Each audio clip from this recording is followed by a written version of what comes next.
All right. It is Sunday, April 5th, and we are about to get started. Nice, lazy Sunday. Um, yeah, we just launched a video yesterday. Just a quick, I guess I'll pin it real quick just so people can check it out at their own time if they want to. Just kind of went through all the builds I'm going to be testing on Tuesday. Pretty excited for the new buffs coming our way. Let me do that. Let's see.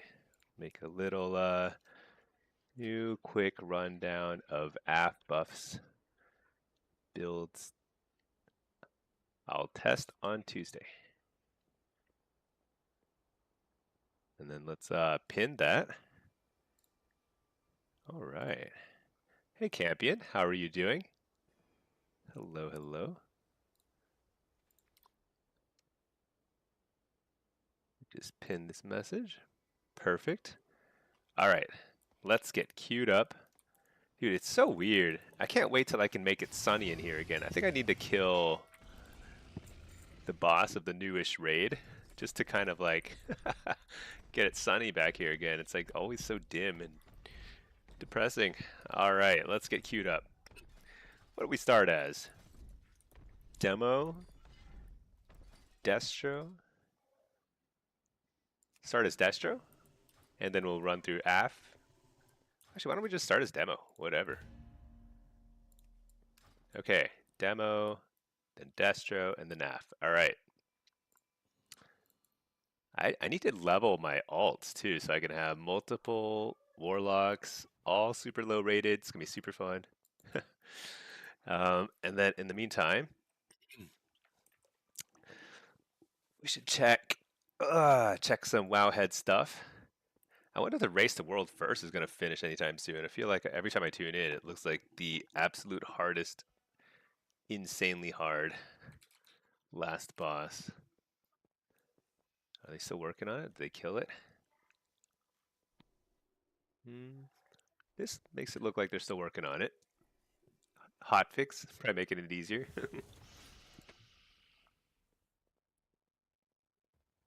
All right. Let's see. What is the game plan? So I was just kind of trying to pug a little bit of a heroic raid earlier. I was kind of semi AFK. That did not go well. I don't even know why I was doing that. Total waste of time. Should just be queuing PvP instead. Um, let's see. Anything I need to do before reset? Because I'm not sure. Not sure I'm gonna really push any further in PvE. So I think my goal is pretty limited, just to trying to fill my dungeon Great Vaults slots and then try and get a tier set. Because if I actually get a tier set next week, then I would be able to get the AF4 set tested next week. That would be awesome. Otherwise, I have to wait an extra week for a catalyst charge. Pretty sad if I have to do that, but that's okay. We'll survive. It's not the end of the world. Okay. Oh, you know what? I think the Darkmoon Fair is up. Let's go to the Darkmoon Fair. I always forget, where's the portal? One of these buildings is a portal room, but all the buildings, as much as I like the city, every building looks exactly the same. One of these has a portal room in it, though. This one? Yep. All right.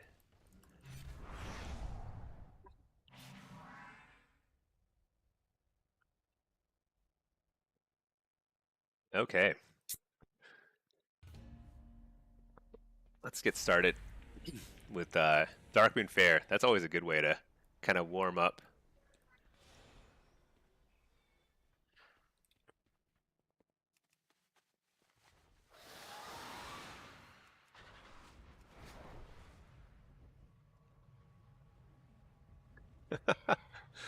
Oh man. So today is, I guess, in the US it's a Easter Sunday holiday. I guess it's not just the US. Is that like actually, I don't know. Well, it's a holiday of sorts here. Basically, kids get excited because they get to like look for eggs, eat a lot of chocolate. Willie White, you're not in the U.S.? Oh, I'm in the U.S. Yeah, I'm in N.A. Texas. I live in Texas. It is yeah, got a couple of youngish kids, elementary school basically.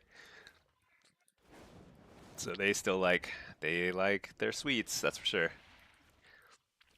Oh, I said as if I didn't. So it's kind of funny, but like I think a lot of people who tune into my stream earlier in the day like this. So when I'm able to stream a little earlier, I think I catch a fair number of people in EU.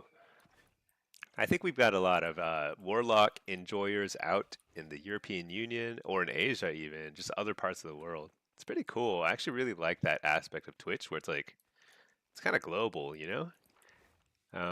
But then like it gets kind of late, you know, when it's evening time here in the U.S. It's like late for the EU folks, and so uh, yeah, just kind of shifting crowd throughout the day.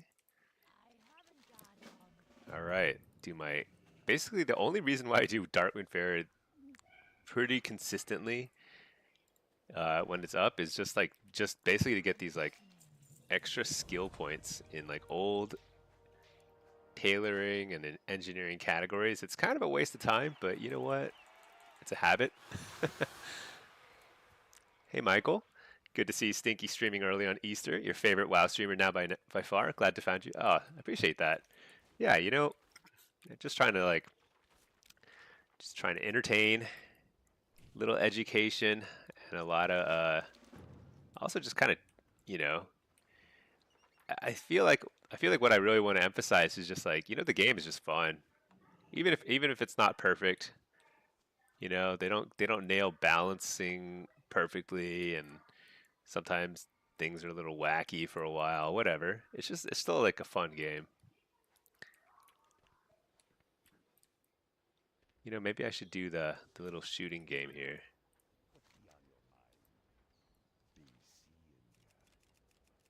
Wait, how come I can't shoot? Oh, there we go. Stand closer to the thing.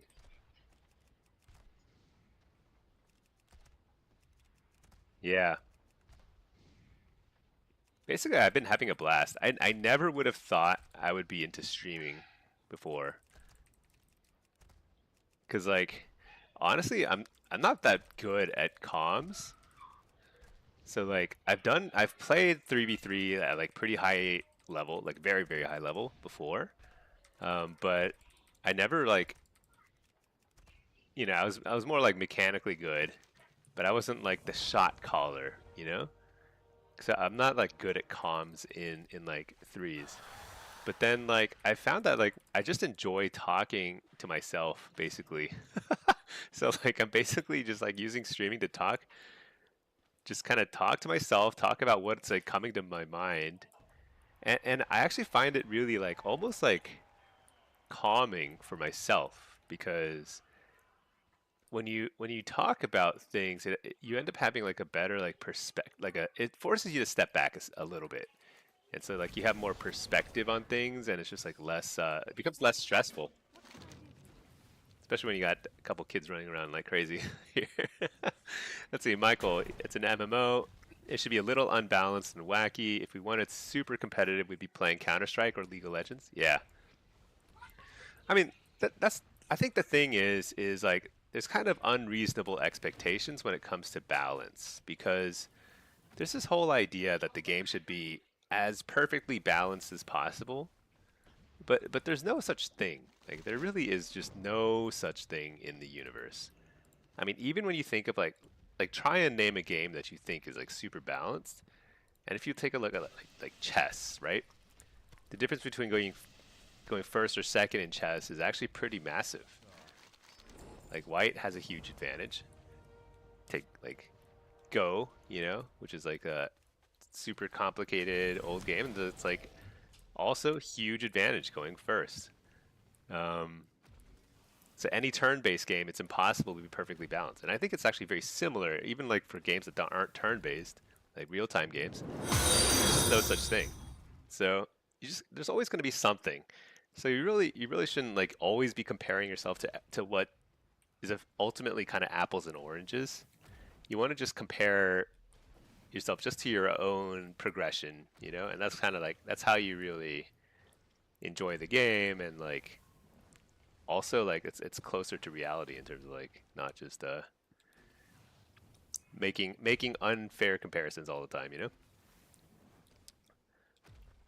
Because and yeah, I mean, and you're right. It's an MMO at the end of the day. It should just be silly and fun. PvP, it's easy to. The thing about an MMO though is like it's easy to take it personally. Like you feel it very personally when like you get ground controlled and like you lose 6 rounds in solo shuffle. It doesn't feel great, but you get used to it.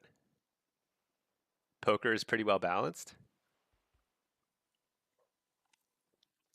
Um, but it's it's it, so interesting thing about poker is it's pretty well balanced. So I'm not a poker expert, but I do know that where you sit on a table, uh, it matters for any particular hand.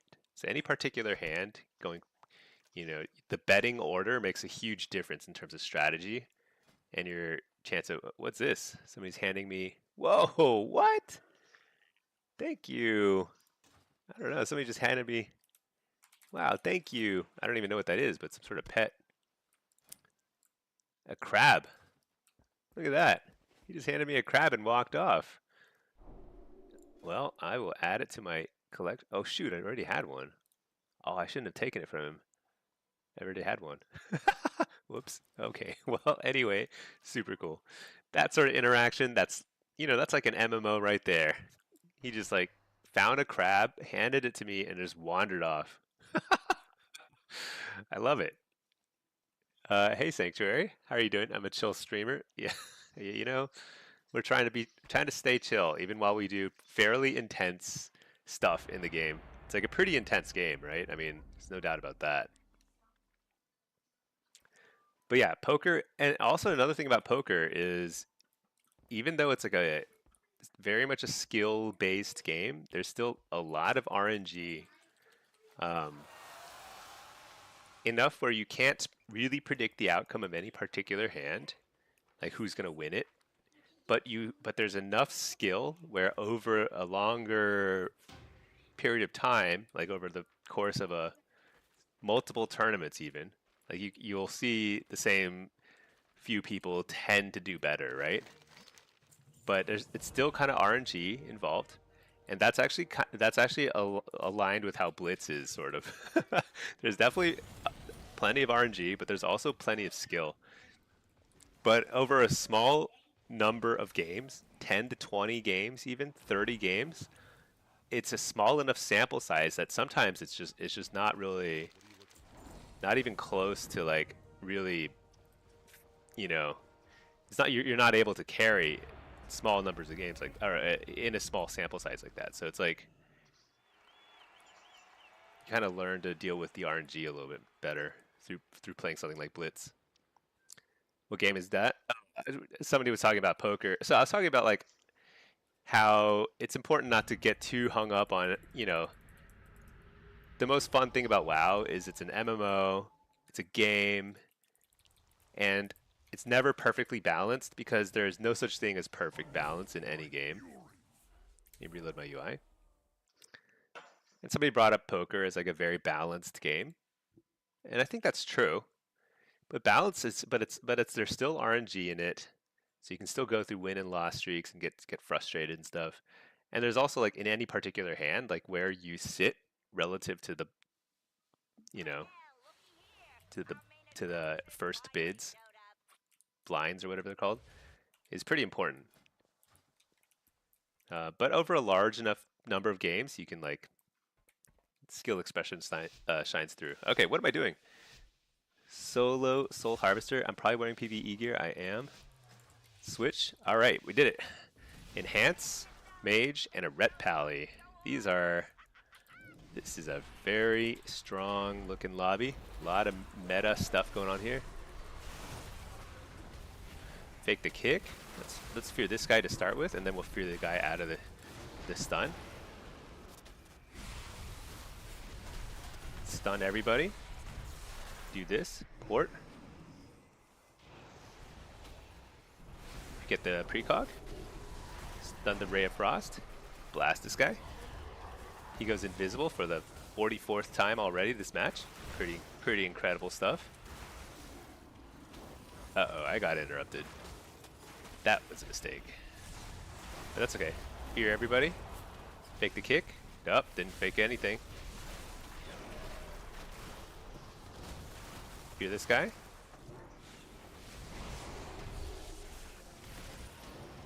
gonna port.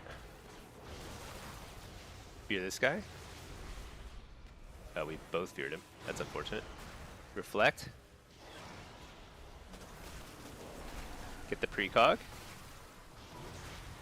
I'm gonna stun the healer. Gotta interrupt and stun. Super good, super good.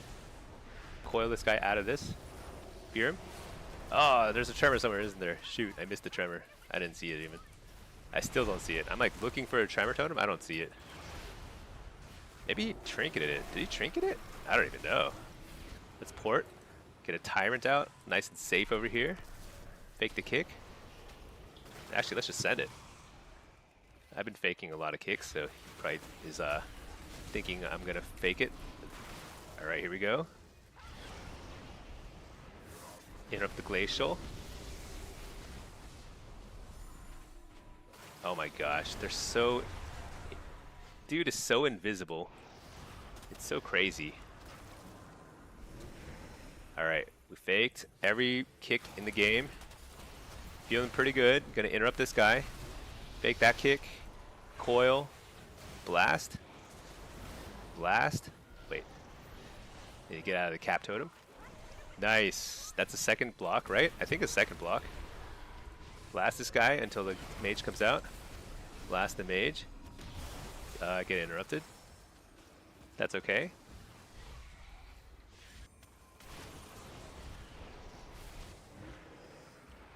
Tyrant. That is his legit 4th invisibility to this game. Seems totally fine. Totally fine. It's interrupt frost. Because we don't want to randomly die to some random damage. Fear the healer. Nice. That's his 5th invisibility. Let's just keep track. 5th invisibility of this game. I'm gonna wall so I don't die randomly here. Interrupt the poly. Coil. I think he dies, right? What else does he have left? Alright. That's some nutty stuff. Hey, Medjack. Hello, everybody. Hope you're all having a great day. Yeah, I hope you're having a great day, too. It's a very fine, sunny Sunday. And on a really beautiful sunny day like this, we love to stay indoors and just play WoW. That's kind of the way to go. Let's see. Hey, Pack, how are you doing? MMO, you thought this was a single-player lobby simulator? Yeah. Basically, it's a single-player game, but it has a social aspect in that you get to show off your cool gear and mounts in town. That's basically the only thing I do that's like, even when it comes to crafting, like crafting orders, it's like basically a single player game now. Alright, let's just fear this guy. Let's just get kicked here. Let's just get kicked. I need to get kicked. Wait, he's not gonna kick me. Oh my gosh. Let's just interrupt the penitence run. Fear this guy. Fake the fear. Coil the Ring of Frost. Interrupt the glacial.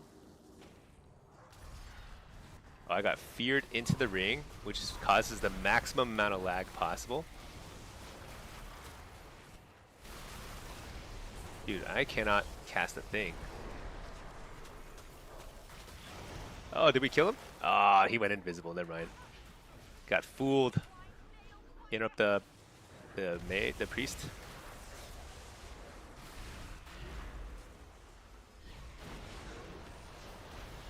Interrupt the poly.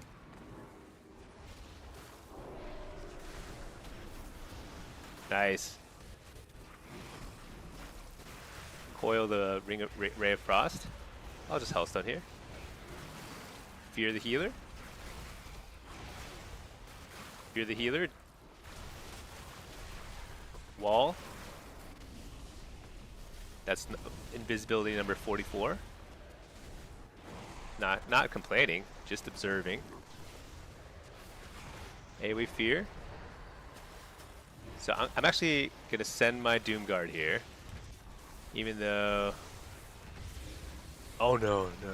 Did I just lay my port here by accident? That's kind of unfortunate. Interrupt the glacial. Invisibility number 44. Block number 2. Let's port 3 feet away because I accidentally relayed my port here. Not the best play of my life. Interrupt the Ray of Frost. Uh-oh. I hear roaring. I'm just gonna... Oh, Spellbop. Huge. Spellbop is awesome. What?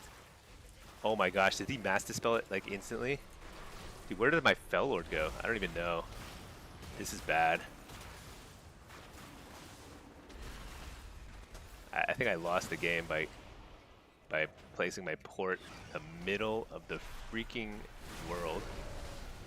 Gotta be crazy to do that. Interrupt the Frost?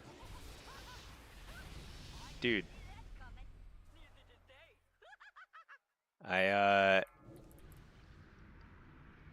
So Spellbop can only be removed with Mass Dispel. He must have Mass Dispelled it right away. I got interrupted right as I was like realizing I had Spellbop. But I basically had an opportunity to kind of like make my way over to the gateway, gate back, lay a new smarter port, and survive that. Because we went through their cooldowns. I just needed to reset a little bit. So I kind of just messed up. Oh well. Pack, you interact more with NPCs in town than you do with players. Yeah, that's kind of how I do it too. Honestly, as you get older, you just become more antisocial. I think that's actually normal. It's normal behavior. Spear the healer. He's polymorphed or something? I don't know. What was that? Was that a weird polymorph?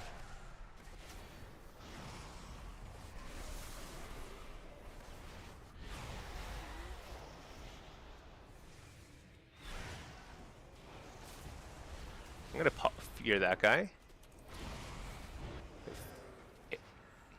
I dodged the Psychic Scream. Feel pretty good about that. Wait, am I on the wrong guy? I actually like going on this guy though. I'd rather go on this guy. Fear the Shaman.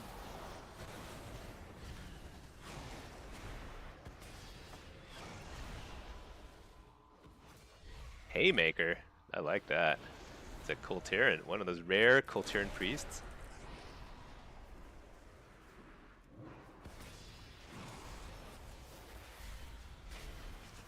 This is a ton of damage. I'm gonna fear this guy, fear that guy, and this guy is now ready to die. Trinket that, coil. AoE fear. Stun the healer. That was a brilliant stun. Couldn't have been better. Fear this guy. Kind of a late interrupt. Actually, I didn't even interrupt. He faked my kick. Let's try and fear the healer out of the fade. Oh, full fear. He must have trinketed that. That had to be a trinket. Gonna wall just to... I think we can get the kill here using powers of great persuasion. Oh, he's fear immune. Stun the healer. Actually, can't because I don't know where my pet is. He's not here anywhere. There, he stunned the pet healer. Tyrant. Foil this guy. Can't.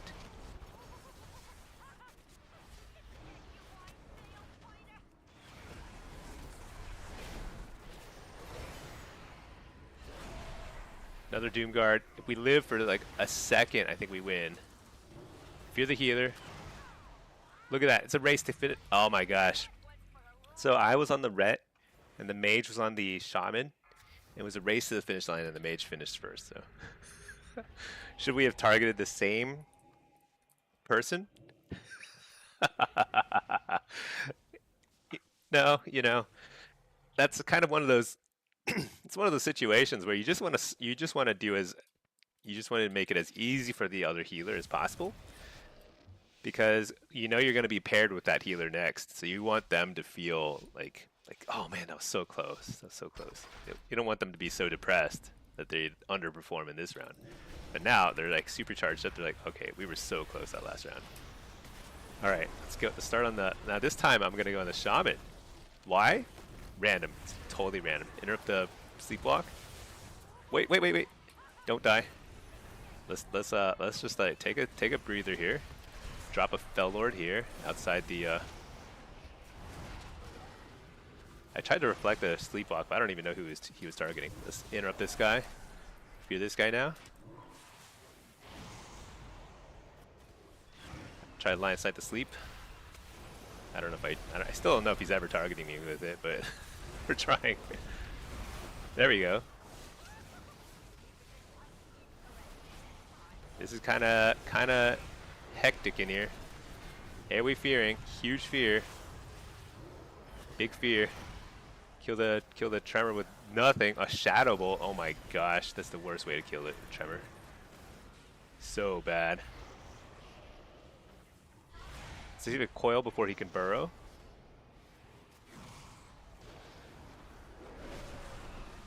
Fear the healer. He is double feared. He is super immune to fears now.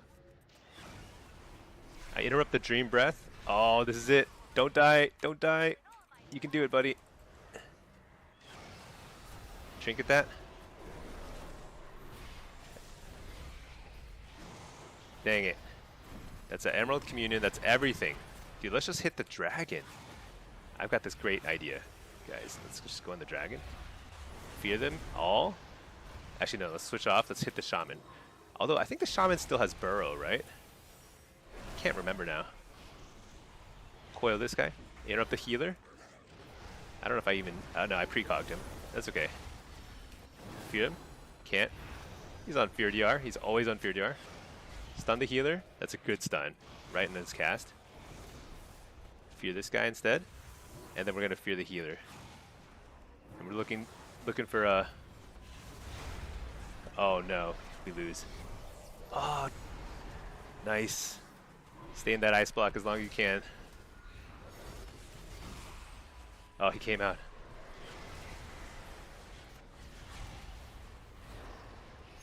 What's the Fear DR? I'm going to find out. Stun the healer. This is it. It's a lay on hands. Coil. Reflect. Why? I don't know. Doomguard. Let's get him. Get him. All right. Whew, that was a close one. All right, let's see. Yeah, I missed a couple of chats. I will catch up in a sec. First things first, we gotta really focus today. Gotta focus, get some wins, because you know what? We're never playing demo again. We're just gonna become Affliction mains on Tuesday. That's it. That's it. I'm actually kidding. I'm definitely gonna keep rotating. I'm finding Destro is the least fun for me right now. Destro still seems very good, but Demo's kind of unique playstyle. I like it. I've always liked it, and I think Affliction is actually super fun now. So I'm kind of looking forward to that.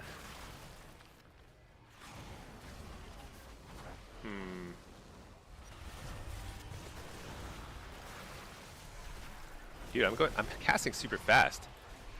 How does that work? Dude, everybody is downstairs. They need to just come right back here. Let's interrupt that. Interrupt the poly. Fear the healer. Fear everybody. Oh yeah, big fear. Try and... Oh! Die! Dang it. He lived. Interrupt the healer. That's a really scary interrupt for him.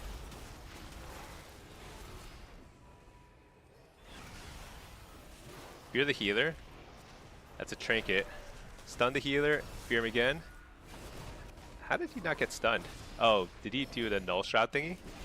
That's probably null shroud. Fear these guys. Tyrant. Interrupt the sleepwalk. Big damage.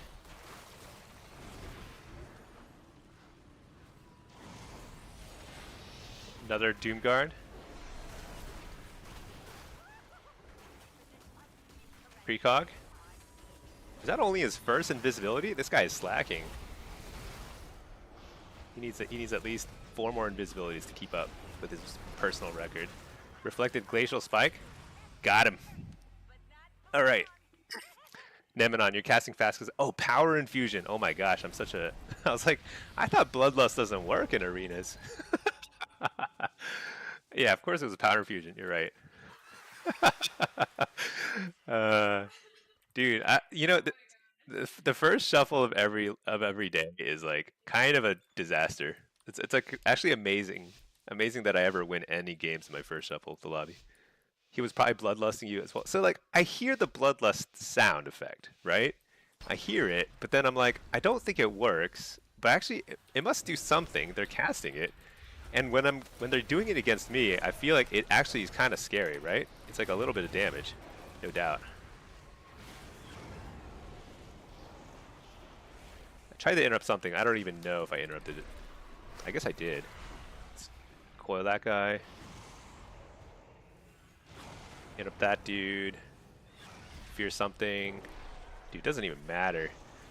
If fear randomly targeted stuff, you know what's funny is like it would be almost as effective if it were randomly targeting stuff. That as if you were like smartly targeting the right thing. I think that's the funny thing about CC in this game. It's like it's so strong. It doesn't matter what you hit as long as you're doing it on cooldown. Oh, invisibility. So good. Stun him. Fake the kick. Coil. Fear something. Not the invisible dude, that's for sure. Interrupt the healer. That's pretty nice. Fake the kick. Fear the healer.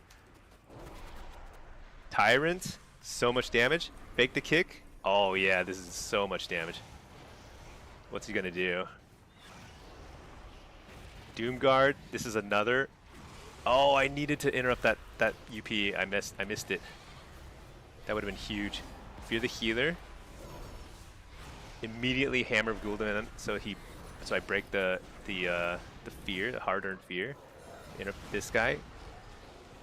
Interrupt that guy instead, because it doesn't matter. You just got to use stuff on cooldown. That's the key. I'm gonna port.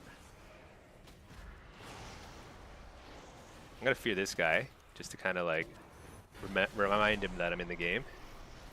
Get back on the mage. Fear that guy. Interrupt that. Interrupt the glacial.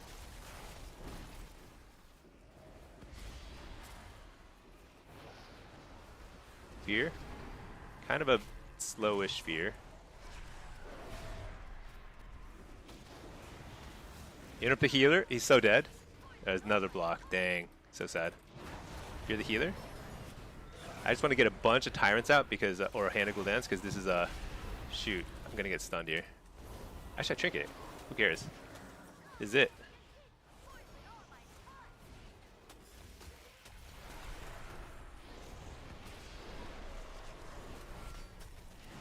There we go. All right. 5 wins is not too shabby. Not too shabby. I think, let's take a look at the damage. Whoa, what? Dude, look at the enhanced damage. That was high. 32 million. That's pretty high. But enhance felt a lot scarier, even just a few weeks ago. I think they went through a couple of the balancing patches where like they toned down their burst and up their throughput, which I think is a good change because it looks like they're doing high damage, but it's not it's not like unwieldy one-shot stuff, you know? Let's just keep queuing stuff. All right, in the meantime, let's catch up on chats. Pack, let's see. Yeah, mages have more vanishes than sub-rogues. I mean, it's literally 5 in the span of 2 minutes, right? It's something like that. If they're night elf too, it's probably like a billion, you know? And Cubis, Ice Mage handicap everyone minus 50 FPS. Yeah, dude, so part of it is they do crazy damage, and part of it is like every time every time they cast something, it's like everyone's FPS goes to 0. It's so weird. Nemina, you don't know where your pet is should be the motto of Demolongs. Yeah, especially on that map. You know, I've been thinking. Wait a second. Oh yeah, I'm playing Destro now. Yeah, I wonder if I should try different barbershop customizations because you can actually customize the appearance of your pet at least a little bit. Maybe I should like find something that's a little brighter colored. Be like, where in the world is my pet? Dude, why did I pick up this quest? I will not do archaeology. Okay, let's go back to town. That's why you play Grimoire as Af. You know it's worse, but your pet is not doing what it should. Yeah. The thing is, like, pets are super squish. If they're like rooted even 5 feet out of line of sight, they're basically worthless. But they are better. So like, if you're like gonna be super dedicated to Warlock and try and like really master the class over the years, it's kind of worth it to figure it out. Because pets are just pretty awesome at the end of the day. But you know what? It's totally chill. If it's a headache, you don't want the game to be a headache. So yeah, let's see. Pack, you feel like Destro Burst isn't high enough for how hard it is to get off. Every melee can do that damage just by pressing W. Yeah, Destro feels a little hard. I feel like Destro will feel a lot better in threes with a rogue, right? To set up a kill for you, stun your target so you can easily get your Chaos Bolt and Soulfire off. And it's probably really good and I know it's really good in Blitz, but then in Shuffle, when it's more chaotic and you get targeted every round, it's a lot harder to play for sure. Enhance has an honor talent that changes it a little so you can use it on a teammate with a 1-minute CD. Huh. I wonder how that works. I should probably look that up. Does it just give you a little bit of haste? And does it stack with power infusion? Because like I felt like I was casting super fast for a second there. Stinky's not allowed to use his ports when his wife isn't watching. Pinky is watching. Or I don't know if she's watching. She might be working. But she was kind of like laughing at my predicament in the last in that lobby when I got messed up. I literally pressed my port button and laid my port in the middle of the map, which actually is not terrible in some matchups, but in that particular matchup, you want to reset every now and then. Astro Bleem, how good is Soul Swap on AF now? I'm not a huge fan.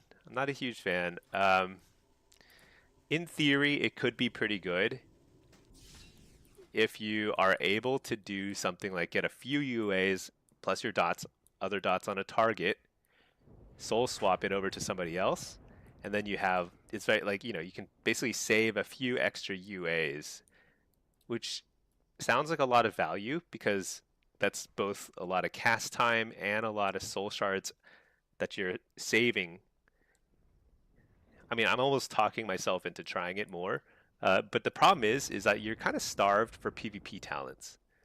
I feel like it would be hard to run both Jinx and Soul Swap, so I think you kind of have to pick between the two. And I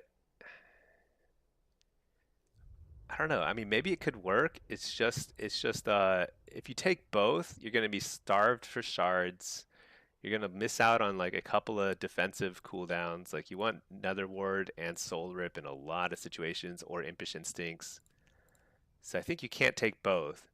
And if you give up Jinx, you're giving up a lot of like quick pressure application, especially because people dispel a lot. Because people got dispelled very frequently, you need to use your Jinx to reapply dots quickly. I don't know. I just don't think it's super good right now, but it might be good because you can transfer 3 or more unstable afflictions all at the same time, and that's actually pretty powerful in theory. Nemenon, it's a full bloodlust effect, so 20% or 30%, and it should stack with PI. Oh wow!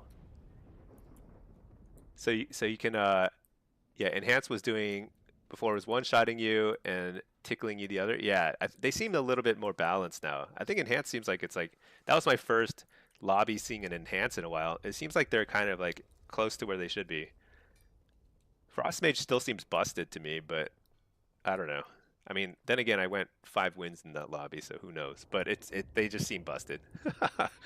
55 invisibilities, 55 Rays of Frost.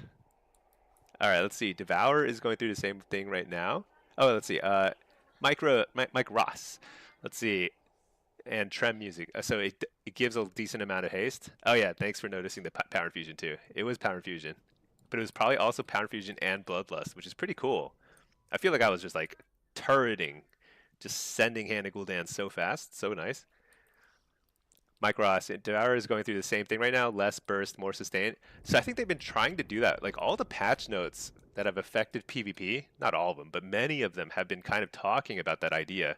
Like reduced burst, increased throughput, and that is way healthier for the game. Like if the game is balanced around that instead of doing like a billion DPS during your little DPS window and then just running around kind of just jumping around doing nothing and waiting for dampening to go up, that's not fun, you know. So I feel like they're making the right changes, but they probably need to be a little more aggressive with the classes that are doing crazy burst, like Frost Mage, Fire Mage. Sub Rogue is getting, I think, a nerf. I don't know if it's sufficient or not. Those are the biggest offenders currently. But you know what? I think Tuesday is again headed in the right direction. Should be good eventually. Grimoire is good on Kotmogo if you sack the Voidwalker for a health buff. You know, that's an interesting idea, Captain K. I think I get a lot of value out of the Fellhunter interrupt though. It's kind of an interesting idea though. Sack the Voidwalker, because the Voidwalker, what's the Voidwalker ability cooldown when you sack it? It's probably pretty short, right? I mean, it's like, let's see. Yeah, dude, look at how much this guy looks exactly like all the Voidwalkers in the Isle of Conquest area. Yeah, I mean, Xalatath is definitely a Warlock and not a Shadow Priest. That seems pretty obvious to me. All right, let's see. Sack the pet, and then what? Shadow Bulwark becomes. Ah, it's a 2-minute cooldown though. 30% increased current and maximum health. 30% is pretty nice, but 2-minute cooldown. That's a long cooldown. I don't know. I don't know. It would be pretty interesting. They should really play around with Grimoire of Sacrifice. They could probably make it way more fun with very small tunings that would not be broken in any sense. But like, what if you had more pet choice? Like right now, you basically always play Fell Hunter if you're playing Destro or Af, unless you're like super dedicated to the art of seduction and then you go for Succubus. But for most people, Fell Hunter is the best choice. And if you're sacking your pet, you always sack Fell Hunter. But if the Voidwalker, if Shadow Bulwark were like a 30, 45-second cooldown, something like that, that could be like an interesting choice against like a heavy melee cleave or something, you know? That would be really cool. You'd have an extra short cooldown defensive. You might actually be a pretty impactful. Because I'm pretty sure you can use Shadow Bulwark when you're stunned, if I remember right. I don't. It's been a while since I used it. Let's see. Nemenon doesn't haste reducing haste time cap during the Hot Mogu Brawl. That gives 50% haste to everybody. Seems like cast time wasn't as crazy as it should be. So there's a minimum GCD, and I think like if you get super high haste and you're casting short casts anyway, then like yeah, you'll probably run into the GCD cap. In which case you can't actually cast quite like there's a cap essentially on haste. Yeah, but I don't know how feasible it is to hit that cap without being in like a brawl that gives you 50% haste, you know? Plus, it's always still good, you know? It's like if you're at the cap, it's like it takes everything to get to the cap in the first place, so it's not going to be you're not going to be wasting a lot of like buffs or something to get to the cap. Only benefit of Bulwark is when you combine it with Healthstone. I mean, 30% is nice. That's basically better. Isn't that better than the trinket? There's a defensive trinket you can buy that I used to take occasionally, and I used to run occasionally in like the heavy melee cleaves back in like way back in the day. But that was because like burst damage wasn't quite as extreme as it is now. I mean, it wasn't quite as important to have a damage trinket, rather. See, this increases maximum health by 32,000. This is like a 10. I don't know why it's a flat amount instead of a percent amount, but 32,000 is nothing, right? I mean, we have, I think in arenas, you have like 500,000 health. So this is less than 10%. Pretty bad. Pretty bad. Let's see. But Bulwark is 30%, which is basically a health stone, you know? That could be huge. Matt, used to sack Voidwalker when fighting melee cleave for another wall? Yeah. But the 2-minute cooldown is kind of a turnoff. I think that's too long. Let's see.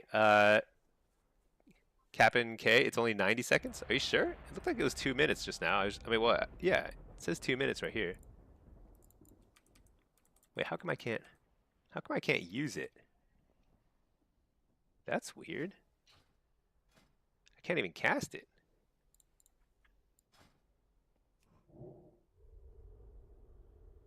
Yeah, I think it's a 2-minute cooldown. All right, let's see. Rain Bolts, you're still super upset they keep nerfing Succubus. This X-Pack, they took away the 10% shadow damage buff. Yeah. I'm not super sad about it because I never played Succubus, but I actually, it makes me sad that we have less choice, I suppose. I think it's rare that Succubus is the right choice, except when you're trying to make specific types of plays, um, which you can, which aren't necessarily even better than just running Fell Hunter and like getting an extra dispel, like a frequent offensive dispel, interrupt, everything like that. So you know.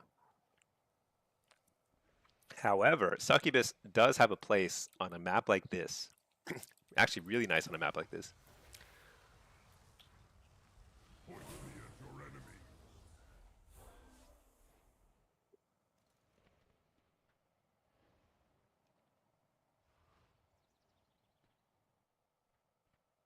I'm asking for mid, and they're like, no, we've got a tank.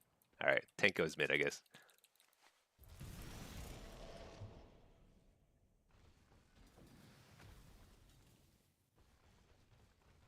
I'm just gonna go mid. I don't care. Let's see. Actually, should I care?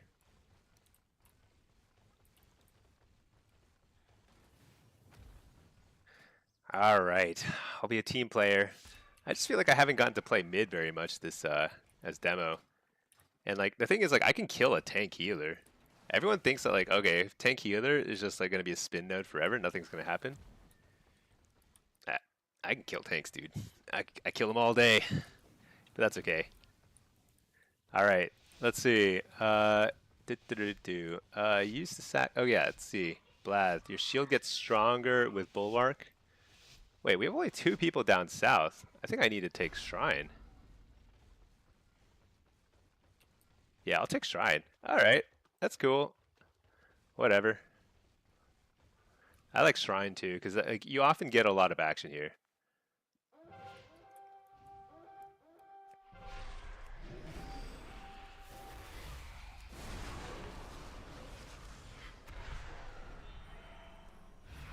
Okay.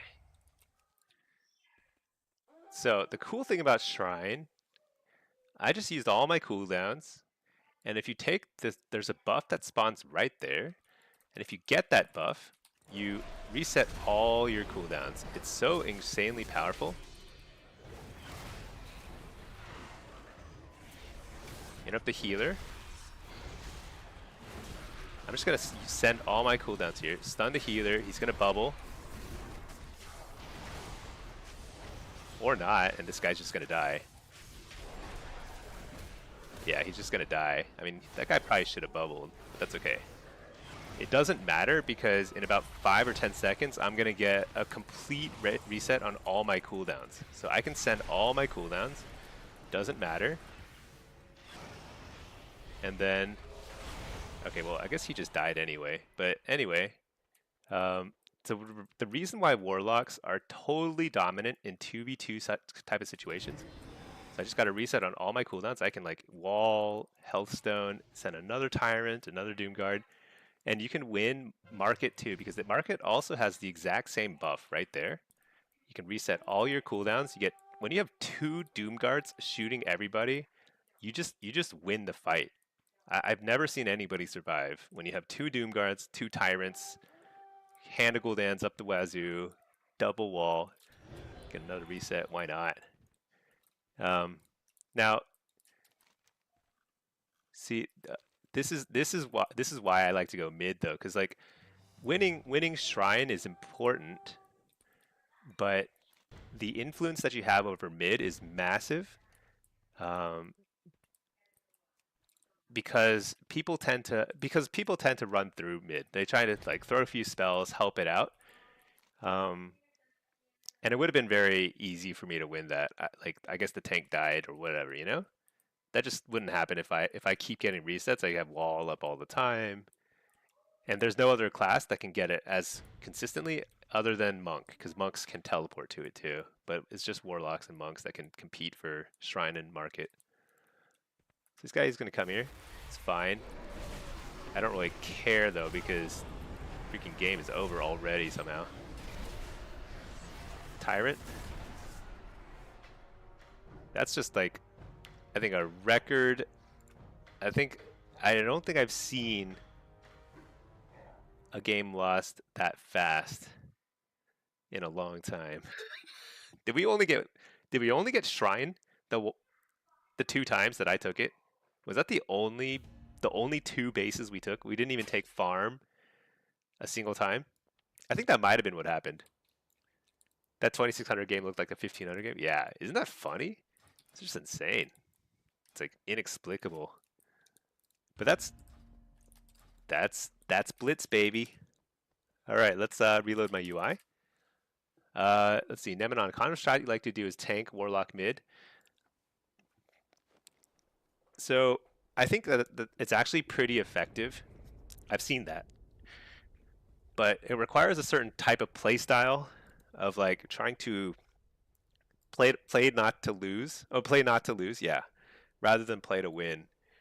And I have honestly at higher ratings when like people let me actually fight mid. I mean, like that Monk was like not going to let me fight mid.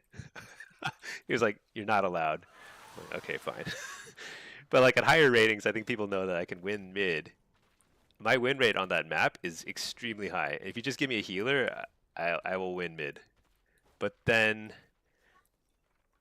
if I'm off to the side, I mean, honestly, like even if I had gone mid, it wouldn't have helped that game. We were so outclassed by the other team.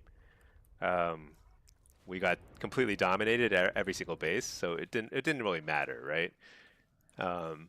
But I actually think that the winning strategy for Warlocks, for Demolocks specifically, is to play to win mid. If you're playing Affliction or Destro, it's a little different because you don't have quite as good of a 2v2 capability. You still can be very strong because you still have the port onto the cooldown reset buff, but it's still never going to be quite as strong as Demo in that duel. So it's a little different strategy. I think it's better probably even just to roam around and try and take stuff and use a succubus or something. I don't know. Hey there, Fjord. You're so class depressed. Fjord, we got it. How do we pick up, lift your spirits? All right, let's see. Cap and K, when you teaching of the Black Harvest. Oh, Cap and K is onto something kind of interesting. So if you get teachings of the Black Harvest, Oh my gosh, I like never even thought about this in conjunction with Shadow Bulwark because I just never play Voidwalker in PvP. Um, so it does reduce the cooldown of Shadow Bulwark by 30 seconds, so you get a minute 30. A minute 30 is a lot better than 2 minutes. So that's kind of interesting.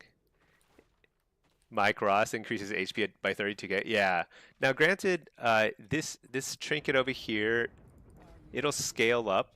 So in an arena, it's probably gonna increase your health by more, probably like 50k or something. It's probably closer to 10% of your health, but it's still not much. You know, it's still not worth using because you give up so much offensive pressure. So yeah, I would say that that trinket stinks, but Shadow Bulwark, it's interesting because there are definitely some melee, like if, let's say you're facing a melee cleave plus a fist weaver, and you're just not likely to get any value out of interrupts or fist or the Fell Hunter dispels. Like a Voidwalker actually starts to make a lot more sense, huh? Kronos, you're right there with you. Yeah. Oh, class depressed. Ah, yeah. I don't know. I don't know. You just gotta pick. You just gotta commit. It's like life. Sometimes you just gotta just pick something and go with it, and that's just the way it's gonna be. Let's see. Yeah, the 2600. I don't know. That last game was kind of funny. It's pretty common though. I mean, okay, that big of a blowout is uncommon. Like the fact that we didn't even take farm at the start is pretty special. It's pretty hard to lose farm. Like the enemy team has like a 5 to 10 second window to take farm. So even if like 5 people rush at it, a single person popping their defensive and having a trinket is like sufficient to spin farm. So like us losing that is pretty massive. I don't know how that happens. Let's see. Willie White, pick something that's fun, get better at it instead of switching to something that's good that you don't enjoy. Yeah. I mean, not everyone's the same. Like some people are more like they just get a kick out of alts and stuff. But personally, I just kind of enjoy playing one thing. If Warlocks got removed from the game, I would simply pick something else and just play it and just keep playing it. It would probably be Mage. I mean, generally in games like this, I like playing casters of some sort. I used to play Mage a lot. Mage is really fun and stuff, um, but like that's because like every game where there's a caster versus a melee versus like a archer type of class, like I always go for the mage or necromancer or something like that. How do you see when your port is ready? I don't. I just press the button, and if I port, I feel like relieved and happy. And if it doesn't do anything, then I go on to something else. So Blaz, that's not exactly the way it should be played. I probably could fit a port icon right there, huh? But I used to have it there. I used to track my port. And then I realized I just don't look at it anyway. If I don't look at it, if after that many years of playing with it there and I never looked at it, I'm just not going to look at it ever. So I just took it off my screen. I think most people should probably err on the side of including more stuff and then kind of pare down as you figure out how you play. Let's see, Matt, you don't remember the meta in Dragonflight Season 2, but that season you played a lot of threes with Prev and Unholy DK Boomy on demo, and that's when you got the most value out of the Voidwalker shield. Interesting. Yeah, I also don't remember what the meta was back then. I can never remember like season to season what they were, but like I don't remember playing much Voidwalker back in Dragonflight, but I also didn't do any threes.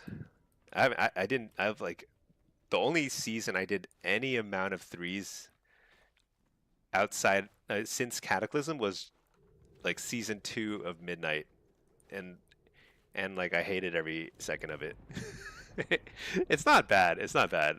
It's just like, but like trying to push for rating is like it's like hard, you know.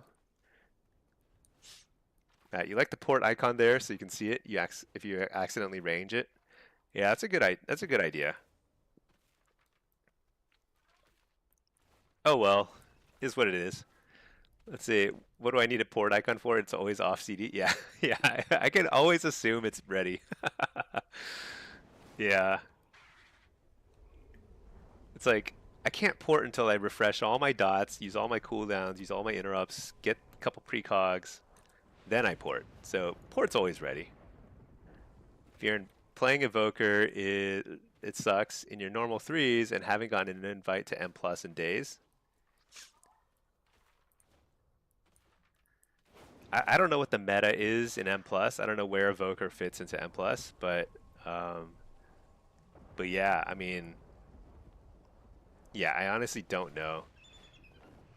But M plus is it's kind of like threes LFG, where like you have to be a meta class to get invites, or you have to like really outperform on your parses.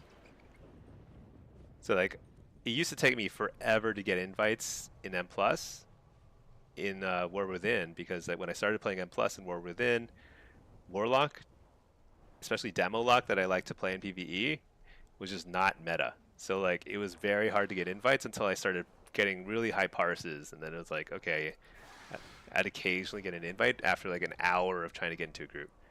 Now I get into groups, like the first group I apply to, I get into, because demo is like super meta. And like next season, demo might not be meta again, you know? That's like, who knows?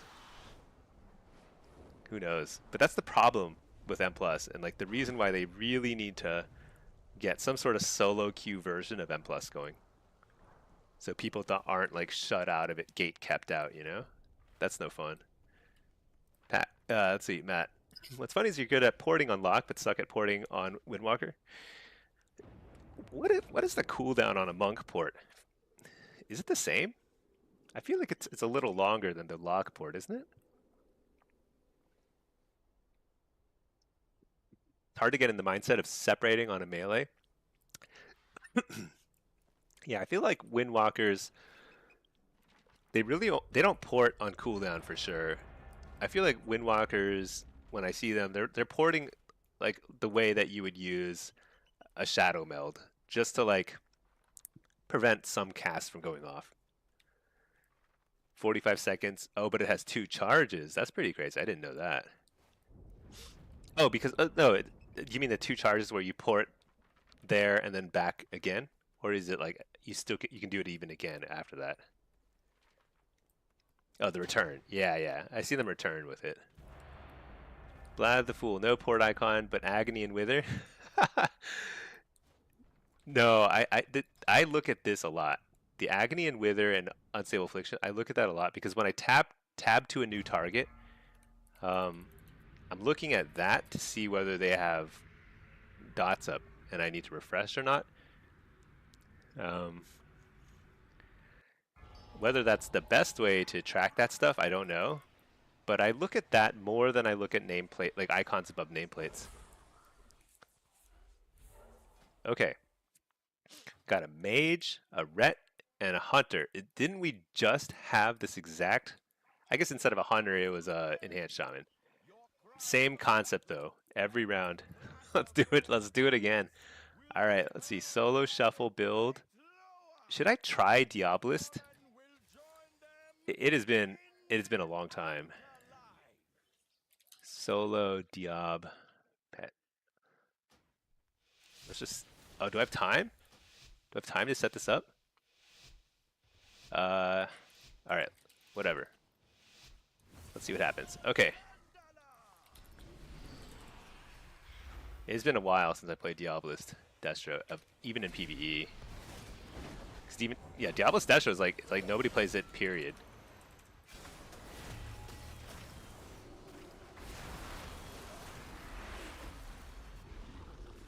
Double coil. Let's just get some damage going.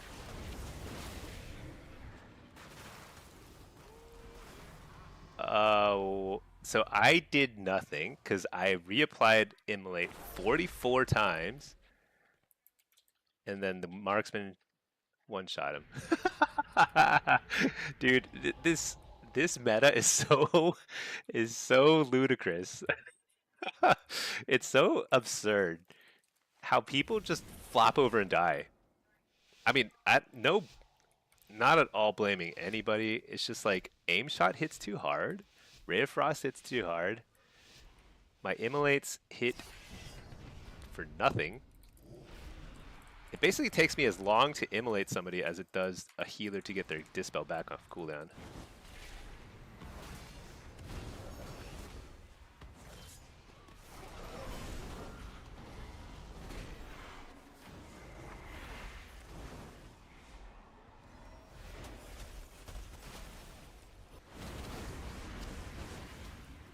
You're the healer?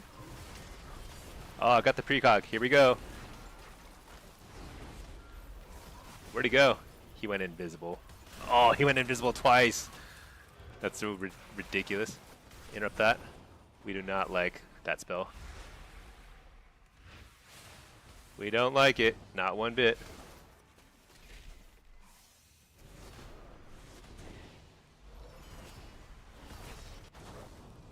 Hayway Fury? Huge.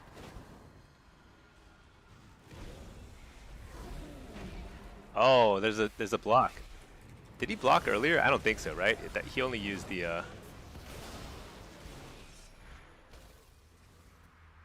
Fear the dude.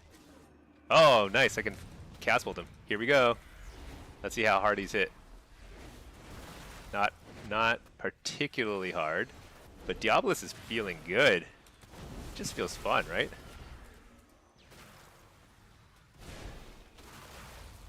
Double coil? He's gonna block here. He has to. Let's just hit this guy instead. What's he gonna do? Emerald Communion? Maybe.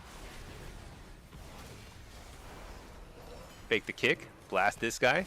My Infernal is almost up. Infernal is big bad dude. That guy spent a lot of time invisible. I get it. He's scared. Dude, I'm just like randomly shooting whatever. Here he's back. He's back. He's like, I gotta interrupt that. So he comes back. All right, here we go. Ready? Oh my God, he's invisible again. Fear this guy. Ready? Here we go. Here we go. Dude, hold still, buddy. All right, I'm gonna wall here so I can just blast him. Interrupt the healer. He's dead, right? No way he survives. Yeah, he's dead. This is an affliction testing. Yeah, I'm getting to it. I'm working my way up there. I had to warm up. I had to warm up with a quick demo lobby. Now we're doing Diabolus Destro. Why? Couldn't tell you. Couldn't tell you. Diabolus Destro feels terrible, but you know what? You know what? We're kind of like a hipster Warlock. We try and play the least popular hero talents, just to show that Blizzard isn't actually that bad at balancing. It's like not great. It's not. It could be better. But hey, it's like viable. I mean, at least our spells are hitting for something, right?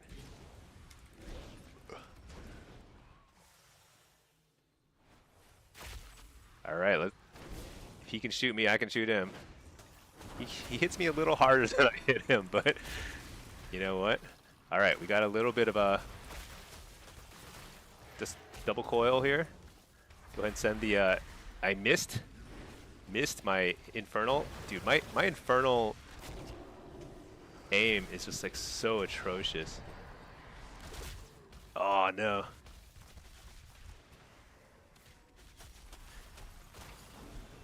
I'm a little. Oh no, again. Okay, I'll interrupt him back just to make him feel bad.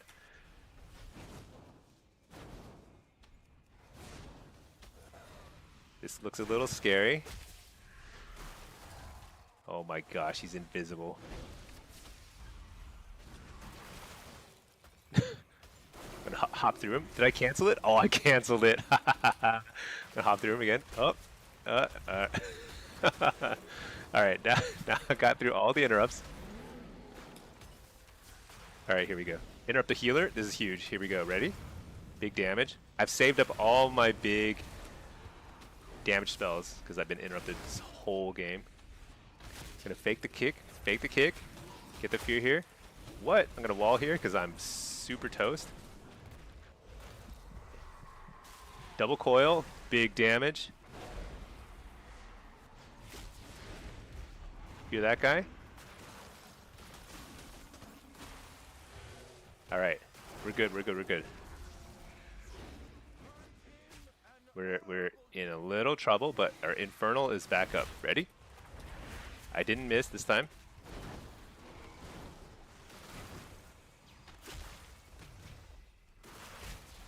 I'm toast. Oh, nice big heal. I love it. Oh my gosh.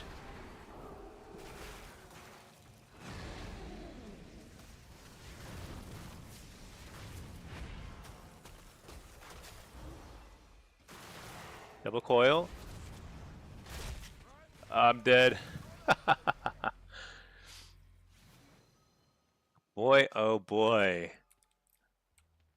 You know, what would it take for Frost Mages to be like back on the same level as everyone else? Would it be what would it take?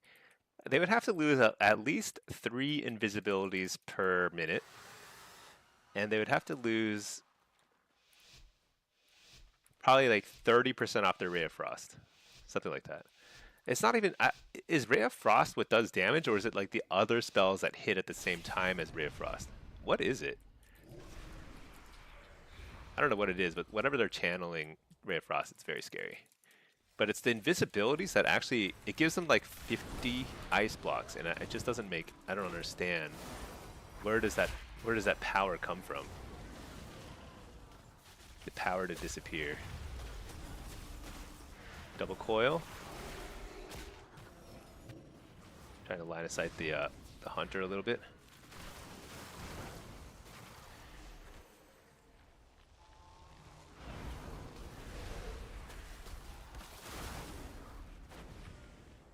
Invisible. Oh, I'm slow.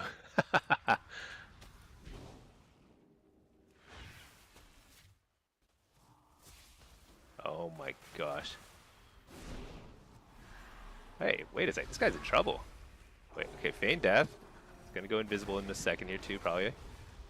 If I know. Feel this guy? Double coil, huge. No interrupt. I'm out of here.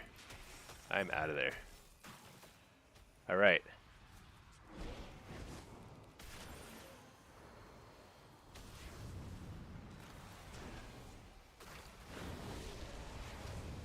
Oh my gosh. The cancels. The cancels. Alright, let's blast this guy instead. Where'd the mage go? He's invisible again. Look at that. Doing invisible things. Alright, here we go. Infernal. Fear this guy out of that. I'm dead. No, I interrupt that. I wall, so I can't get interrupted. This guy's white. Why can't I interrupt him? Fear this guy. Reset. I'm good. My healer is in a... Hey, I can hit the water elemental. Get some shards. Alright, here we go. I'm back. Up. Friend's dead. Okay. Let's see. Pack. Is it better than being an arcane mage? It's better than being an arcane mage? Oh. Do arcane mages even have more invisibilities? I feel like frost mages have the most. You wonder if the people in this lobby are like, Immolate? Is that a new spell in Midnight? Yeah, I have to be the first Diabolus Destro they've seen in many moons. Destro, a Chaos Bolt only hits for 80k. Yeah, so Chaos Bolt is not our kill spell, surprisingly. It's bad. It's not bad, but really our kill pressure comes from Soulfire. Soulfire is what we're looking for. But the problem is The problem is, what is that? Everyone else one-shots us is the problem. Okay, I'm out of here. Goodbye. Goodbye. I'm gonna wall here. Let's just see. Oh my gosh, he makes me feel so dumb. But that's okay. My turn. Interrupt the healer.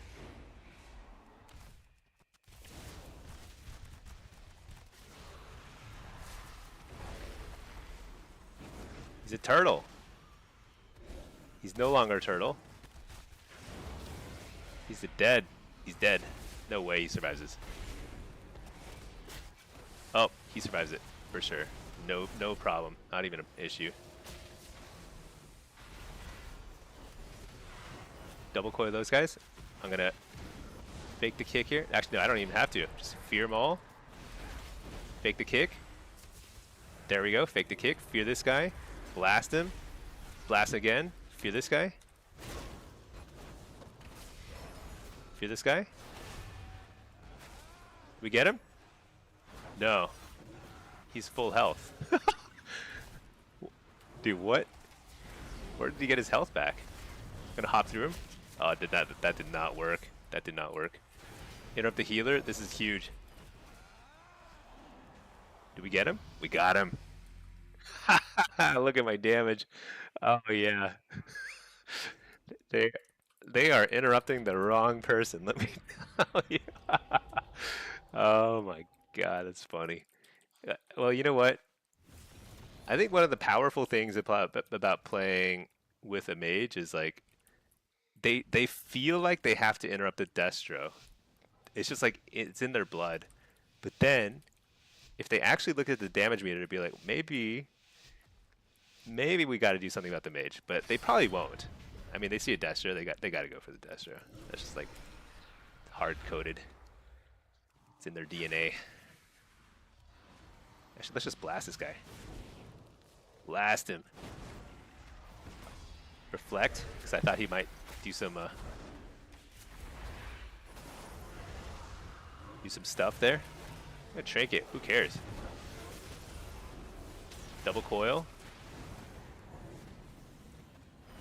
Oh, he's so dead. Fear this. Fear this guy too.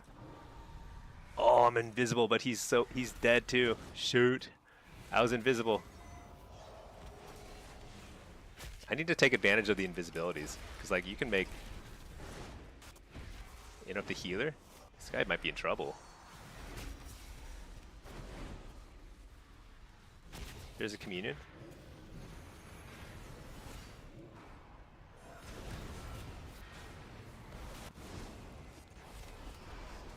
Blast him. Double coil. Maybe. There we go.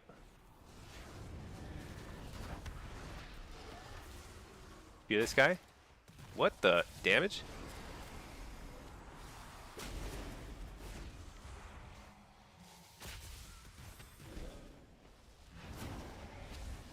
Fear the healer. Dude, that guy is committed to the feigned death.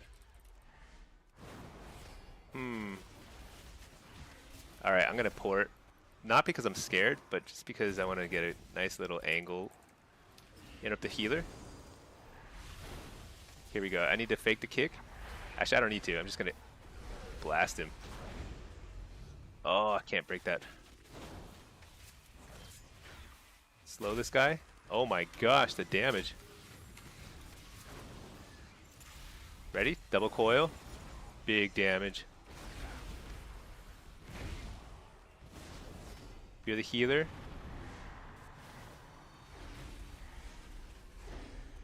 He's dead unless he turtles. Did we get him? Got him. Alright. Oh.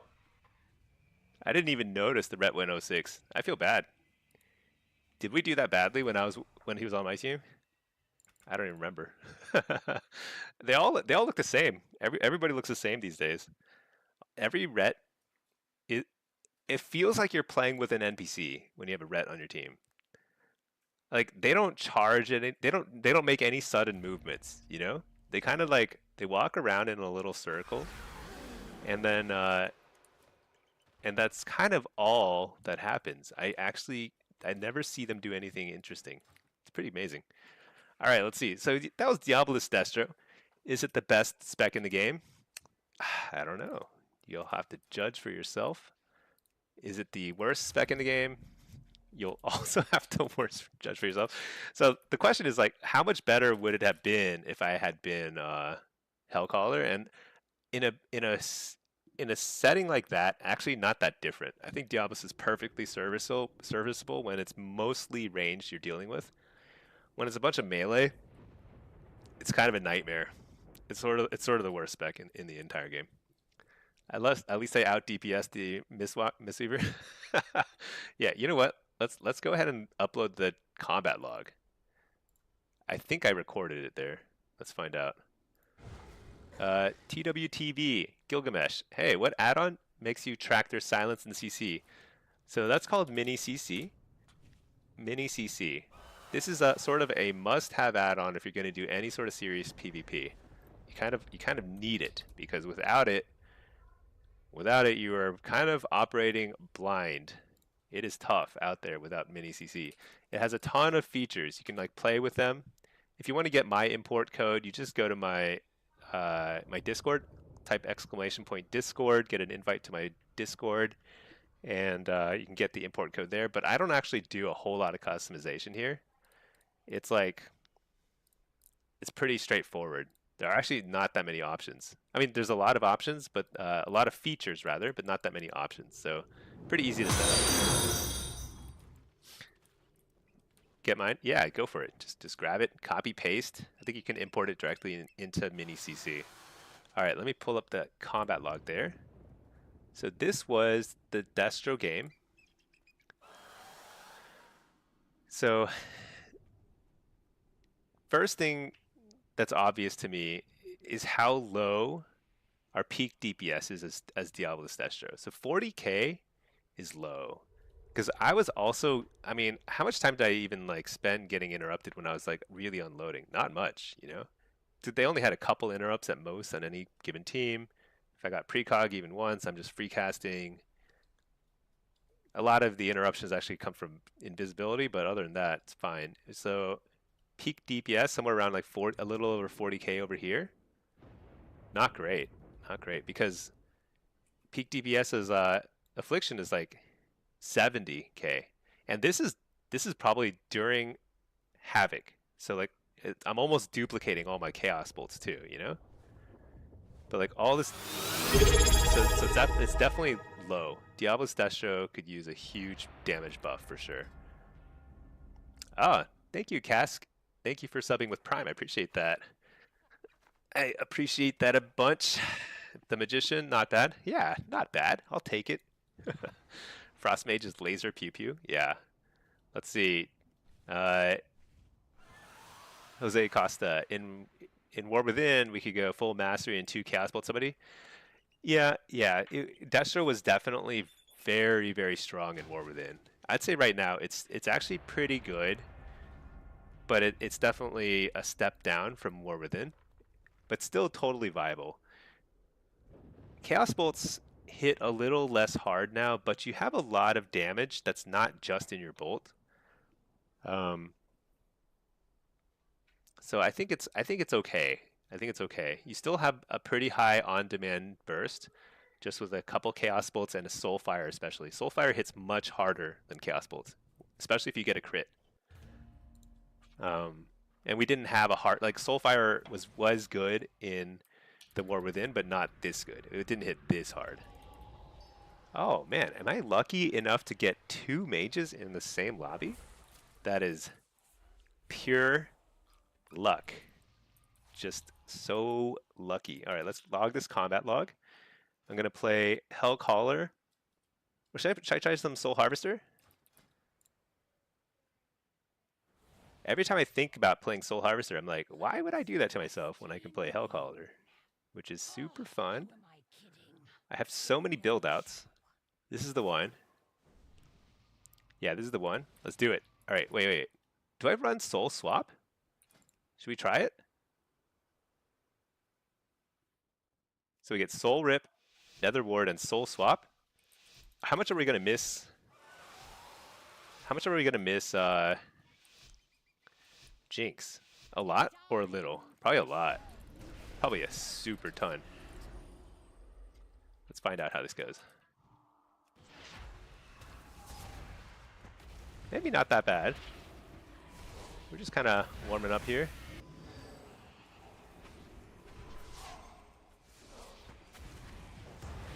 Oh, I just tried to jinx that guy. Shoot.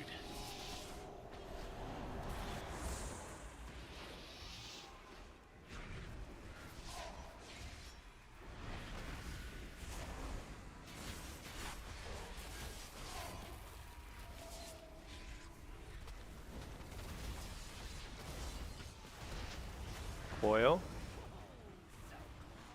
Dude. Why does this happen so much where like... What? Okay. I'm going back to Jinx for sure. I think Soul Swap is too slow. I need to apply my dots faster. But secondly, what in the world?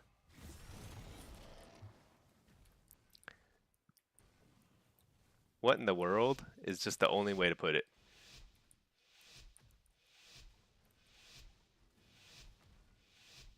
No further comment. All right, let's do it. Let's just get some dots rolling here. Hey there, Pepperin. Good evening.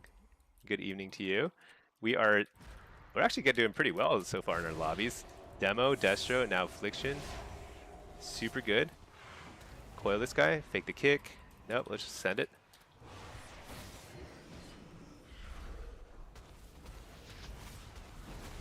Reflect, doing combust. Dude, I really can't get a heal. It's a late PS, but that's okay. Better late than never.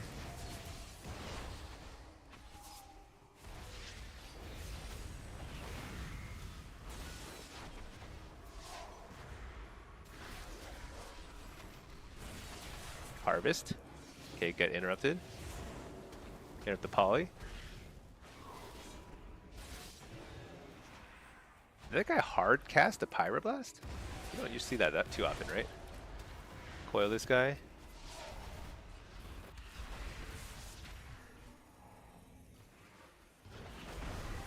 Not great, not great.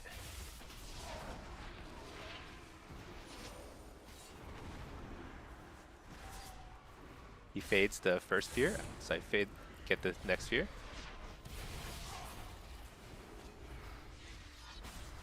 Hit the poly.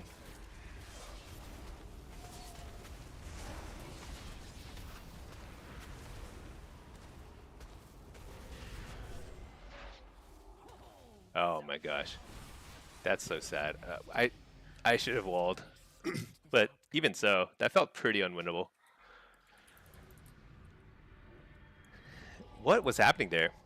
I felt like that we didn't successfully get any CC on anybody. I don't think I saw a single sheep. I guess the mage did get sheeped once. There was one sheep on the mage.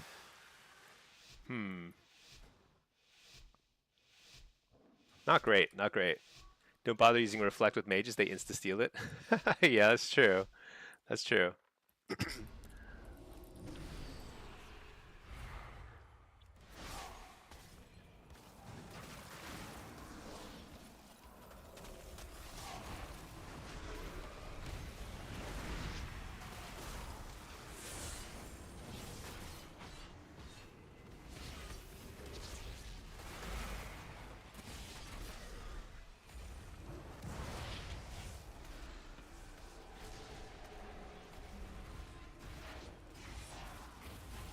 Alright, fear this guy.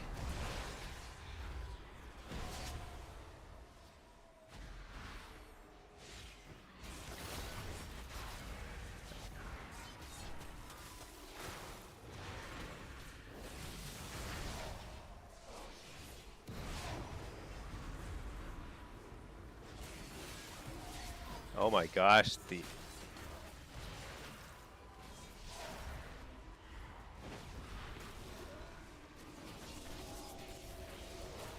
just the sheer amount of nonsense happening here, and the frame rate drops. Fear this guy.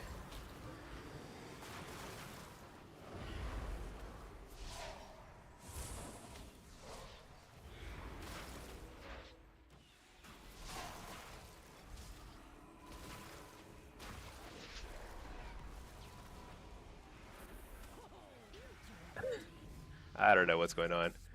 I suspect this guy's a little newer to Frost Mage. Okay, let's see. Hey, let's see. Derek, hey, how's it going? Happy Sunday to you. Happy lazy Sunday. We're simply getting a few games in.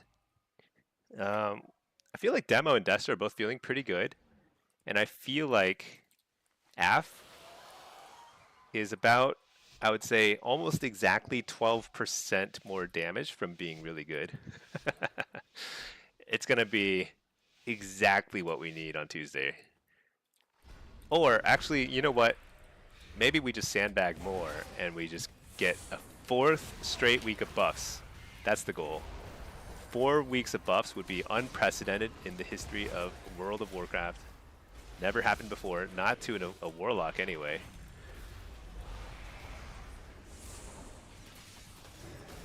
Coil this guy. Let's just send the harvest.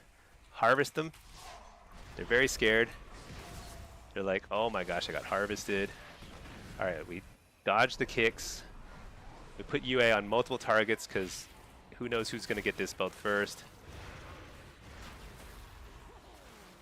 Fear this guy. AoE fear. Precog.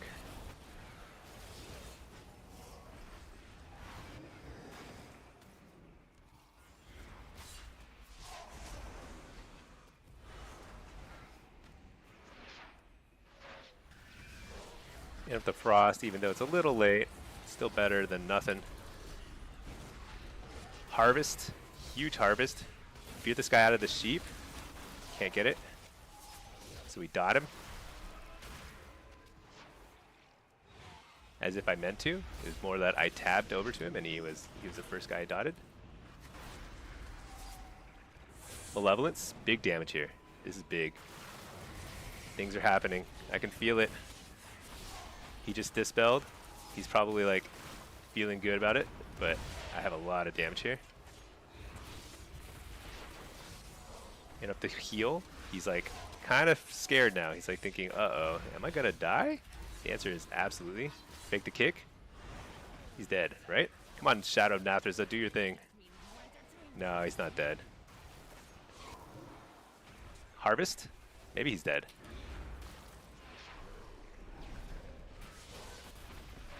Coil this guy. Blast him. So much damage. Fear him. Oh, did he dispel that? That's risky dispel. There you go. Alright. Crush the damage meter. No problem. Let's see. Peffern, do you have any recommendations for getting into PvP? Some friends want you to join, but you feel so overwhelmed. Oh, yeah. If you're talking about Arena is pretty hard to get into. It will take a lot of practice to start figuring out what you're supposed to do when you're getting kicked 24/7, trained down by melees. You spend about half your time stunned. It's kind of insane. It takes a lot of practice, and kind of like you just kind of have to. What you'll get through practice is you'll get better at knowing, okay, they've used all their junk on me. I can finally cast. What in the world? That is an aggressive ray and wall. Did he just... they're just hiding behind that wall. What? That's insane. That is some crazy technique there.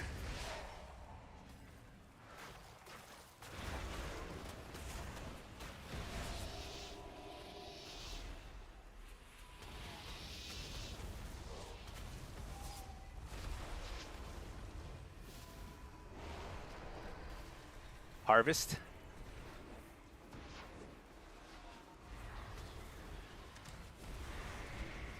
Fear the healer. Didn't get it. Interrupt the healer. Oh my gosh, they have 4,000 interrupts. Not interrupts, but disappearing axe.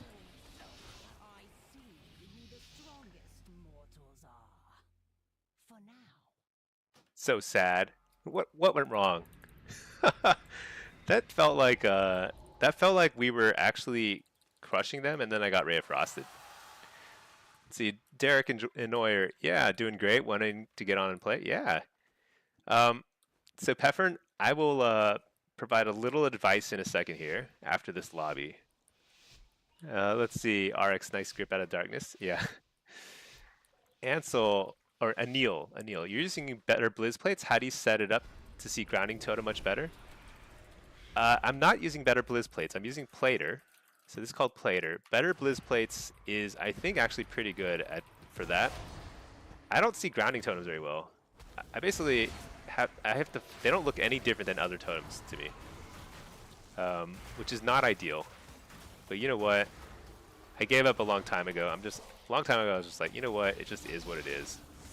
I'm just not gonna have a great, perfect AWC worthy interface, and it's okay. My gosh, the frame rate with the two mages, the frame rate lag is insane.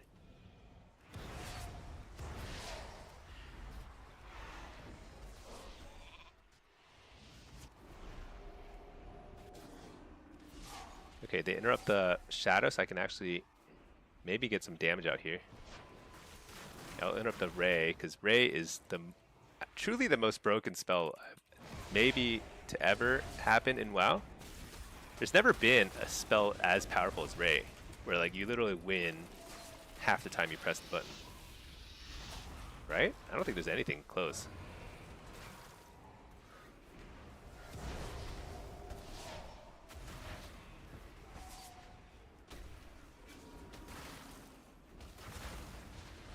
Alright, we're just going to kind of take a nice and calm here. Nice and calm approach.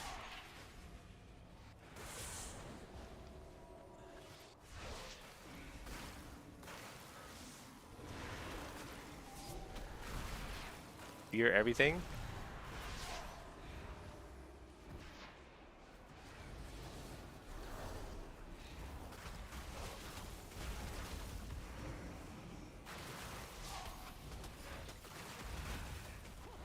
I don't understand this. I don't think I should die here. It may be happening because he just presses Ray button, but I shouldn't die here.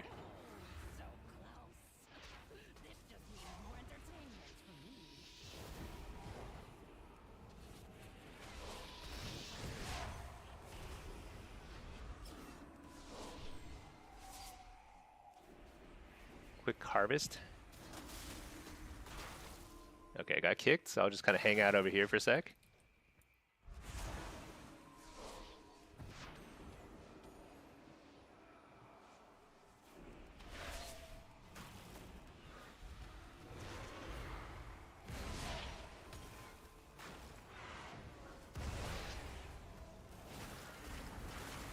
Nice.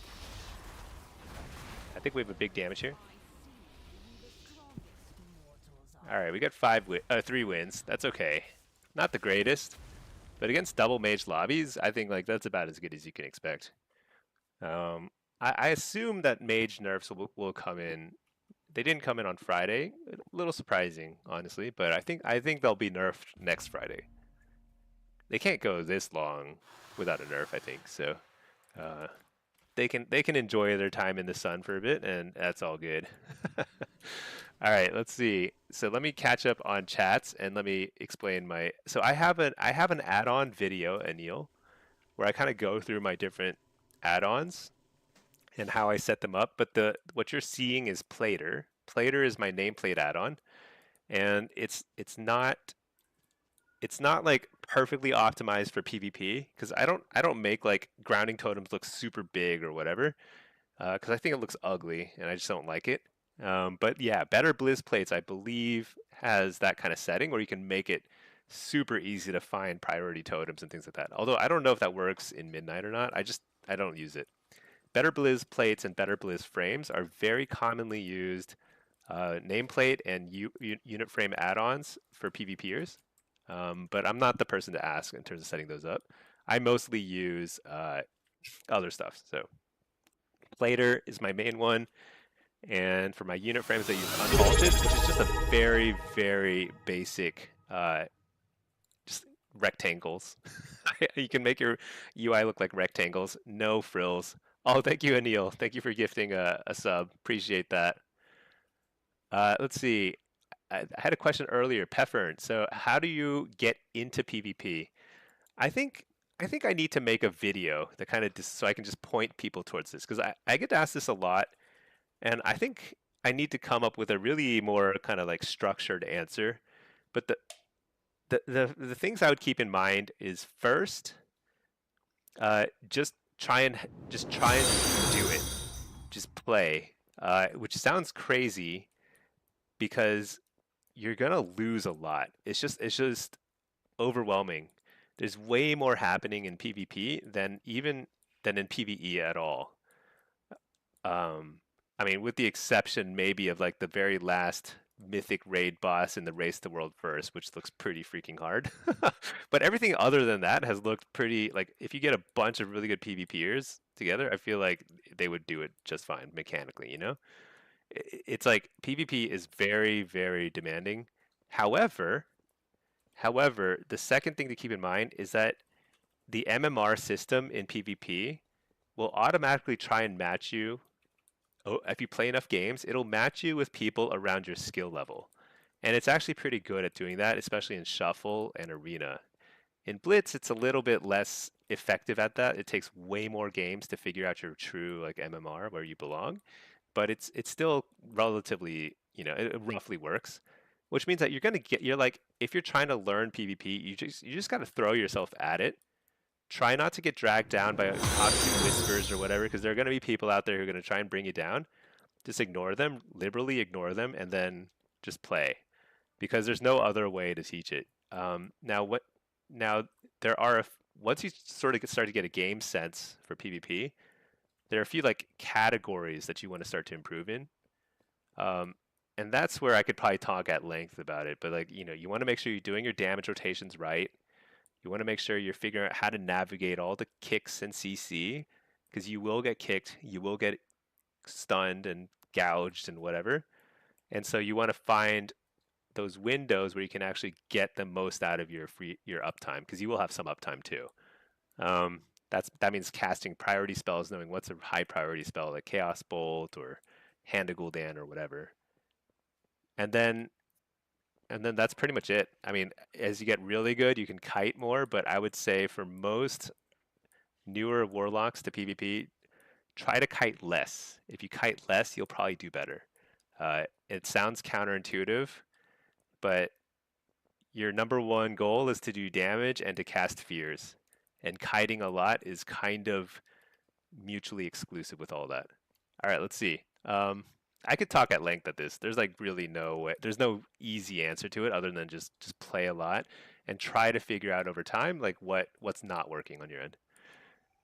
Sluffman, hey Stinky, how is Warrior and Havoc DH right now? You want to try melee? They seem most fun to you. I see plenty of them both. I think they're good.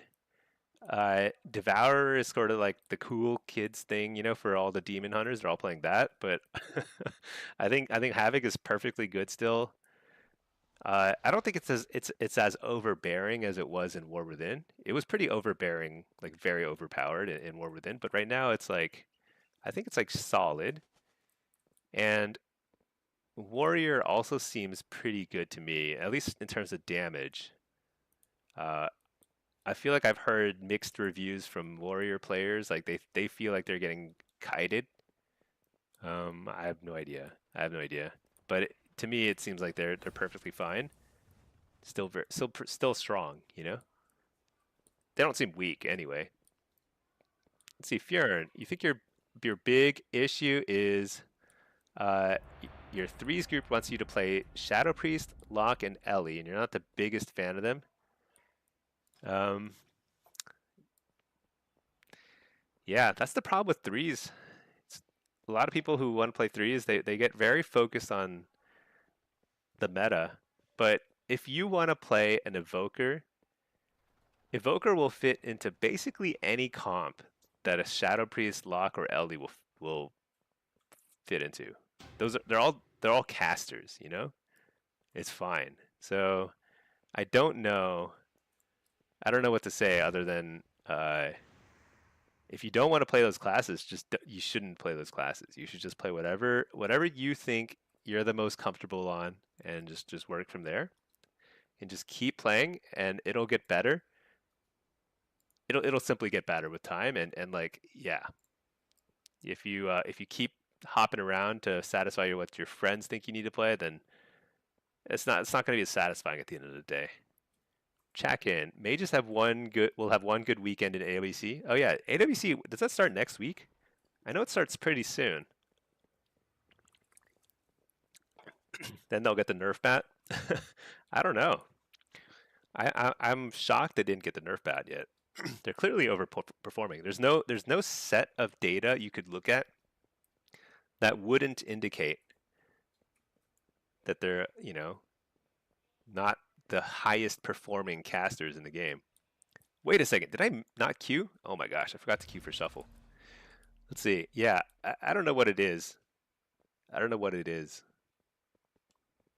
Usually, so we're now in the third week of tunings, third or fourth week of tunings, I think, in midnight. And I would say that usually by then, Blizzard gets it pretty right. And I would say that a lot of classes are kind of in the right spot now. With the tunings that were coming on Tuesday, they're at least hitting the ones that make the most sense. But there's a glaring exception, and it's mages. Possibly sub rogue too. Kind of depends on how. I don't think the nerf is very big. It's actually not a very big nerf for sub rogue, so that's a little surprising. I don't know. Maybe some RMP team paid Blizzard off, and they want to get a quick AWC Cup win, and then they'll nerf them. Who knows? Let's see. Pure. Those classes seem rather difficult, and playing them isn't going to help. Uh, so yeah, those are not the easiest classes, but it depends on who you're playing with. If you're playing a caster and you're playing with another caster, one of you will have a good time and one of you will have a bad time every single game. That's kind of the way it is. But the person who's having a good time needs to pump. They need to do tons of damage, tons of CC on DR, on cooldown. And the other caster just needs to kind of hang in there and do what they can. But that's generally how double caster works. If you're playing with a melee, that's a little different. And if you're the only caster playing with a melee and a healer in a threes environment, you have to play very well. You're just going to get targeted a lot, and it's very hard to kind of contribute. Checking with both Better Blizz add-ons, they have profiles of streamers you can choose from. Yeah, exactly. Yeah, like you can choose like a Venruki approach or whatever. They all kind of look the same to me, and they all kind of look like the classic WoW UI, which is not what I don't find it personally very appealing, but I think it's simple. A lot of people like it. Pepper practice makes perfect. Yeah. Oh, the other thing I'll say is it's a lot easier to learn in lower stress environments, which naturally to me means two things. It's either skirmishes, just play some skirmishes. The problem with skirmishes is like a lot of your skirmishes are going to be like 1v2s because people just don't join. or if you want to like actually start learning against like real people, well, okay, skirmishes is one way to learn. Another is training grounds, which is that it's against bots, but it feels like PvP. So you can kind of see what it feels like to be interrupted a lot and get stunned when you're trying to do your goes. They're not pushover bots. It's PvE, but it really feels like PvP. Pretty nice to try that out. It's sort of fun. But if you want to kind of step your foot into like some rated content, I'd say solo Blitz, solo Battleground Blitz is actually pretty fun, but I would watch a guide first to make sure you know what you're supposed to do on each map. And then yeah, give it a shot. It's a lot lower stress environment compared to shuffle or twos or threes. Unless you're playing with like some friends who are like non-judgmental and they're not gonna like rage at you, then you can play twos or threes. Then it's fine. Let's see. Derek, how do you get the green pet and Rain of Fire? I don't remember. So there's a quest line. There's an old quest line, but I don't remember how I got it. If anybody knows, WoW Green Fire Questline Warlock. Green Fire Quest Chain. Maybe this? I think this was probably it. I don't know. I haven't done the research, but I'll link this. This is maybe it. Oops. I just pasted that twice in the same chat. 1 second. There we go. There is a quest line. It's a little long, but it's easy because it's all old content. You just breeze through it, and then that warlock that you do it on can toggle on green fire effects, which is super cool. But if you have multiple warlocks, you actually have to do the quest line on each of them. It's not a warbound thing. I have a lot of warlocks, and so I just haven't done it on any of the other ones, just on this guy. But it's cool. I like the green fire effects. Messy Hockey used the title on your warlock. What title do you get from it? Let me see.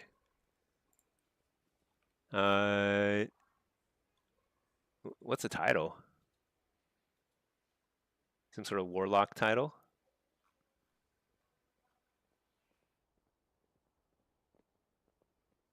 Oh, of the Black Harvest. Ah, I have seen that. Okay. If you did it before Warlords came out. I guess I don't have, I doubt I have that. I mean, I played on and off here and there, but like, I doubt I have it because I didn't play very much during Warlords or Draenor or whenever it came out. Legion. Okay. Let's reload my UI.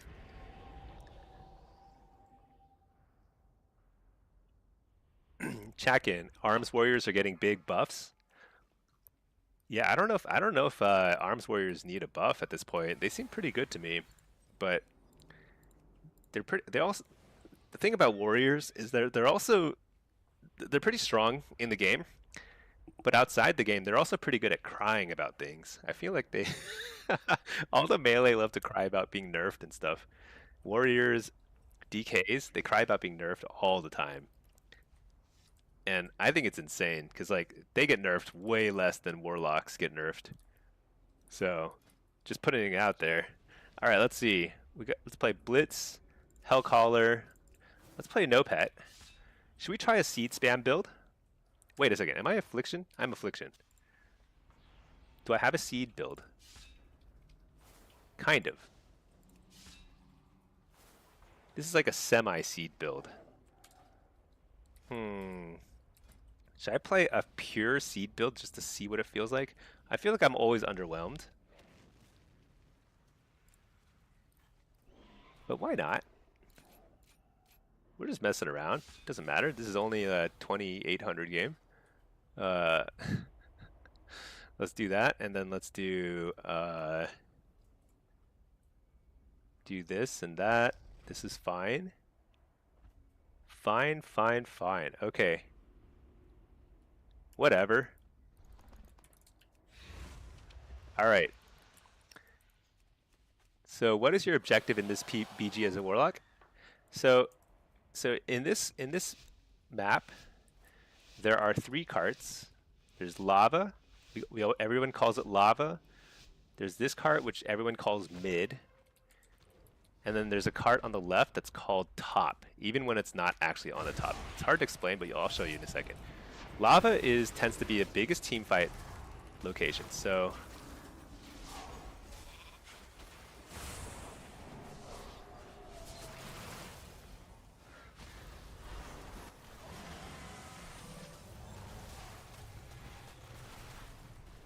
this is very unfortunate kind of situation, but usually the goal here is simply do a lot of damage and try and do a lot of slows.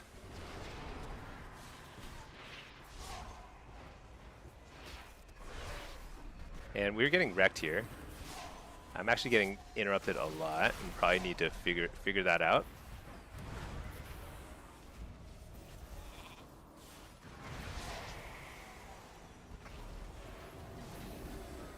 But that's okay. Could be worse.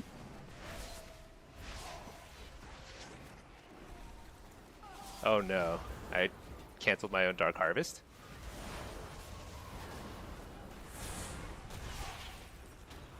I think I miss UA. I want to kill somebody, you know? And I don't really have the ability to do that.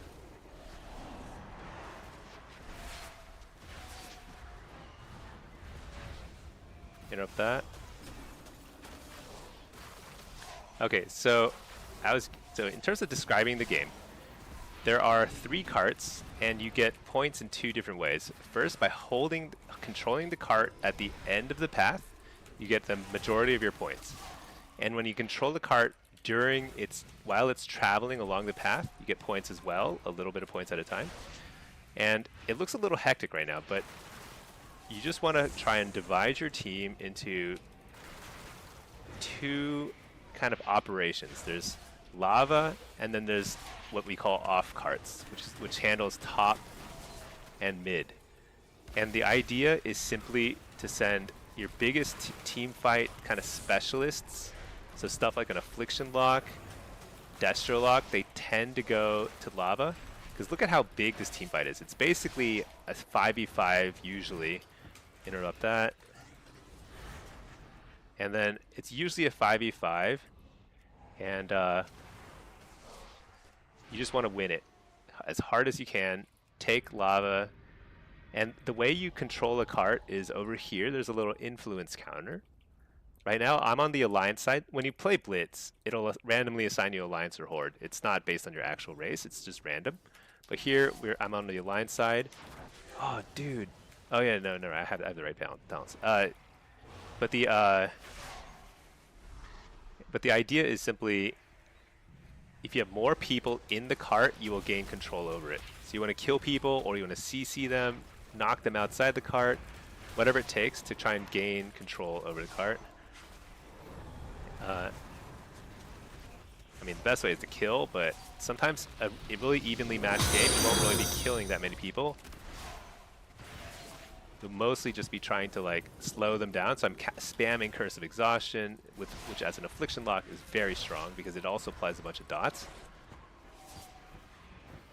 And here I'm running a seed spam build, just trying to pump the damage meter, be super annoying. That's a nice ice wall, although I feel like that mage walled himself out too, which is kind of funny. Usually they do that so they can take advantage of it, but that's okay. Meanwhile, on the rest of the map, there's like a team of like 3v3 going on. There's like a rogue and a mage. They're going around, usually with another person too. But they're just trying to do a little bit of... Man, what in the world? It's so laggy. They're just trying to capture those carts. Now the thing is, like, you can't win just by sending everybody lava, or everyone would just come here. It'd just be an 8v8. You have to take a little bit of both. Lava and some off carts, like mid and top. That sounds super confusing, and that's because it is. It is one of the less intuitive maps. And it's actually very hard to play, even at high levels, because it's very easy to make the mistake of like overcommitting to lava or top or whatever. They're heavily committed here now. They have 6 people here. Actually, we have 6 too, and we still lost it. That's not good. But this might be their first cart, so we'll let them have this one. It's okay. But yeah, I have a Battleground Blitz kind of like primer video. I recorded it last season, so it's a little out of date, especially Eye of the Storm. But a lot of the strategies are very similar still. Might be helpful. Check that out. I think some other people, I saw some other people, like, I think Omnivore has one.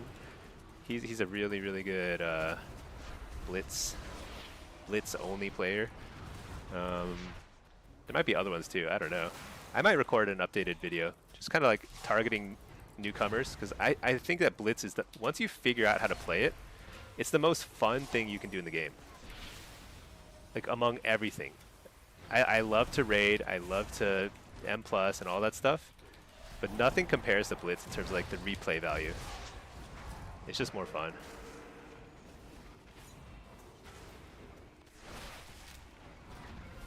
because as you play more, you will see more and more creative strategies, and it's super exciting when you see people make like huge plays. They knock somebody off in like a really important time, or like they show up somewhere unexpected. Super cool. We kind of like completely dominated here, but that's just that happens sometimes. Messy Hawk, you got complimented on your off cards the other day. That's awesome. They need to remove Spear of Lameness from warriors. Something has changed about Spear of Bastion. It is way stronger than it used to be. You can't reliably gateway out of it anymore for whatever reason. It used to be like a guaranteed way of getting out of the Spear of Bastion. You just gateway out. That's no longer the case. It's kind of weird. So like seed spam, it's definitely effective in the sense that like you'll do a bazillion damage, but I felt like I wasn't doing enough damage. Maybe I need to do 12% more damage. Okay, actually, I know the answer. On Tuesday, we're going to totally dominate. Totally dominate. I think Affliction is going to be potentially overbearing in Blitz on Tuesday. Right now, it's obviously strong. I wouldn't say I carried that, but I would say that our off cards carried that. But like I would say it's strong, right? Might as well just like play it again. Super fun. I'm not sure that the full seed spam build is right, but it wasn't bad. Did I record the combat log?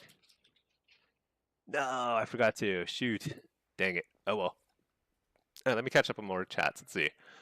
The fight was pretty hard, similar to those Delphont. Oh, what are we talking about? Oh, you don't play Felguard with demo? No, I do play Felguard with demo. I play all three specs. So I was playing. Because I was switching between all the specs, I had different pets out and stuff. But no, I always play Felguard with demo, which is nice because it's simple. And Pepper, the only other thing I'd say is that on Silver Shard Mines, the best role for Warlock, whether you're playing AF, Destro, or Demo, generally is going to be at Lava. So it's simple. You're just going to go to Lava, try and win the team fight, like CC the healers, knock people out of the circle, use your Curse of Exhaustion, stuff like that. Okay. Let's see. Training grounds actually helps you understand the map more. Oh yeah, do they have training grounds for every Blitz map? Oh, Silver Shard, Battle for Gilneas, and Arathi Basin. So I haven't done very much of it, but I think that's actually a great idea.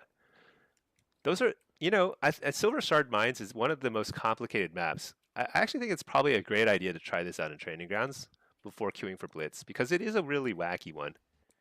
Eye of the Storm used to be the wacky map. It was super weird in War Within, but very funny and very fun. But they changed it. Now it's basically another Arathi Basin, which is, I think most people are kind of roughly familiar with. Let's see, Pack. Omnivore made a good video about responsibility tier list for Blitz new players. I should watch it. I need to watch it before I recommend it. I want to see what he says about Warlocks before I recommend it. Let's see. Pepper, you've been playing some random BGs, which can be really fun. Yeah. I used to enjoy... Oh, no, not GGs. Yeah, GGs. Yeah, Pepper, I used to enjoy random BGs. I would play them. So I play a lot with my wife. Pinky is actually on her... Oh, she's leveling her alt priest, Winky, it looks like. Pinky's my wife. We play a lot together, a lot of PvP together. We used to do random BGs all the time. And then Blitz came along, and now I cannot play random BGs because it feels like you're in slow motion. I just can't do it anymore. But Blitz is super fun. It's a nice replacement for random BGs. Pepper, maybe there are more people who know what they should do in Rated. So yes and no. Yes and no. There's a huge disparity between ratings. So at higher ratings, people generally have a better sense of what to do, and there's like less chatter about what to do beforehand. At lower ratings, I'd say the way I approach games in lower ratings is simply to go off and play like a rogue and do my own thing and try and win in smaller encounters, like 1v1s and 2v2s. But I'd say if you're newer to Blitz and newer to PvP, you should watch one of the guide videos. I'll check out Omnivore's. I assume it's good because he's just a really good player. So I would just check it out and then like get a sense of what you're supposed to do and just stick to the default strategy and then only start to deviate from that when you get a little more comfortable with how the game is played. Let's see. Anil, you can 100% gate out of spear. It works every time. It does not work. So it used to work every time, but sometime in the last patch or two, something broke. And occasionally it'll suck you right back in. That never happened in War Within. Like, it used to be a reliable way to get out of a spear bastion, but sometimes something is weird now. And I don't know exactly what the conditions are, but it sometimes will like yank you right back into the spear, and it's very frustrating. Really weird stuff. Let's see. I fear. What do you think of Boomy? Is it strong? Boomy seems very good in Blitz, like top tier in Blitz, and in Shuffle, I haven't seen it a ton. I feel like every Boomkin is now playing Mage. I haven't seen it a ton. I don't really have a strong opinion on it. I assume it's fine. I assume it's fine. It's probably pretty similar to where Lock sits, which is like above average. Although I'm starting to think that everything is above average, which means everything is average. Who knows? Mint chocolate hot chip. Nice name. Hey Stinky, can I ask where you get that cool Fell Hunter skin from? Oh yeah, my Fell Hunter? Oh, you know what? Let me show you. So there's a barber, but I don't know where the barber is in this city. Let me talk to a guard. Dude, where are the guards? I swear, like every time I want to find a guard, I can never find one. There's one. So let's go to the barber. Is this literally the barber right here? Wait, no. Oh no, down there. Okay.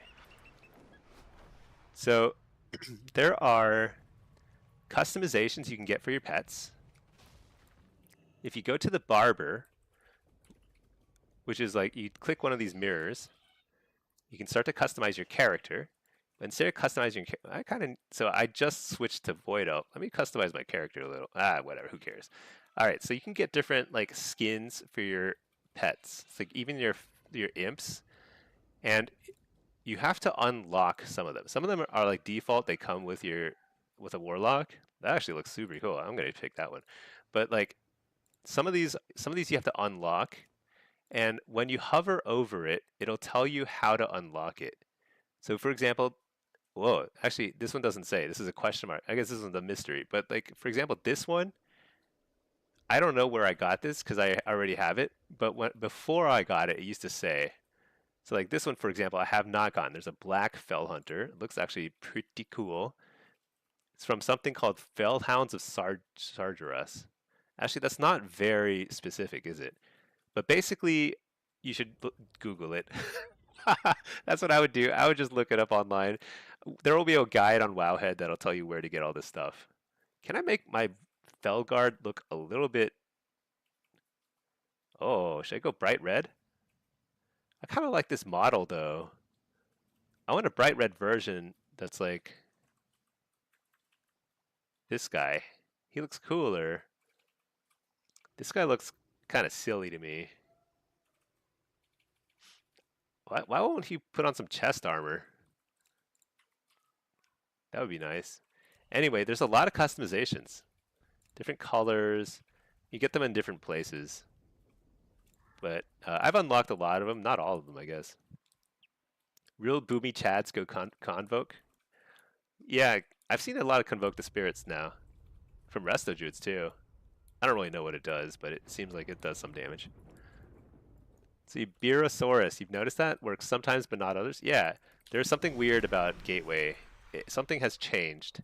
It's probably just some spaghetti code. It's not intended to be changed, but something about it makes it so you still want to try to get out of spear because I think it works like something like 80% of the time, but like 20% of the time it's just you're gonna get out of the spear and it's gonna yank you right back in. Very weird. See, pattern sounds similar to low versus high ELO Counter-Strike. Some things transcend games. Yeah, I think that's the way that MMR works in every game. It's basically, any game that has some skill components is going to have that exact same dynamic. Where at lower ratings, it's like you can carry a lot more games, and as you move up, you're eventually going to get to an MMR that kind of makes sense for you in terms of your skill level. And this is true of everybody. Everybody's going to get to the skill level they belong at, and they will win 50% of their games, with the exception of the absolute best person in the world. Then, I mean, they will have high win rates forever, but everyone else will have 50% win rates. Let's see. Random BG players give up easily and the games take longer. Yeah, it's just like, I don't like that. So one of the biggest things in Blitz is your mount run speed in Blitz is like, it's like 150%. It's something faster. You move a lot faster, and that just makes it feel better. Honestly, they should just make the base run speed faster. Let's see. Miles, hey, do you think you'd lose too much haste if you used engineering items with one stat verse? Miles, that's my plan. My plan with is to make engineering helm, boots, and bracers with one stat versatility, and then try and figure out from there if I can get the right amount of haste. But the problem right now that I'm running into more than anything is dying in random one-shot bursts from like an aim shot or a ray of frost or a sub rogue, whatever shadow dance thing or whatever it's called. And I think like the one thing I need to do is figure out how do I survive those goes, because the longer a game goes, I think the more confident I am that I can try to win it.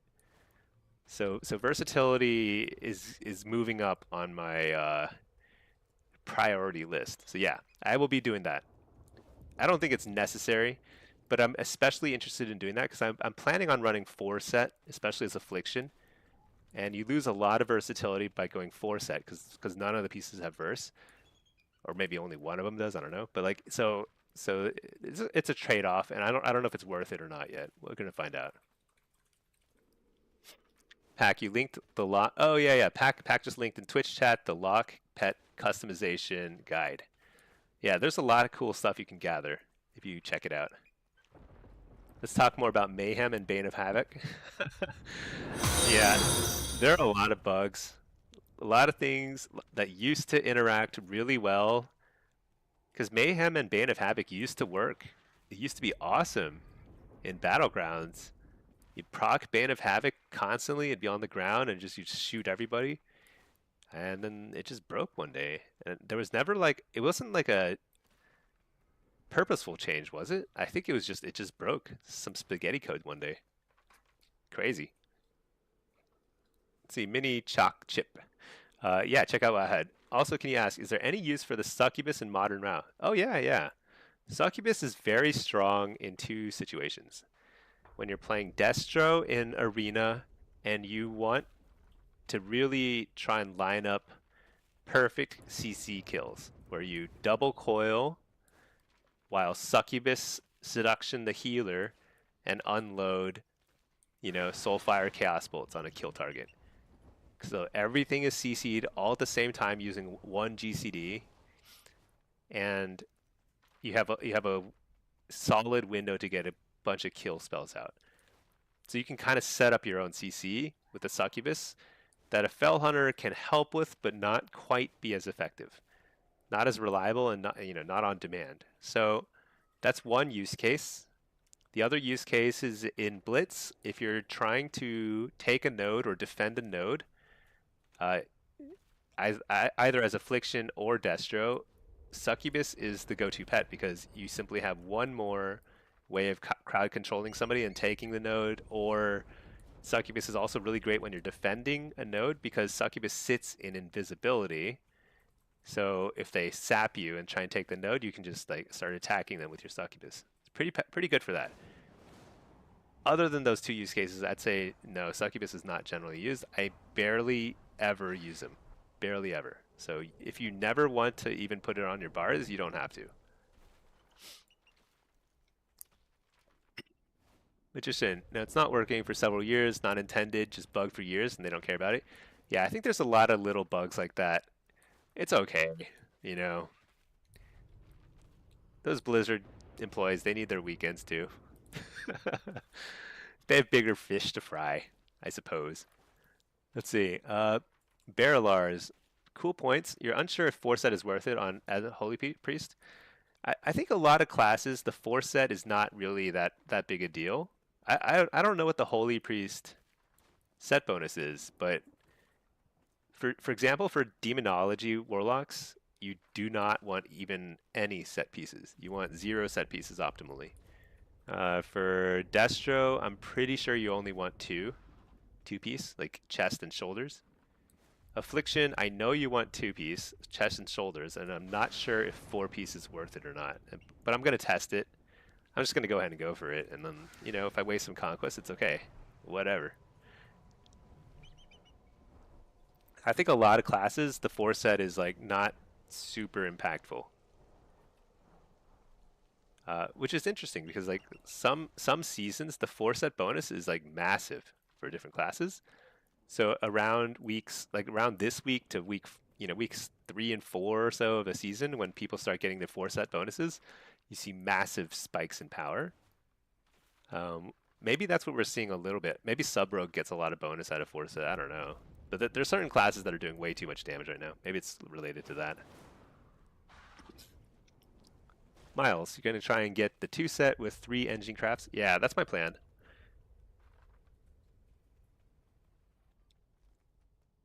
The problem with engineering crafts, and the reason why I didn't get them early in the season, is because the embellishments for engineering are very bad.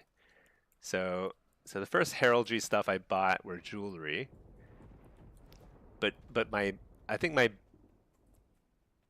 ideas for best in slot gear probably will only involve 1 crafted jewelry piece for a haste first ring, but the other jewelry pieces probably are going to be better off being bought from the vendor because they have more versatility. But at least early in the season, it doesn't matter too much. You just want to make sure you're kind of keeping up with everyone's item level. Papa Bless. What is the easiest spec of Warlock? Demo? Yes, Demo is the easiest spec to play. Actually, it's the easiest spec in both PvE and PvP. And it's the easiest spec in Arena and Shuffle. In Battlegrounds, I think Affliction or Destro will be easier to play than Demo. Actually, I'm sure of it.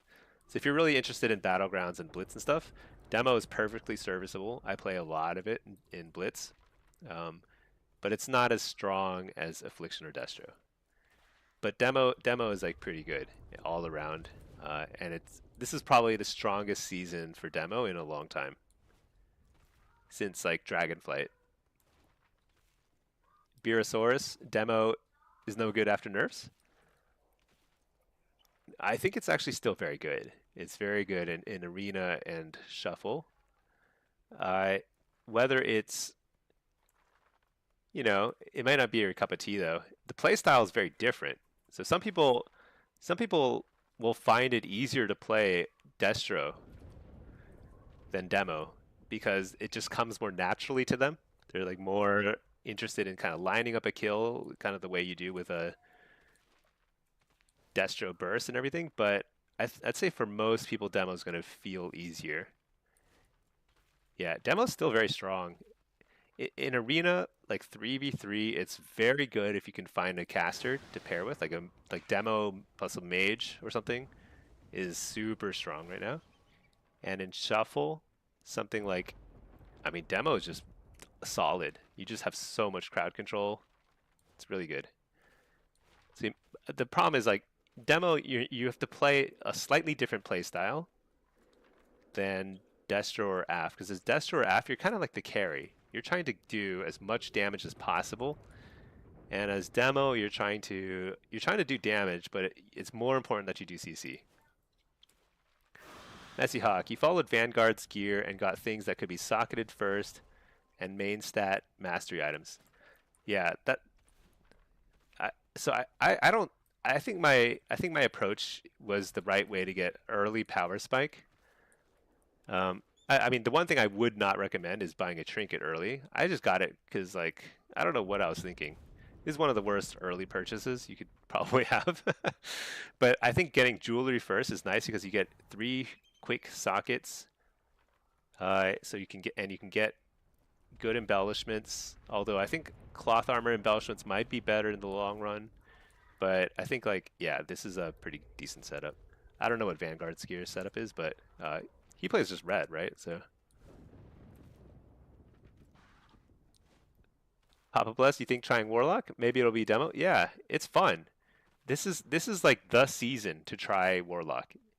It's a little simpler than ever because they went through a bit ability prunings and demos. Damage rotation is extremely simple now, and all 3 specs are pretty good, especially in Blitz. I think Destro and Affliction are both extremely good in Blitz, and Blitz is I can't like it's hard to say without you trying, but to me it's super fun. A lot of variety in terms of gameplay, and it's also less stressful than Shuffle. Check in. We had a convo the other night. Drain Soul versus Shadow Ball. You feel like Drain Soul is very good because you get 20% proc per tick of Drain Soul. Yeah. So I was trying some more Drain Soul yesterday, and I was looking at the combat log. I think you're getting some more shard instability procs for sure. But I think it's not just that you get interrupted more. It's you also have you can't move while doing it, so it is a noticeable loss in mobility, and you get kicked a little bit more. I don't think it. I don't think it's worth. I don't think it's worth it, but some, for some people, they might find it more useful. It definitely does more damage. Definitely does more damage. So I think there is a world in which it can be used. I just find it not likely to be as as effective for most people. Certainly not for myself. Stand still, deal big damage. Yeah, but what I do recommend is I do recommend that people run Drain Soul if playing Affliction when they're playing 2v2. It's so much better in 2v2 than it is in other brackets. It's crazy, actually. It turns AF from feeling like terrible in 2v2 to feeling pretty fun, at least to me. Burosaurus, you saw Mez fight a high-end Affliction Survival Mistweaver in threes at high rated. Your buddy plays Survival. Do you think that's an okay comp? Yeah, I actually am curious what sort of comps people are going to make work with Affliction. I think it's going to be unusually uh, flexible this season. If you played Affliction in the War Within at all in threes, you kind of had to play Affliction Assassination Rogue, and that's it. Literally could not play any other comp because Assassination Rogues provided all the like the peel you needed with this AoE silences. It's just like nothing else came close. But I think Affliction now does significantly more damage, and that opens up more possibilities. You can play with a lot of different stuff. I don't have a strong sense. I mean, my personal view on threes is that the bracket is more or less dead, except at the very high end of play. I love watching AWC, and I think it's fun if you have a couple friends and you want to play with a couple friends. But in terms of like competitiveness for most people, it's like pretty. It's not super fun. Um, so I don't play a lot of threes. Like I don't even go for Gladiator most seasons now. I might at some point later this season. We'll see. Uh, but like Shuffle to me is like kind of where I focus more of my energy these days. Shuffle and Blitz, and I'd say that like yeah, Affliction is looking really good. And in threes, I suspect it's going to work well with a lot of different partners now, more than last season. I don't know about survival. I honestly haven't seen that many survival hunters because everyone seems to be playing BM right now, but I think BM is a little overtuned, which is why. Uh, and marksman, BM and marksman. So I don't have a strong sense of how well survival is doing these days. It's kind of weird. Let's see, Jackin. Oh yeah, that's right. Fjern, what are your thoughts on Shadow Priest, Druid, or Pally, or even Monk? Um, you're talking about DPS roles, right? So like Shadow Priest, Ret Pally, Boomkin, or Feral, I suppose, or Windwalker. Hmm.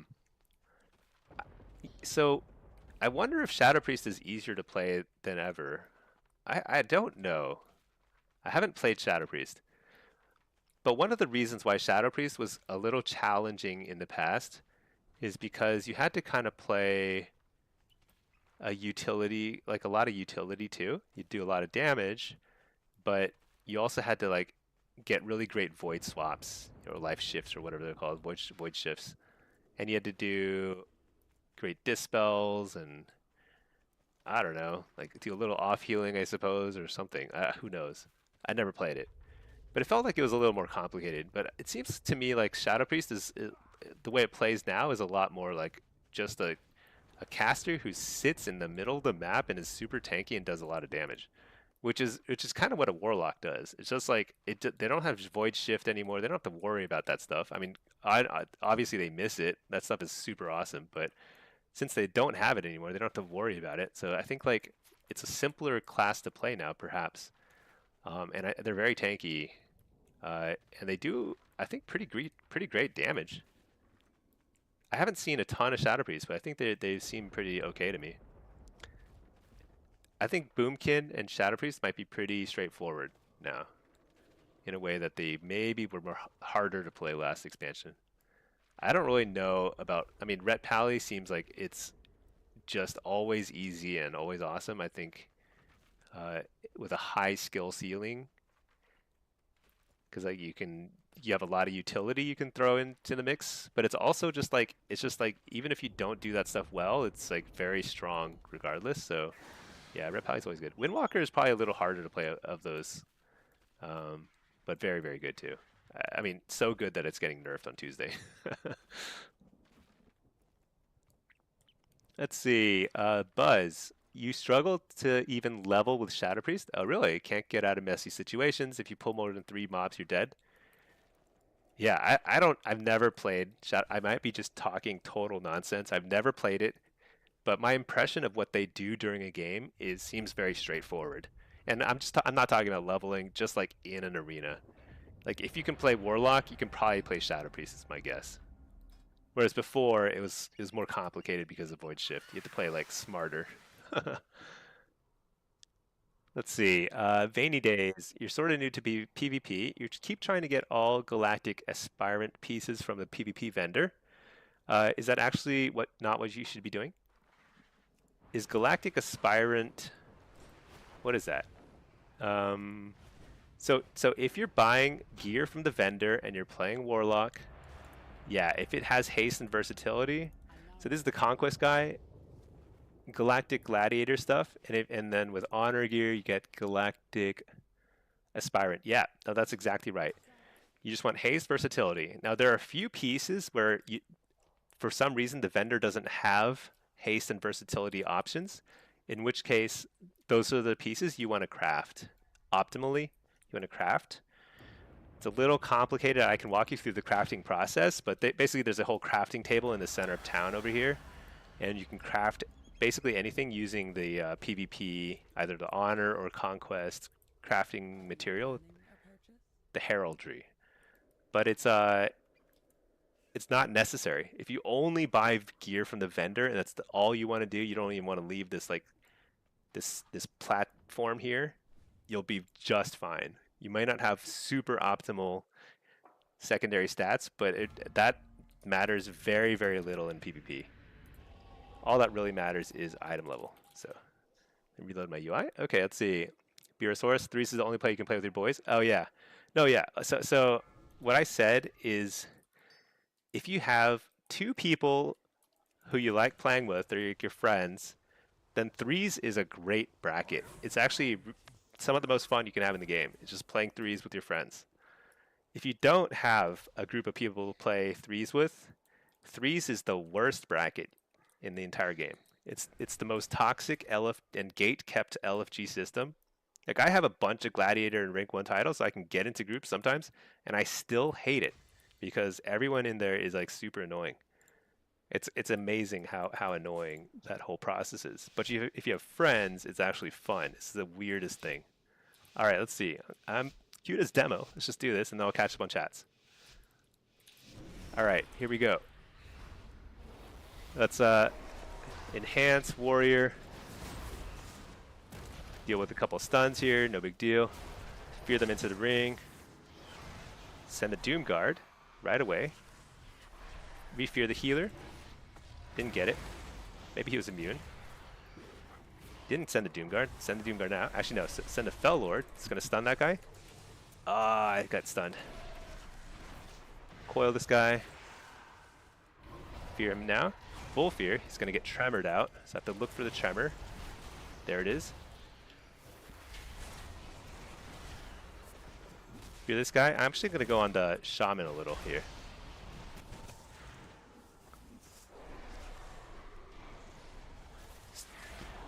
Actually, let's actually just give that guy precog, because why not? Stun the warrior, fear this guy. I assume we're on the warrior, but actually I can't tell who the mage is on. I guess he's on the shaman. Let's go shaman. Wait, is he gonna die? Dude, he just died. You know how he died? Frost mage hit his I win button. It's called Ray of Frost. And it kills whoever they target 94% of the time. Just insane. Just insane. But we did our part. We did our part. But you can see like that the playstyle for demo is supportive. I'm like really focused on disrupting. I want to be disruptive. If they go on me, it's a guaranteed win. Like I want them to go on me. So like one of the worst mistakes I see Demolux make is they play very defensively. They kite around a pillar and they like try and like not take damage.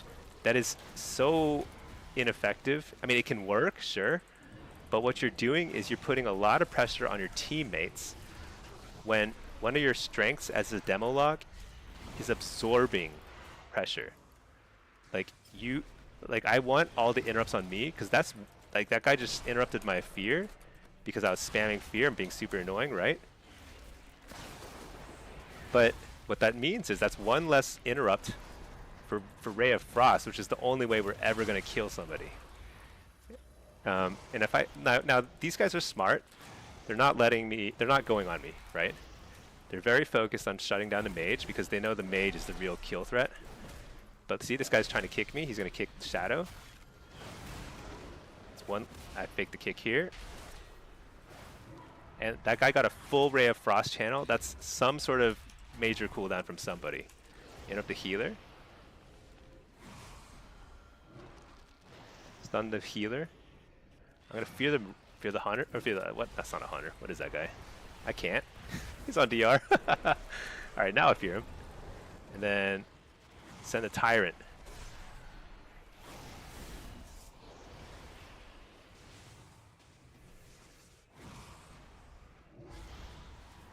Fear that guy. Now here is a huge amount of damage, but because they're hiding, I'm just gonna hit this guy instead. You don't ever want to be sitting around doing nothing, so you just like send your damage, interrupt the healer. This guy is going to have to play defensively in a second, but you hop forward. That's super risky. They have to interrupt me. Take out the grounding. Fear the healer, who is on FRDR, not fearable. Crazy. Coil the Hex. Okay, I'm going to port this and run right back out. Interrupt the healer. This is huge. Fear the healer. Fear this guy. Stun this guy. Fell Lord right here.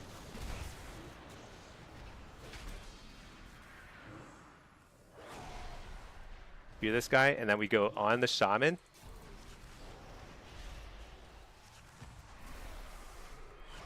I have a ton of damage here. I have my Apex going.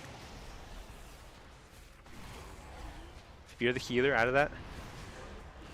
I'm going to interrupt the shaman who isn't casting because I simply want to get my Ravager, Bell Ravager out, and he does a ton of damage.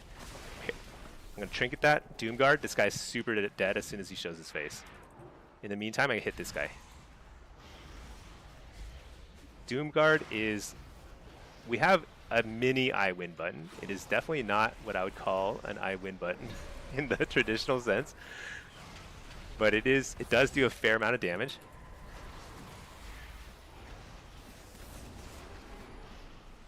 I need to prevent any sort of like shattering throw type of thing, which I don't even know if that still exists in the game.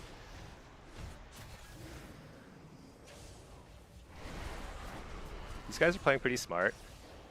We might actually lose this, which is shocking, I know, but I interrupted the healer. If I get the fear, he's toast.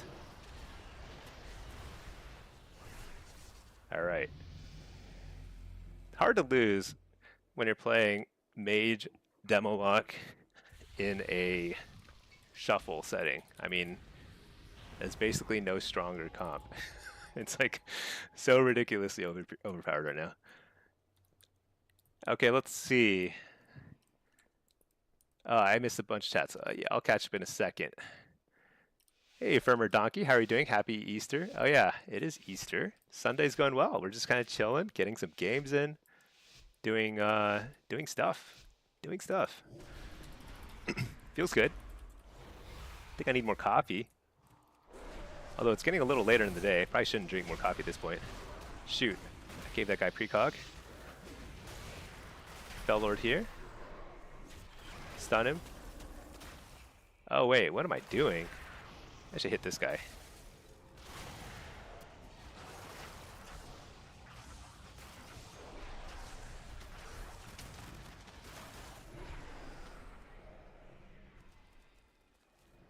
So they're playing very scared. Interrupt the poly.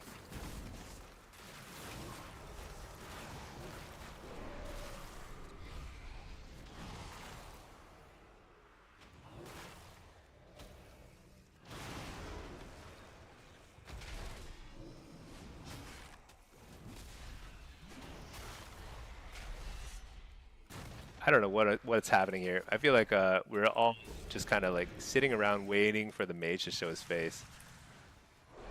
Oh, he's pressing his I win button. That's no fun. All right, there we go. He interrupts. Interrupt the poly.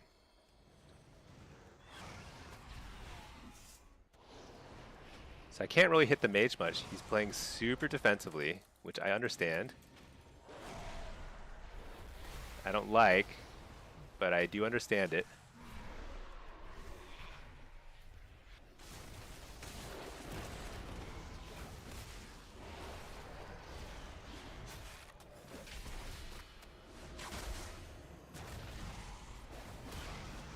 Interrupt the ray, because we do not like rays.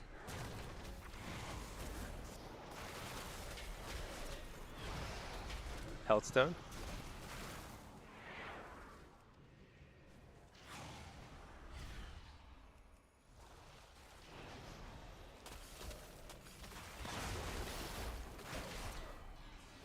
Little laggy here. Interrupt the healer. AoE fear.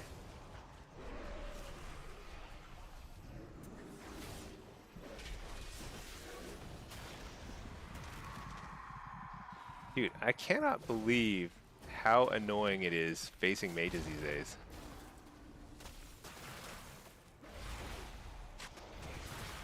Stun this guy. Reflect. A new port here. Take this back. If he follows, then we turn on the warrior.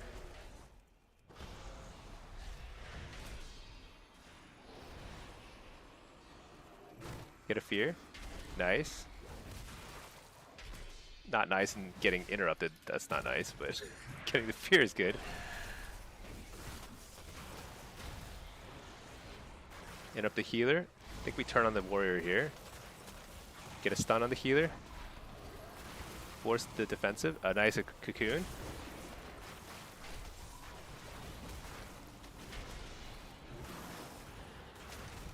Triple fear.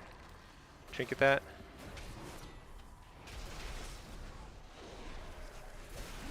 Little dead here. Dude, I don't know. That seems pretty tough. I think that'll feel better once we see Frost Mage nerfs come through. I don't really know what else to say about that. So I think like good Frost Mages can play very defensive. They don't have to play aggro. They can just hide and then every minute peep out, press their I win button, and then return to hibernation if they don't kill somebody. What do I do there? I mean, I can't chase. I have to turn on the. I have to pull. I have to pull them towards me. The problem is like positioning wise, it didn't really have. That wasn't an option.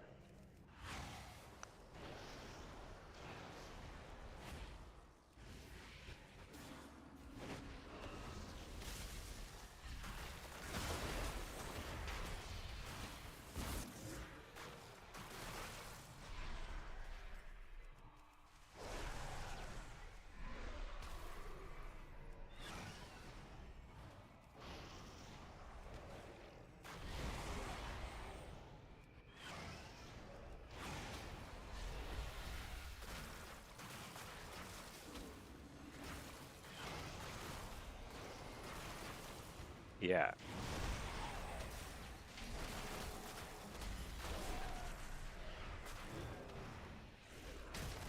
Get up to Polly.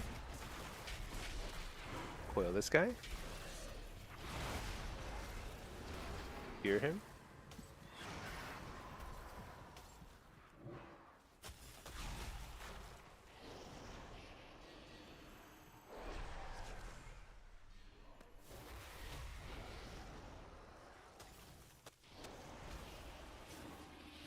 Alright.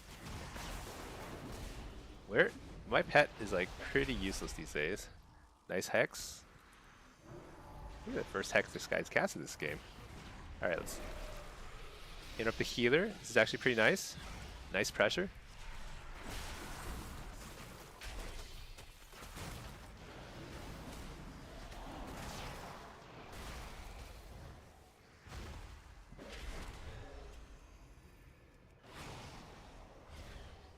So, I think this warrior is pretty good, from what I can tell. I think the mage has an I win button, so I think we lose at some point, but I think our only way of winning is like if the warrior overextends, and he's just not doing it.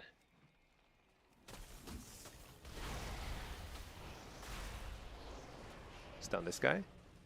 Totally immune to stun somehow. I can actually stack up on the ice wall.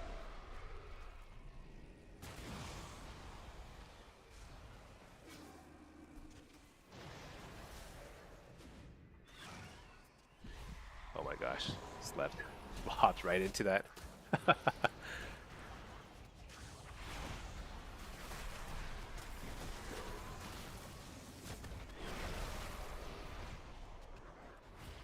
Big damage here. Dang.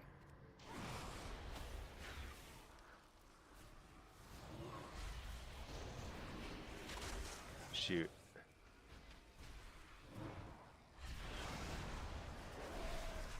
Coil this guy. Actually, we go on to mage. Beat this guy. Go on this guy. Nah. Yeah, I think like they can basically just play super scared the entire game, and they know like they won an Array of Frost. I wasn't quick enough to stun it with a interrupt, and it's just kind of like that's it. That's the game. Oh my gosh. I hope they actually address this. I don't know why. I don't know why they forgot to. They got basically every other major burst from every other class that's like unreasonable, and I think this is the only one that's left. This and Pyroblast from during combustion, just too high damage, because it's like Nobody should be able to play like a coward and just peep out every minute or so and hope they just win through just simply pressing a single button. It's just not healthy gameplay, you know?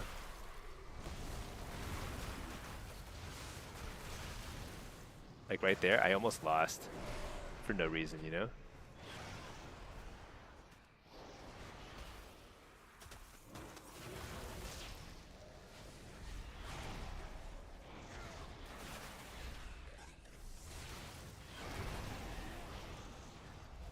I'm kind of surprised that the Warriors wants to go on the Shaman instead of the Mage. Or maybe he can't really stick on him.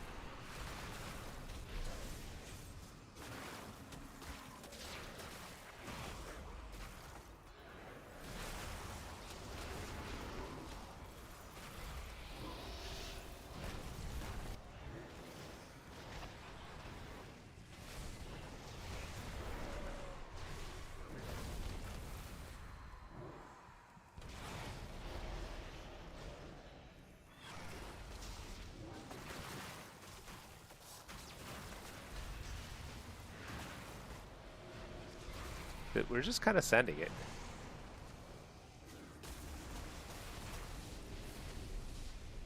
There's not much to it. We should be doing a little more damage than we are. That's probably the biggest issue here. But maybe someday.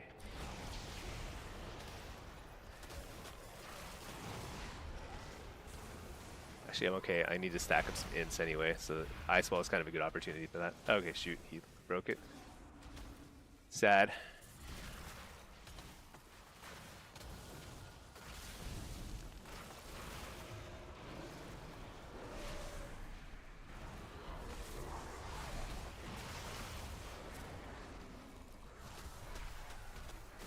So I had the wall there because got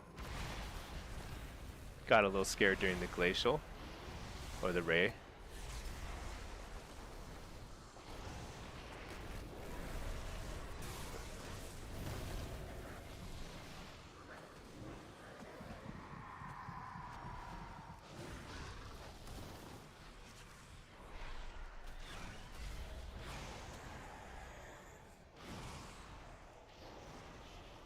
You're the healer.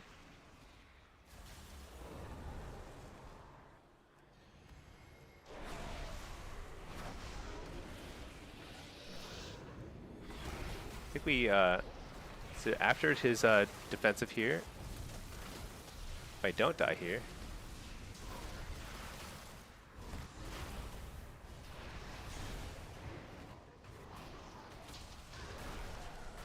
foil him.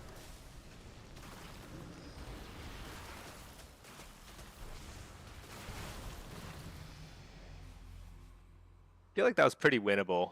I probably needed to drag them into the room a little bit more often, but honestly, the mage going 6 is not surprising here. Is he going 6? Or 5? No, he's 6. Yeah, he's going 6. Yeah, I don't know. All the mages will get to 23, and then Blizzard will nerf him, and then we can climb too. Is the way I think about it. All right. I think this game goal is really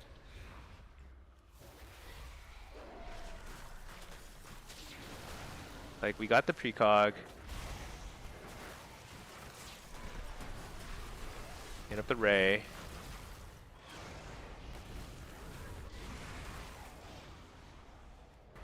Can't get the second ray, but I can't get them all.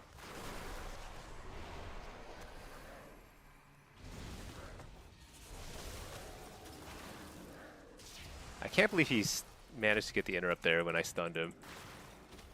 I think the timing was kind of unlucky.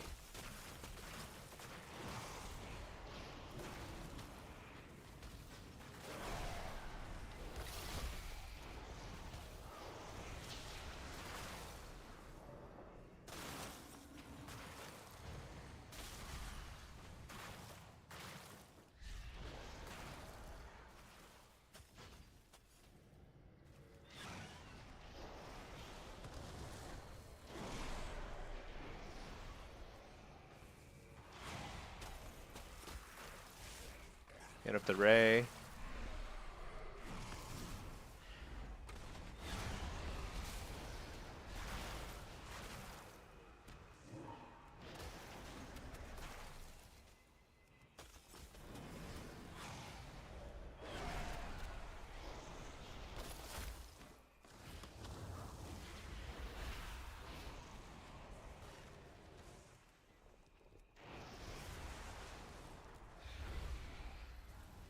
Stack some pets up. Oh no.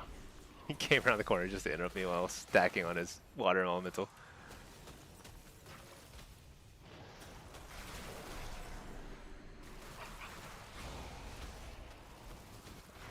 Nice, I got to save my interrupt there. Beat this guy out a little. Stun him here. Bellord.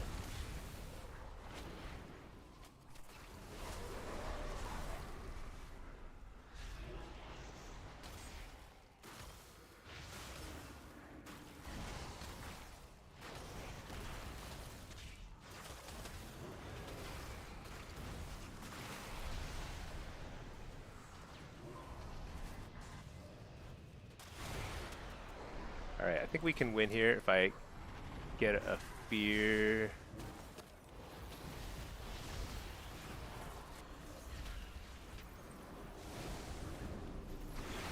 Interrupt the ray.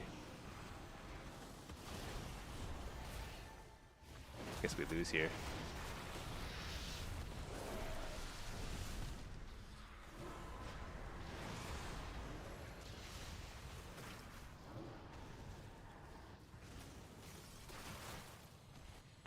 I'm just stuck. Dude, it's so insane. So insane.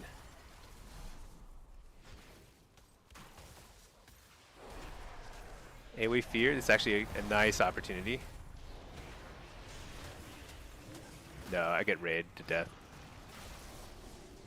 Oh man, that's brutal. I don't really, I mean, I thought last round was winnable, but I used my interrupt on the monk, thinking that maybe we could get the kill, but his raid was up, and so he just won the game. I gotta admit, Shuffle is a little less enjoyable right now than Blitz, which it's not surprising. I mean, in general, Blitz is more fun than Shuffle, but usually I enjoy Shuffle a lot towards the beginning of a season because it's just more like there's more figuring out to do in terms and like seeing what the meta is and just like kind of learning more about each class. But because Frost Mage just simply wins every single lobby, I just don't know. I don't really know how to what to take from that. When there's a lobby without a Frost Mage, it just feels like you're playing a different video game where like everyone can win. I mean, don't get me wrong, I do beat some mages here and there, but like it's just like even when you beat them, it's always close because every single minute they have a 60 to 70% chance of winning.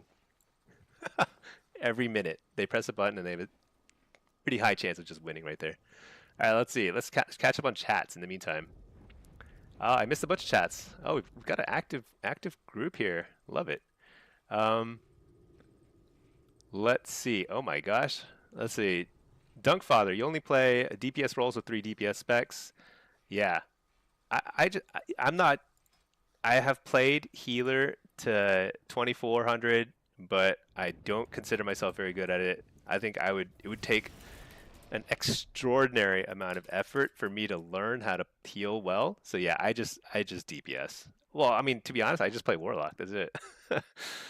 Messi, you're guilty of forgetting to sank. Yeah, that's okay though. You know, even if you never sank and never bop anybody, you only use those abilities to like save yourself. I think it's actually fine. You can actually go pretty far as a red pally still. Let's see. Vaney, you've been checking it out, didn't understand how to craft gear. So crafting gear is complicated. I'll walk through it in a second. Let me just catch up on chats. I'm starting to get to the point where like chat is sufficiently active that I don't think I can actually respond to every question I want to. But if there's a really good question, I will try and respond to it I'm trying to respond to everything, but if I forget something, just repeat it yourself until I respond. I will get back to the crafting thing in a second. Papa Bless, you don't think demo needs set? Yeah, I don't think the demo set piece bonus is very good. Basically, neither the 2-piece nor the 4-piece are very good. You're better off just going haste versatility. However, if you play all 3 specs, just get 2-piece. I got the chest and shoulders. It's good for Destro and AF. And demo, it's not like it's bad. It's fine. So just get the 2-piece, and then you can hold off on the 4-piece if you're not sure if you're going to main demo or AF or whatever. Pack, it feels weird to you that Devourer still feels weak and useless. So Devourer is insanely strong in PvE. So that's why that's the less surprising part, because usually, so Pack, you're right. Whenever there's a new spec or class, Blizzard makes it super overpowered so that people will buy the expansion and play it. This is a known fact. It's a mandate from the CEO. But the thing about Devourer in PvP is it feels like the damage is there, but the utility is not. Strangely enough, it feels like because you compare it to like a Havoc, not a Havoc, yeah, Havoc DH. Havoc DH is very strong, and it feels like they have a lot of disruptive capability that Devourer just doesn't have. But Devourer does have damage, so I think the potential's there. It's just like probably a little more tuning. Pepper, do you use Gateway out of line of sight? It depends on your play style. Some people play Gateway super defensively and try and kite around a lot. I usually just kind of put it in the open, honestly. Um, I don't know. I don't think it's as effective at the top end. I've gotten rank 1 with it, but it's definitely not as effective at the top end than playing a little smarter with positioning. I use it to buy myself a little time and space to get away from a melee. But because I really prioritize playing aggressively, I usually don't try and like run away like a coward. Let's see. Chakin, you're tempted to level your marksman just to deal with all the mages? The only way to fight fire is with fire, Chakin. You have to play mage into mage. That's the only way. Downsy Smoke, man, you tried skill capped UI overhaul thing. It's actually pretty great for a boomy. Oh, nice. Sometimes throwing a little money at the prom is worth it. So I don't know much about skill capped. I've never used their UI, but I have watched a fair number of their videos. Like they're like little YouTube, I don't know, talking about, you know, advice for things and whatever. And they're good. I think they definitely have good players working on skill capped stuff. I mean, this is not a promotion. I'm not associated with them at all. But I think there's a lot of good players who helped with their content and stuff, so I could see it being pretty good. But I've never used it myself, so I don't really have first-hand knowledge there. Cronus, how do you feel about Boomy? Boomy feels good, I believe. I think it's really good in Blitz, and in Shuffle, probably a little underplayed relative to how good it is, but it's not overbearing whatsoever. There have been seasons where it's been completely busted. It's definitely not busted. Gammon, you're new to Shuffle. You win 4 rounds for 9 MMR. Seems bonkers. So MMR is a system that tries to get you to the right spot over time. And any particular lobby, you may go up a little bit more or down a little bit more, whatever. But over time, it actually works pretty well, especially in Shuffle. You just have to trust the system. And you have to acknowledge like in order to improve, you just have to realize, okay, this is my baseline. If the system is putting me at 1700 and making it hard for me to climb to 1800, then it's simply part of that's like basically where you are skill wise. Plus, like sometimes it's, obviously, plus how strong your class is, that has an impact, that kind of stuff. But once you kind of acknowledge that, then you can start to focus on what really matters, which is like, how do you actually get better? And then you will start to climb. Like, what is missing from your play style? Like, are you not topping the damage meter consistently? Are you forgetting to use interrupt or coil on like close to on cooldown?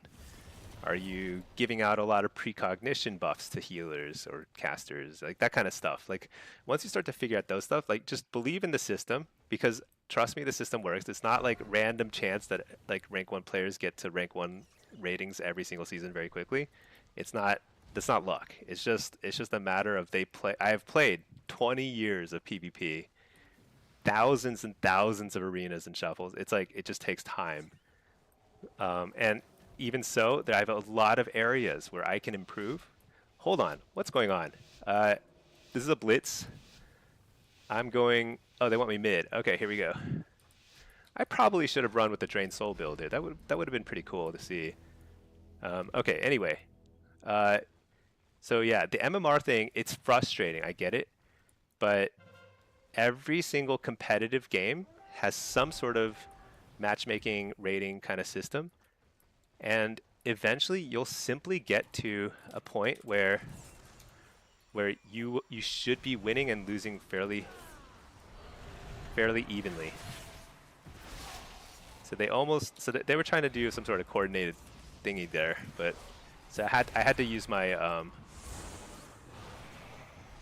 what you call it? I had to use my trinket to break the CC. Otherwise, we'd have a bad time. I'm gonna force his cloak here. Coil. Oh, did we kill him? I think we just killed him. So no need to cloak. Just kill this dude. Actually, probably would just want to fear him.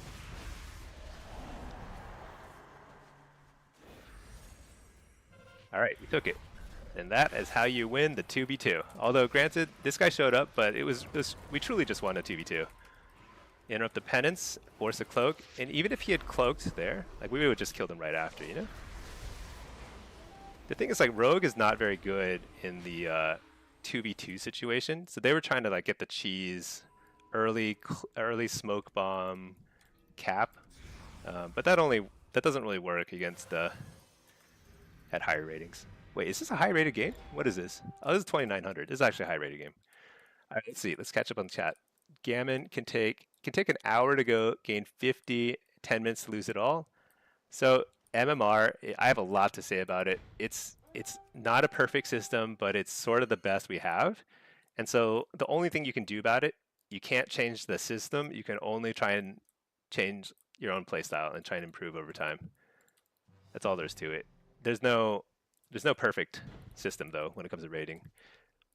Because oftentimes you're comparing apples and oranges in terms of like who's better, worse, whatever. It's just like I can't compare myself to a Frost Mage right now, for example. They all get plus 200 MMR just for existing as a Frost Mage. But so here, the Rogue is probably here somewhere. There. Oh, he's got friends. All right, they've got friends.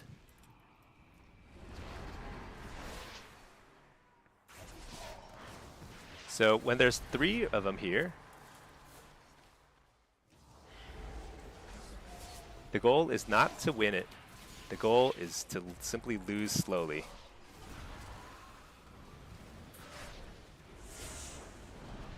I mean, in theory, we could win it, but unlikely. Unlikely.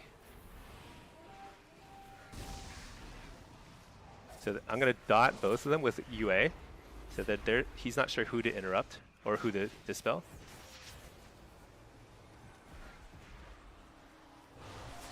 Maybe I just kill him. I just kill him here. We're going to interrupt the next penance, right like that. Oh my gosh, I messed up my...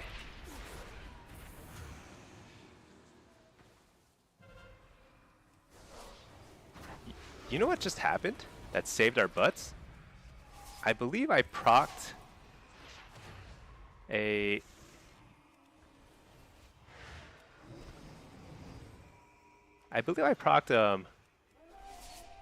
So I made a huge mistake there. I used a coil when I could have used a port, and that's just bad. I just lost the game there. So bad. But like, I believe I was kind of like surprised. I think I procced a prismatic focusing iris while I was CC'd, and that like basically let us spin the flag a little longer. But I basically made a huge error there. I could have spun for a while. That's kind of interesting. The rogue like peeled out because they knew they couldn't win the 2v2, and so they just peeled out and went for the shaman rotated back pretty nicely there. All right, let's see. How do we win this game? We're definitely behind. I shouldn't have lost. I almost never lose like that, but I just wasted a global cooldown. Huge mistake. Okay, so the rogue will be back soon. Is there a shadow side here? There is.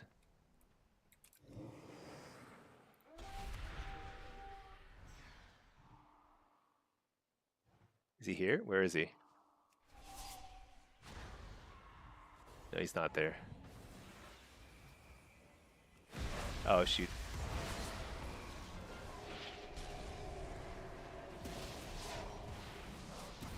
I have to just wall here just to try and die slower.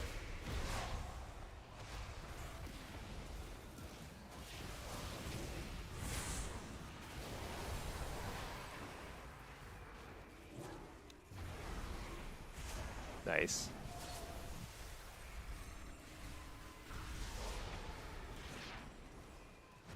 Fear the healer?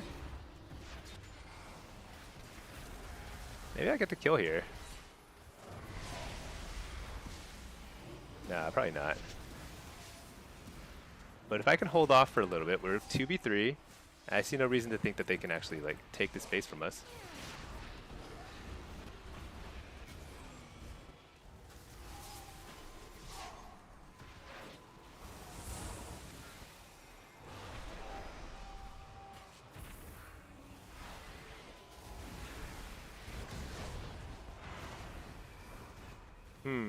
I don't know. I think that's game for us. Doesn't look hot here.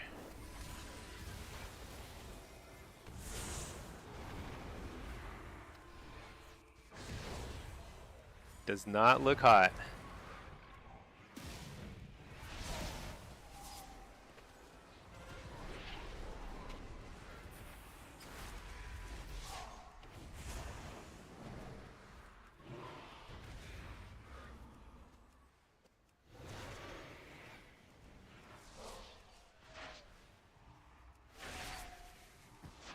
I think we're back in like, this is like spin territory. I just don't see us winning this. All right, here we go. We're gonna wait for the fear DR. Interrupt that.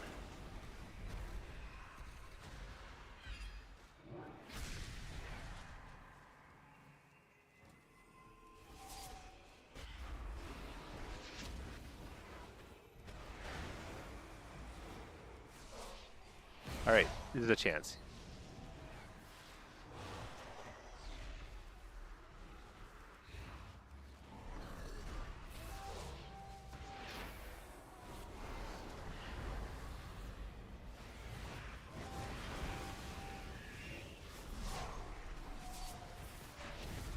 I guess that's game. I don't know.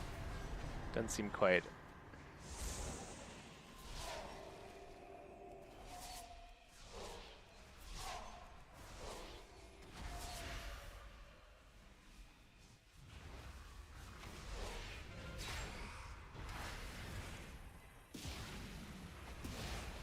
This is just I mean, we lost the game, but I'm trying to figure out if there's any way I could have taken his base. I'd have to win the 2v2. But I don't think it's really doable.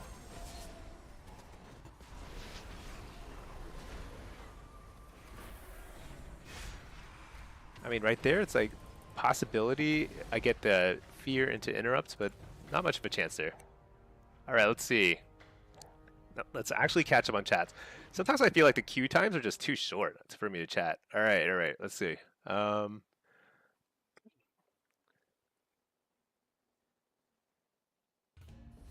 Okay. Nerf Ray of Frost, bring back some damage into Ice Lance and Flurry. I think that would be good. I think Frost damage actually should be buffed. If anything, I think Frost throughput should be a little higher, but their burst damage definitely needs toning down by it. I don't even think it's like 10%. I think it's more like 20 or 30% toning down on the burst, and then increase their throughput by some decent amount. It could be a net buff to their damage, and it would actually be fine because they actually do kind of low end damage. I mean, they do more damage than Demo, and Demo has less CC and less tankiness. So they probably actually should nerf overall damage too, just to bring it in line. But knowing Blizzard, just go ahead and buff mages, but just at least nerf Ice Lance. Not Ice Lance, but whatever it's called. Ray of Frost. All right, let's see. What did I miss? Chazin, how does Destro feel in Blitz and Shuffle? Very good. Very good. In Blitz, top tier. In Shuffle, not as good as Demo, but still pretty good. Maybe like A tier ish, like A minus, something like that. It's pretty good, but it's not like dominant, and it's harder to play. It's harder to play than most other specs. Is Frost Mage superior? Frost Mage is Frost and Sub Rogue. So Frost Mage, Fire Mage, and Sub Rogue are by far the strongest specs. Frost Mage might be a little on the oppressive side. They're not getting nerfed on Tuesday, which is I think surprising. I actually am. That's the most surprising thing about the patch notes. But I would expect they get nerfed a little bit at some point because it's definitely overperforming. So usually stuff gets brought into line, so things will kind of even out a little more. But we'll see. I would have expected that to happen at this tuning stage because this has now been 3 or 4 tunings, and usually after 3 or 4 patch notes, things end up being about where Blizzard want them to be. So I think they're lagging by a week or 2. Let's see, Firmer, logging onto your mage, yeah. Siphon, you made the mistake of queuing for solo shuffle as Destro, 3 straight all melee comps. Yeah, see, Destro is good, but it's really, really good against casters, and really, it can be good against melee, but you are sure working your butt off to try and get some casts out. And it's very unenjoyable. Yeah, I think that's right, Siphon. It's tough. That's tough. Firmer Donkey, on your Warrior DK, you look forward to lobbies with mages? Oh, really? I find that interesting. I feel like mages are... I mean, DK I can kind of understand. It's a nice counter, but like... I feel like Frost Mage should walk all over Warriors, no? Is your Fel Lord doesn't apply DR and stun? Yeah, Fel Lord stuns are not DR'd. You can sit in there and get stunned over and over again, but they're all micro stuns. They're all very short, but it is micro CC. Extremely frustrating for melee who are trying to kick you and stuff. And super awesome and fun for us demo locks. Highly recommend Fel Lord. Basically always take it. Always take it. What's the best spec to get Rival? Which one is Rival? I forget. Rival is that 1600 or 1800? I think either way, Aff or Destro are very easy ways to get, not easy, easier ways to get to Rival in Blitz. And if you're playing Shuffle, Demo is probably the easiest way to get to Rival in Shuffle. But Rival in Shuffle right now is, I think, pretty challenging. Pretty challenging. I don't think it is super easy to play Shuffle. It's very compressed rating-wise. Pack, a Frost Mage in your lobby went 06 and everyone was making fun of him. Oh, that's... We shouldn't make fun of people who don't succeed at the flavor of the month reroll. It happens. All right, what do we got here? We've got Devourer, DH, a Ret Pally, Balanced Druid, and a couple of healers. Cool. I'm playing Affliction. So I personally really enjoy the Hellcaller spec, but I could see Soul Harvester being a little stronger in this particular matchup, just due to the kind of the comps we're looking at here. But I'm harvesting their guts. Oh wait, I let my Wither fall out there.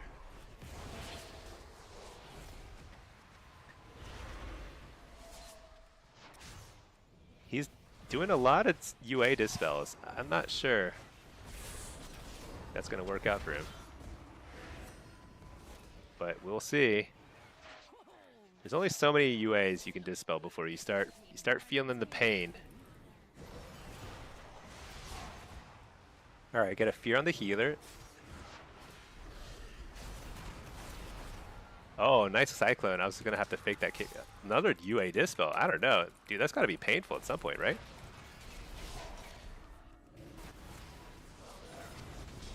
Oh, he faked my kick. Good job. Trinket that.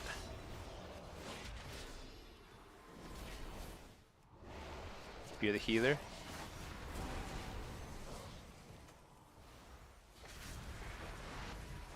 Nice harvest here with a precog.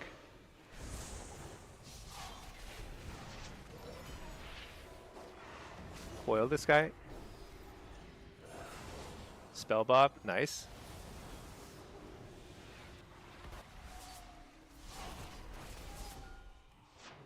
Let's see if he dispels another UA. He might. He is so I actually think he did it again. Dude, I can't believe we're not punishing him for that. I feel like we should.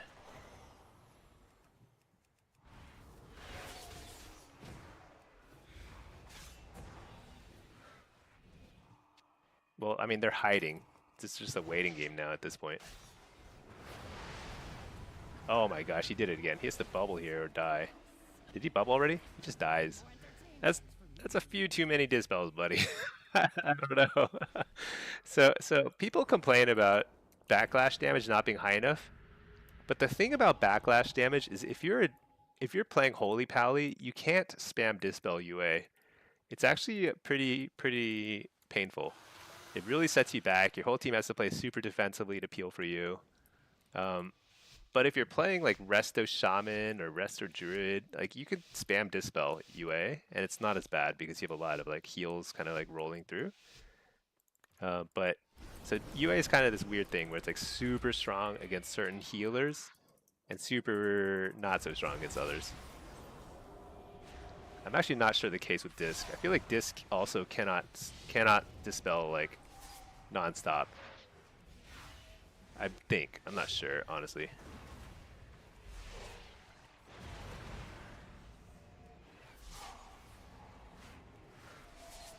We'll find out soon. Do you think I should interrupt consume? I actually don't know. I got interrupted in shadow, so I just Dark Harvest.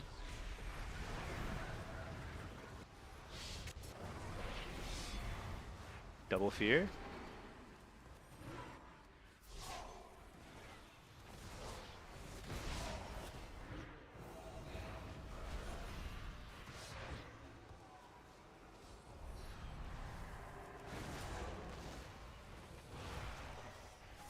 I don't know what my pet is doing, but he is definitely not interrupting any penances.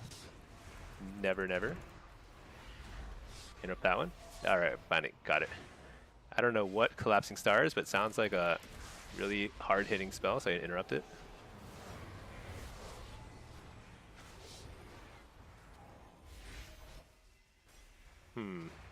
Didn't he just banish me?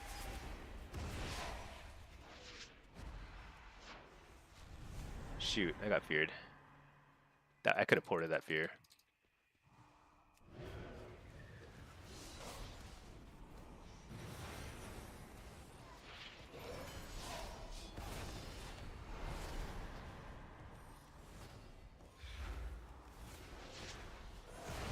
This feels so weird, but this actually, oh, there we go. I interrupted in shadow, I can harvest.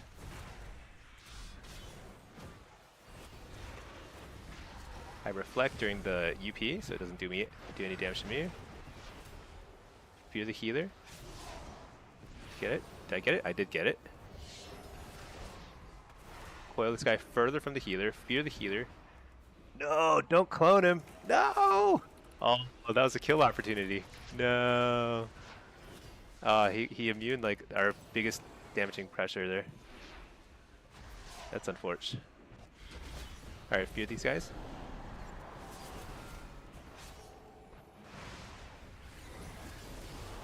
Send the damage here. A lot of damage. Harvest his soul. There we go. All right. Two socks. Ever try single button in PvP to see how it performs?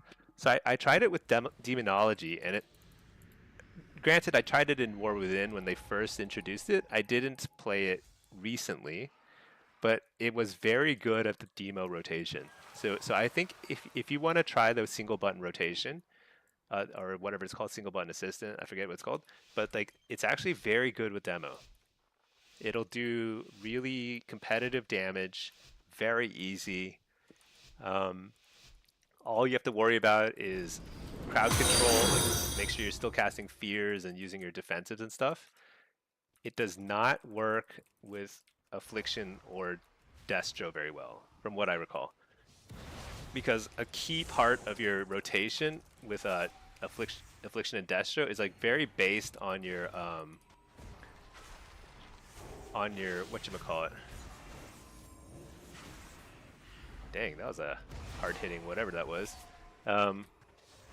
Your PvP talents, and it doesn't really take into account your PvP talents as far as I can tell.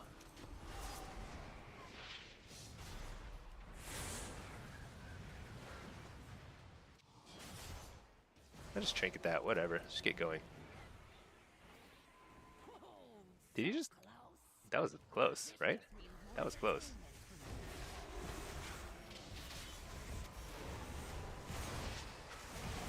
I'm just diving in. There's no reason to be scared here. So I want to make sure I dot the pally, because this pally has a thing for dispelling UA. So I want to make sure he's under pressure and he thinks twice about dispelling UA.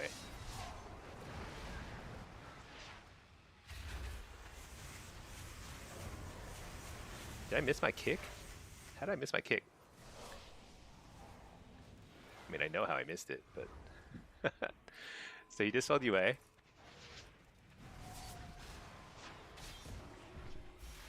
Oh. What? I'll just health stun. Let's get back out there.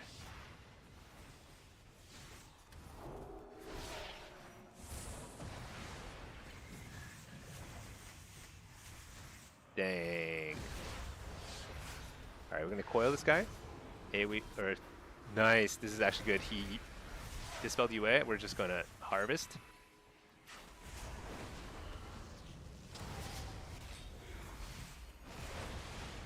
Fear this guy. What? Full clone again? Dude, they gotta change the DR reset timer. It is so short.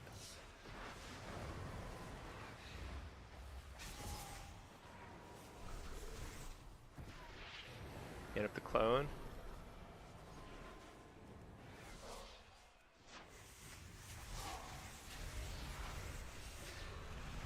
This guy is way out of position.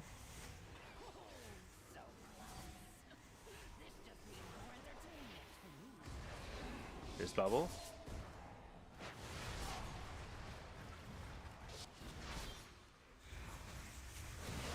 Did I interrupt him? I think I did. Trinket. Harvest.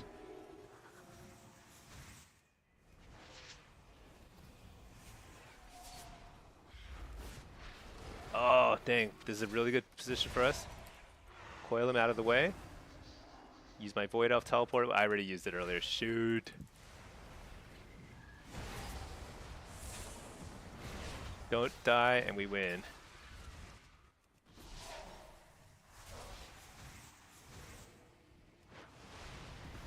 Obviously that's true no matter what, but no.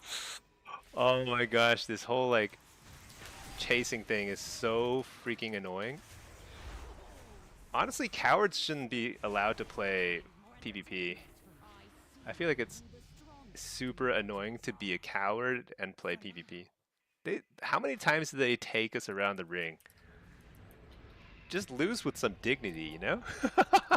that's how I feel.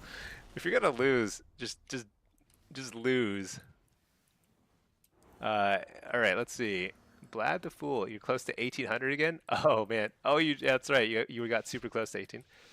Just believe in yourself, Blad. Take a break if you need to. If you've been queuing a bunch in a row, you need to take a break.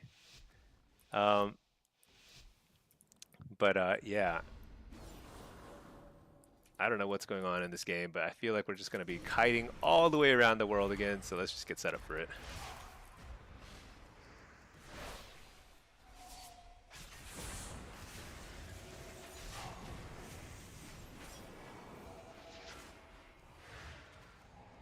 Coil that guy.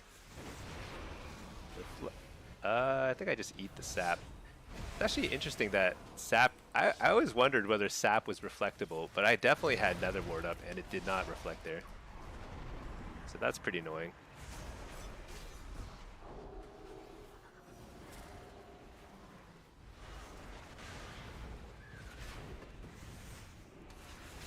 Nice, get the interrupt, or the free cast.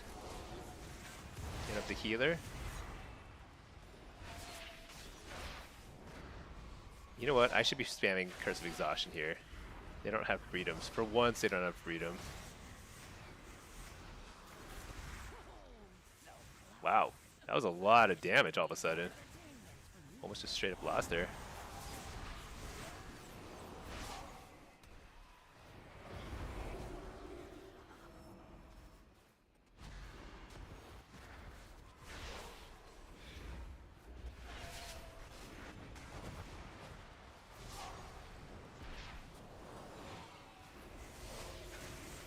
Huh.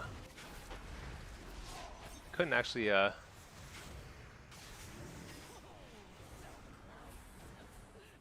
Wow. Something is doing a lot more burst than before. I don't know what it is, but I think we'd lose this game. Unless we kill him here.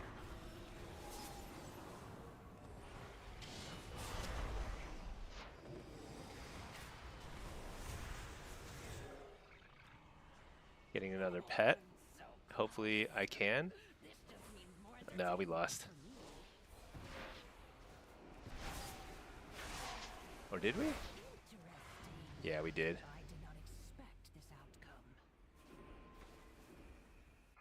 Oh man, I think that Pally healer is a little bit tilted.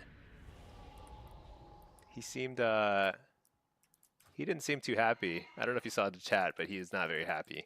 And that's another thing to keep in mind. When you play PvP, if you're new to it, you're going to see people get very angry. Not just other people, you will feel anger yourself. It is so normal to get very tilted, get very upset. Things will go wrong. I love to tell the story because it kind of puts a lot into perspective, but like I've lost 800 rating from 3200 to 2400 in the course of a day or two. I can't remember exactly. I wish I had like recorded some of those games, but I was beyond tilted. It just happens though, you know? So there, I love to try and just throw random reflect when a reptile kind of runs near you, because sometimes you get a reflected Hodge, and it's such a power move. There's nothing quite like it. It feels so good. Is the Balance Druid, did he change his build? I feel like he's doing something way burstier now. It's quite noticeable.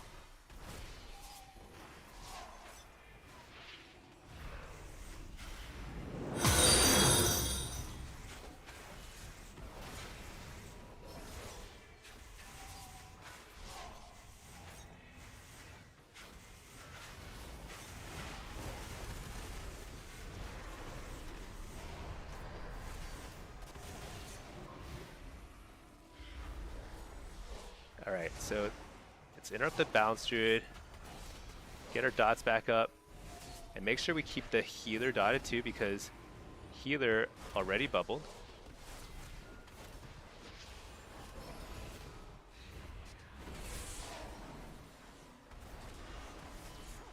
Oh, he's dead. Okay. You love to reflect the hammer? Yeah, when you reflect an instant cast, it means you anticipated what was going to happen based on pattern recognition. You've seen a ret turn towards you, slowly start walking towards you. You've been hammered of justice, and you're like, never going to happen again. That sort of stuff is going to happen more and more as you play, and it's just like automatic. It's like in your brain. You just know this is the time to reflect, and you'll start to get more and more reflex like that, and you're just gonna feel like so on top of the world. It's really good. Now, what I mean when I say like more and more, I mean like I only get that to happen every like couple times a day. You know, it's not common. But right there, I was hoping that he would do a delayed one. He didn't do it. He hammered somebody else. Shame. Then the harvest. Fear the healer. I think we have a lot of pressure here. Gotta heal up my pet.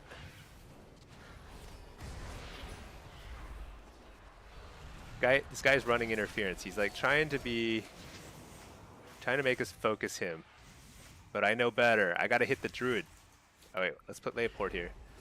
Indie open is fine, doesn't matter. They're not really trying to kill me, you know? Are they? I don't think so.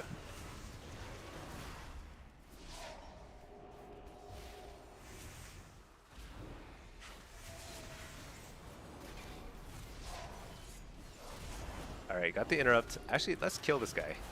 I've had enough of his running around on a horse or whatever he's doing.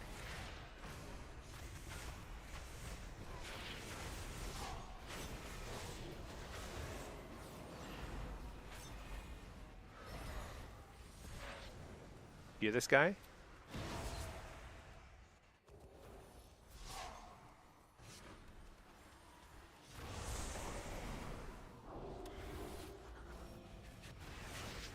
Hit up the clone. Hear that guy? I tried to reflect the clone. I don't think he was trying to clone me though, unfortunately. Oh, whoa, what was that damage? Oh no, don't die. Hear this guy? Alright, here we go, here we go. This is our chance. Coil that guy, fear this guy. Hit up the clone. Harvest. Let's see. What do we do here? What do we do? Gotta chase the ret. He's like at a cooldown. Oh, that guy's low. Go on this guy. Oh my gosh, we won. Yes. So close. I feel like that could have gone either way.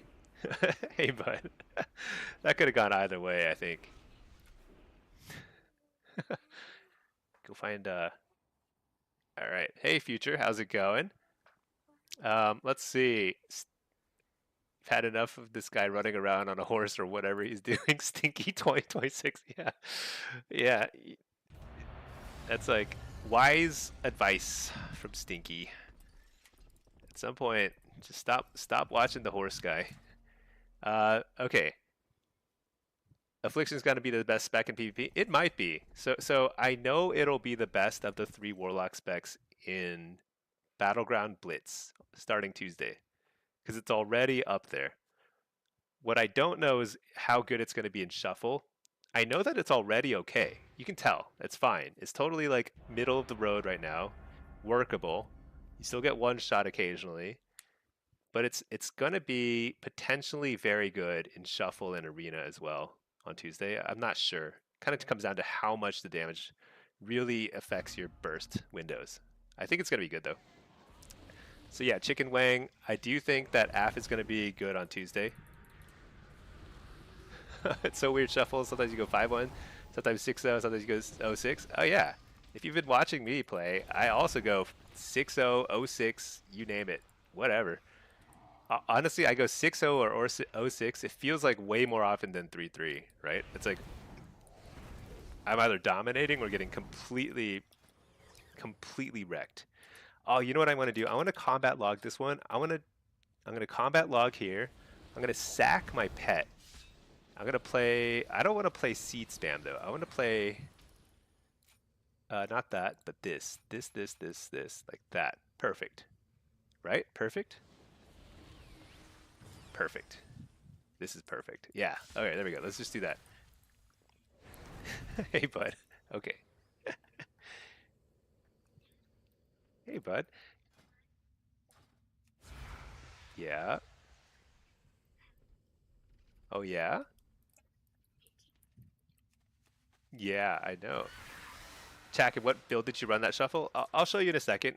It's the first build I highlight in the video, my new video. Or maybe it's the second video. It's the shuffle build that I highlight in the video I just published last night. Basically just trying to talk through the builds I expect will be best performing on Tuesday. I think you'll still see the majority of Warlocks play Soul Harvester, but I truly, in my heart of hearts, believe that Soul Harvester is not as good as Hellcaller in most situations, but there are still some situations where Soul Harvester is better, and it may be in threes, like coordinated threes, Soul Harvester might be better. But in Shuffle and Blitz, I think most people will see more success with Hellcaller, which is what I played last round. I missed some chats. I'm telling you, queue times are just too short these days. I just can't catch up. So I will catch up in chats in a second, but mostly what I want to do is I want to combat log here, and I want to see how much damage am I losing from Grimoire of Sacrifice. I'm actually not sure.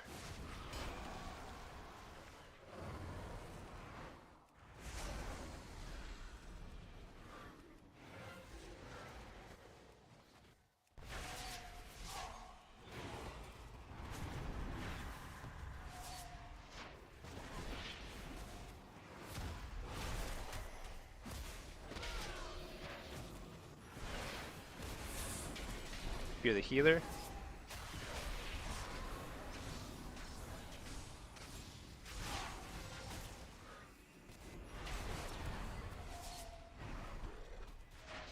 The healer. So one thing I like to do on this map is get a lot of data. It's not necessarily the best and most effective way of playing the game, but it sure is awesome. I should be collecting a few orbs here and there, especially as Affliction, but I've got data to collect here.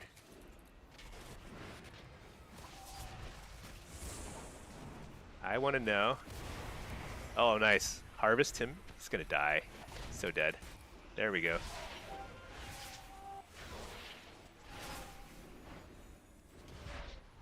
I just want to know how much damage is Grimoire of Sacrifice actually doing right now.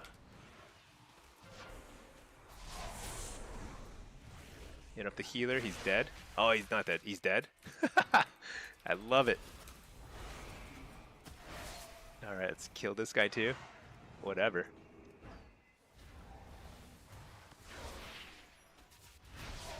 Just spamming Curse of Exhaustion all over. Everyone is dying left and right.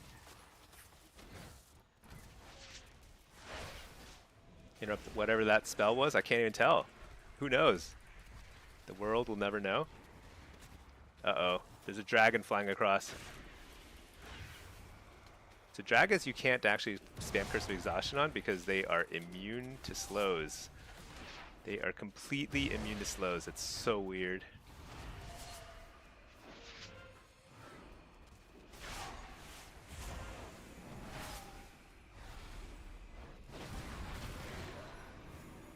I don't know what's happening, but I feel like I'm doing a crazy amount of damage, which feels great. That's all I care about. Winning is truly secondary. And that's the secret to happiness in life. You want to set expectations for yourself that are low, achievable, and have nothing to do with actually winning. That's how you have a good time in WoW and in life. You just wanna like do your thing, mash your buttons, feel like a Gul'dan himself, just blowing up the entire Horde army or whatever it is that Gul'dan did. What is he famous for? I forget. I know he opened the Dark Portal. Unless that wasn't him. Was it somebody else? I think he opened the Dark Portal. Let's send up the healer. Coil this guy. I think I wall here. Trinket a 0.4 second stun. Tops 0.4. I don't even know what it was. I should not have trinketed that. That was a huge mistake. Interrupt the healer. So usually I don't go on healers, but here I can't help myself. I gotta try. Nope, can't get him. Hold on, buddy. I can't actually hear you right now. I've got the headset on, okay? Got my youngest kid here is curious about what's happening. He's like, man, that Warlock is doing so much damage. He has no idea what's happening. But, son, are you winning? No, but I pump. Yeah. Hold on, bud. Wait until this game, okay? 1 second. Uh, yeah. I know. It's like a 4-day weekend for kids these days. Easter holiday in the U.S. is I think the vast majority of people have no idea what it is or but they just know that it leads to more candy and a lot of school. Oh my gosh, this bear, can't get to him.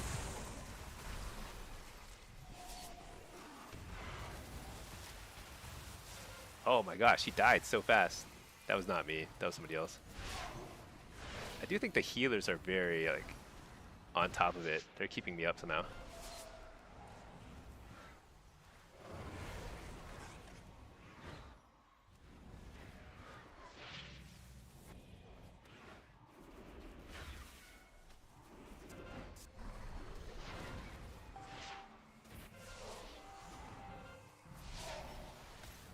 Well, I don't know what's going on. Where is everybody?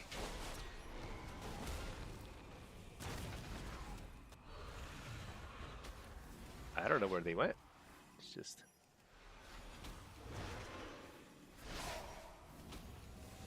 Does he have wall? We'll find out soon. Or block?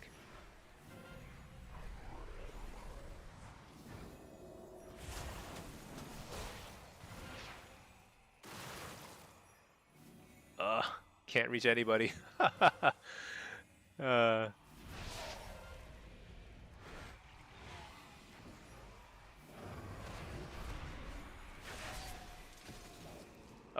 nice trap. That was fear here.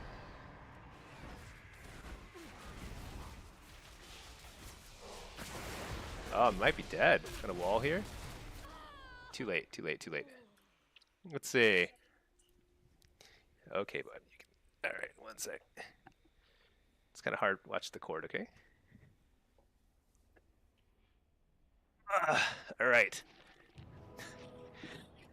Got a... All right. Kid is sitting on my lap. We are now primed to go. Oh no, we need to get some orbs back. Okay, let's see. Where are the orbs? I can ignore that guy. He's just kind of chilling. There's one. Pour it up. Let's go get it. No, wait. Oh, it's on the other side. Shoot. Oh my gosh. These guys just like vanish before I can even see them. What is going on?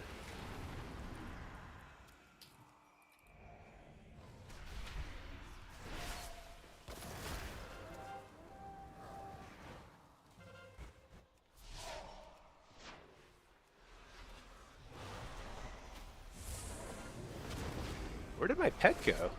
Didn't I sack my pet? Why do I not have a interrupt?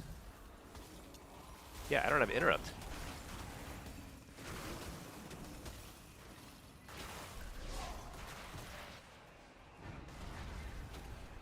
I don't know what's going on. I'm gonna harvest.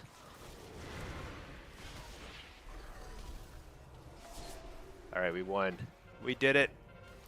Okay, we're up to 2,900. Slowly climbing. Let's see. Yeah, we did get them. We did get them. Blast their face. Yes. All right. All right, let's see. Blad, in Germany, you don't need to cook during Easter days. Kids just consume chocolate, and there's nothing you can do about it. So, yeah, that's the same here. It's all chocolate all the way down. So they're super excited. Blasting enemies. Yeah, I know. We could just do it in circles and it whacks all of them in the face. I know, it's so crazy. Okay, so the Acheron, you might have missed your answer. Is Destro or Afflock better than Frostmage?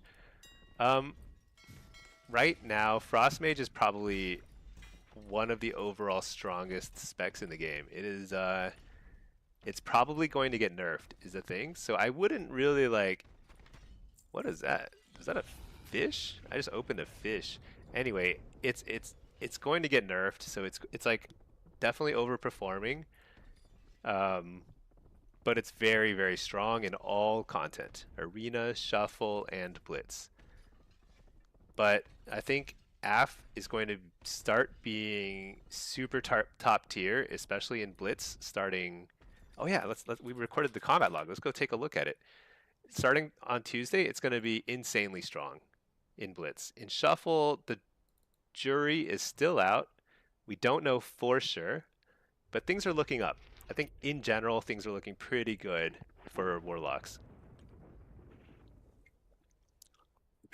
I don't think that any further nerfs are coming our way. So Warlock is probably starting to stabilize. Demo will lose an interrupt at the 11 point or 12.0.5 patch, but that's still probably like 1 or 2 months away. And I think what we get in return is a little bit of damage, so it's not going to be the worst thing. Let's see. Doesn't matter what you did, looked awesome doing it. That's exactly the way you should think when you play. Let's see. Yeah. Oh yeah, what was I grabbing? Grabbing the, so I uploaded the combat log. We're gonna go check the combat log over here. And then open it up over here. And then let's check it out. Let's see. This was the blitz. We just pumped the entire time. Crazy damage. Wait, I didn't catch it all. There we go. And then, so Affliction. This is our damage profile. This is what it looks like when you play Hellcaller. You can see we were spiking in Blitz. So in Shuffle, you cannot get to 100k DPS, but in Blitz you can. Probably hitting a couple of priority targets that have a damage taken debuff, like basically orb carriers, and also if you have a lot of dots rolling on a lot of stuff and then you harvest, crazy damage. But in Shuffle, you can very consistently get to 40k, 50k, and higher, sometimes up to 70k DPS, like here. And let me show you. So right here is a huge burst window. Harvest. So Dark Harvest is a big part of your kill potential, both in Shuffle and Blitz. It just compounds all your other damage that's still rolling on them, like Wither, Agony. It's huge. It's really, really fun. I actually think I think Hellcaller is going to be super, super fun. Very satisfying in Blitz for sure. Because you can get, I mean, like, I don't know if any other class can do this kind of damage. It's kind of bugging out. But something like this is just crazy burst damage in a small window. How do I make, there we go. Just for some of that. Okay, bud. Dad didn't even give the I know. All right. Oh yeah. Thank you, Ray. That the whole point of recording that combat log. Grimoire of Sacrifice is terrible. 1.5%. It's not terrible. So the benefit is you always have interrupt available, whether you're hopping up or down, upper level, lower level. And actually that's pretty nice because usually when you take a gateway up or port up or something, your pet has to run all the way around and you can't really interrupt like very effectively. But you're losing literally 1.5% of your damage because Grimoire of Sacrifice doing 1.5% damage instead of just getting the straight 3% damage buff from Summoner's Embrace. You're losing 1.5% damage by taking Grimoire of Sacrifice. So that is pretty significant. Tankiness, you only get 6% extra stamina with Grimoire of Sacrifice versus taking basically 10% less damage with a pet. So again, you're losing a little bit of tankiness, you're losing a little bit, and you lose the offensive dispel. So you lose a little utility, a little tankiness, a little damage, but quality of life is much better, especially on Kot Mogu. Kind of interesting though. So each proc of Grimoire of Sacrifice, 184 hits. Each one is hitting for 1,000. That's really nothing. Truly, truly nothing. I wonder if they should buff it. They should probably buff it. Why has Grimoire of Sacrifice been so bad? This is like the 4th season in a row where Grimoire of Sacrifice is like almost just like categorically worse. It's like probably worth taking on Kot Mogu, and that might be the only map that's worth taking. I'd rather have a pet that's dead half the time, honestly, and just do an extra 1.5% damage. Be tankier when your pet is available. Yeah, I don't know. Blath, your son wants to play Evoker, and you have no idea how to play the class? Oh, wants you to play Evoker? Do they like dragons? Dragons are pretty cool. Dragons are cool. I don't really know how to play Evoker either, but um, I played it some last expansion. I played some Devastation, played some Og, and they're pretty fun. They're pretty fun. It's like very, very. It feels like you hit hard because you're just like breathing fire and roaring and all this other stuff. It's super cool. Lasers. Um, and it's not very spammy. Like the actions per minute required to play Evoker well, much lower than Affliction. You just go flap, flap, disintegrate. Exactly, exactly. It's a dragon, you don't blame him. Yeah, dragons are cool. Let's see. MCAT Sieve. If you were to gear up now, would you go for Thalassian jewelry or armor crafts? So if I were gearing up right now, like if I weren't playing the first couple of weeks of the season because they're already over, yeah, I would probably go straight into armor crafts. I'd probably craft 2 pieces of cloth armor to get double Arcana Weave lining, or yeah, I'd probably just get double Arcana Weave lining. I think some people are getting Devouring Banding. I'm not sure which is better, but I bet they're pretty close. In which case, I would just get an Arcana Weave lining because that's what all the PvEers are taking. So it's probably a little bit better in terms of damage throughput. I think the ring proc might have some real value in some circumstances. But I actually think it can help spin flags. I think it does. I think it spins a flag when it procs. And it can proc even if you're... It seems like it can proc even if you're CC'd. I could be wrong, but it seems like it. And if that's the case, this might have value spinning flags, but that's pretty minimal. I'd say it doesn't matter. But the reason why I don't think best in slot is going to be jewelry after all is because jewelry has relatively more haste and relatively less versatility on each piece. And I think stacking more versatility is probably the way to go this season. Just the way the pace of the game is so insane. So yeah, I would probably craft things like bracers, cloak, boots, something like that pretty early on. Get a couple Arcana Weave lining embellishments on them. And then almost everything else I would buy from the PvP vendor. Unless it doesn't have haste first, in which case I would craft it. Dunkfather, how long does this season run? So it's been about 3 weeks, I'd say, something like that, right? 3 or 4 weeks. Most seasons run about, I want to say 5 or 6 months. Oh, thank you, Pinky. Farseer UI. Oh yeah, if you want to see more info on my UI, oh man, I should make a UI command. I think I have an add-ons one. Yeah. So if you want to see that, go to my Discord. I have all my import codes, all my add-on stuff there. I also have a video that walks through my UI and add-ons. If you go to my YouTube channel, you can get it all there and just like download everything you want, copy the entire UI, whatever you want to do. But yeah, most seasons run about 5 or 6 months. There's usually kind of like at the 3 month marker, there's usually a 0.5 patch where they do a slight overhaul. They they change some abilities, the meta changes a little bit just to keep things fresh.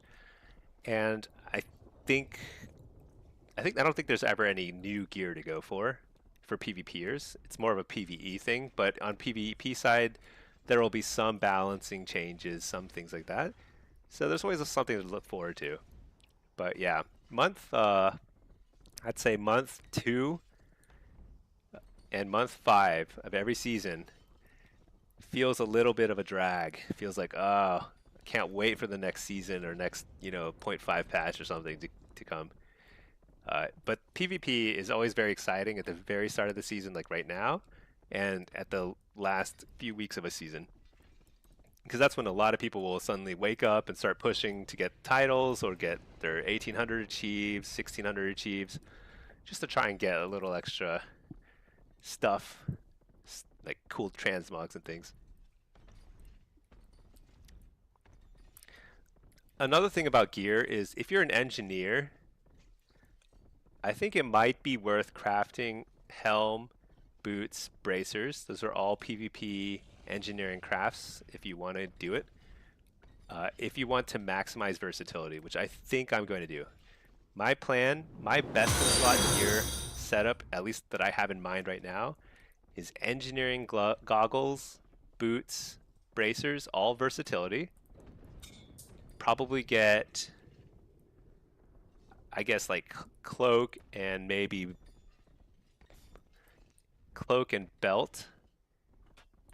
Actually, you know what I might do? I might keep one focusing iris, honestly, on a ring, and then get a cloak with Arcana Weave lining, like I have here. This is my PvE one, but it happens to be pretty high item level, so I will replace this though with a PvP crafted cloak with Arcana Weave lining. Then I'll have 2 embellishments. Doesn't really matter what you get.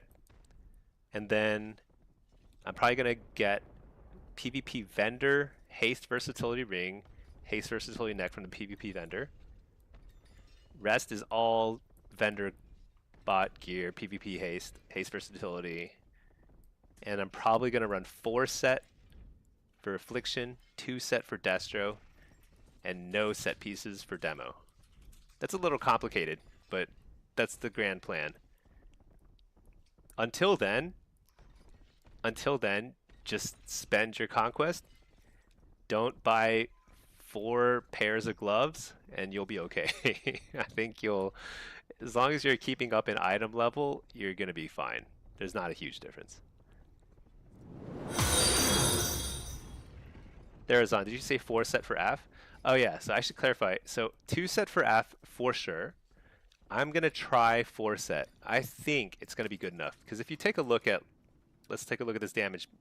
This is the combat log. Look at how much Agony is doing. 12.5% of my damage. The 4 set bonus gives Agony a couple extra stacks, so it ramps up faster, and it does. I think it's 10% more damage. Wait, was it 15?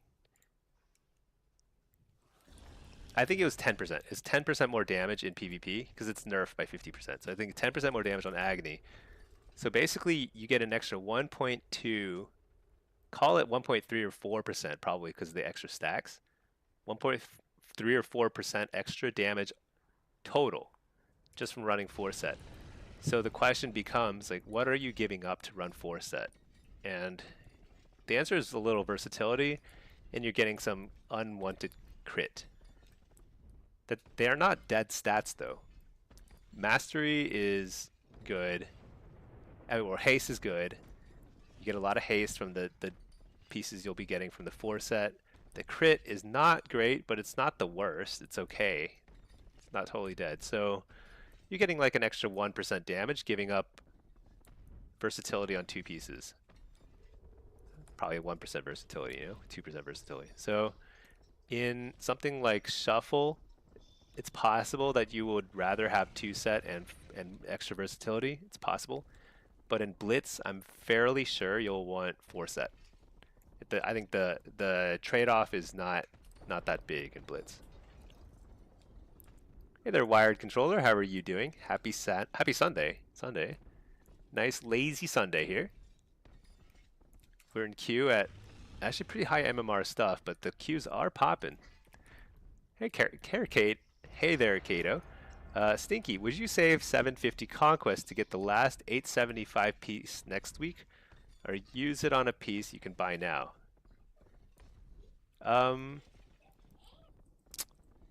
So,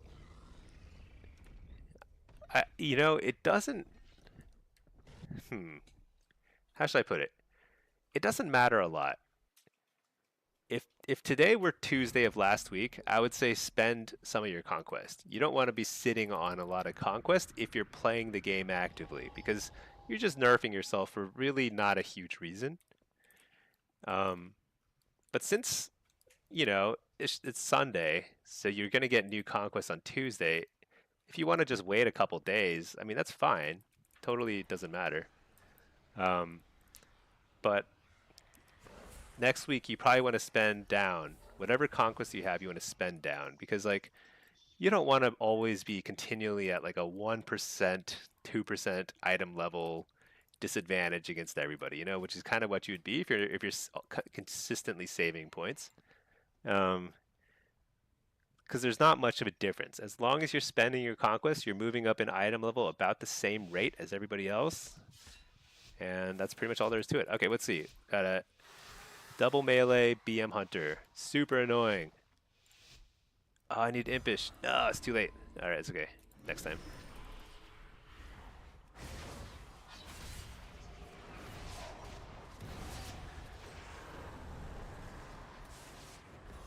Who do we go on?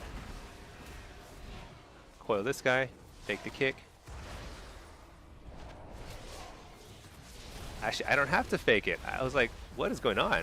I've got this, the sanctified ground thing. I didn't even know he had this. I was not prepared.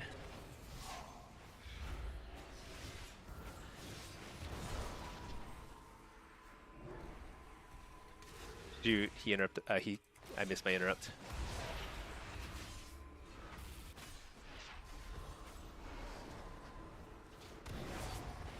Dude, the sanctified ground graphic is too hard to see.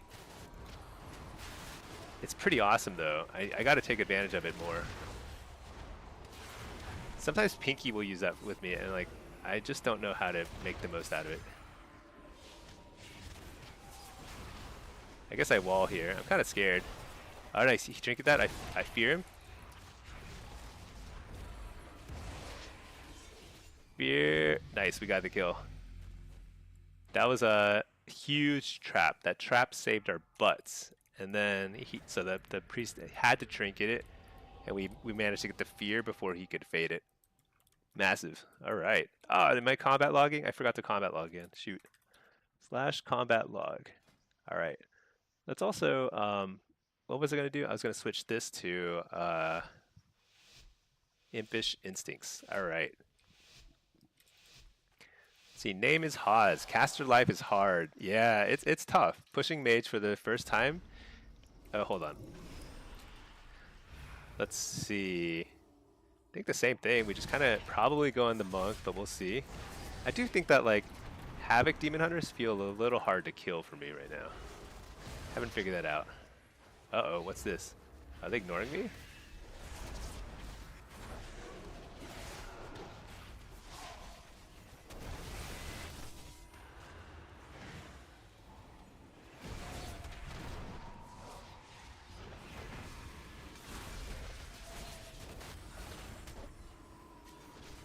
All right, we harvest here.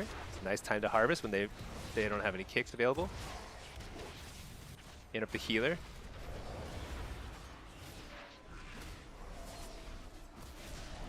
Interrupt the Song of Chi-Ji.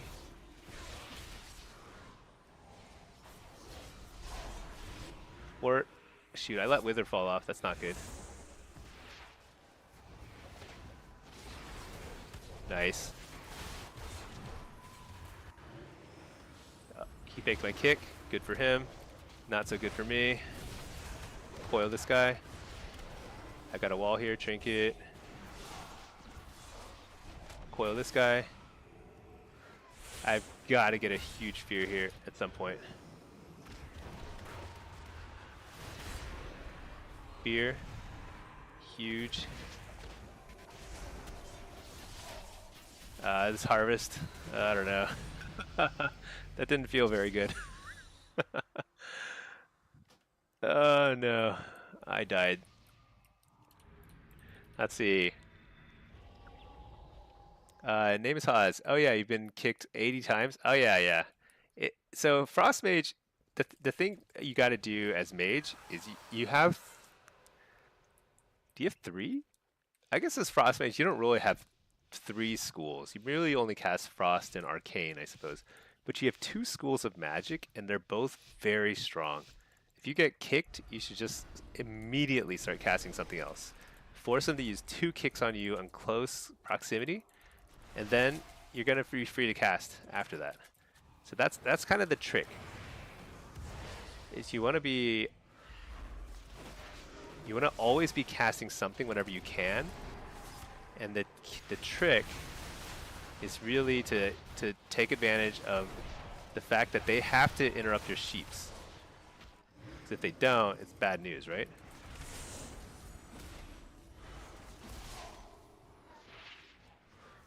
Interrupt the holy fire? I think this guy's dead. Oh, he's not dead. He's like semi-dead. Alright, get the precog. Fear this guy.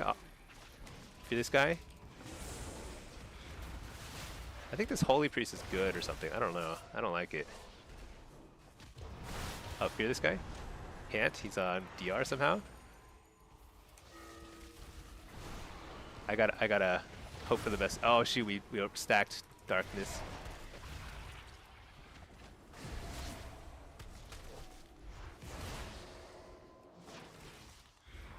Where'd he go? Oh my gosh. Couldn't find him. He was like hidden. In up the healer. Did I get it? No, he precogged me. This healer's too good. This healer's making me feel very ineffective. I'm so dead.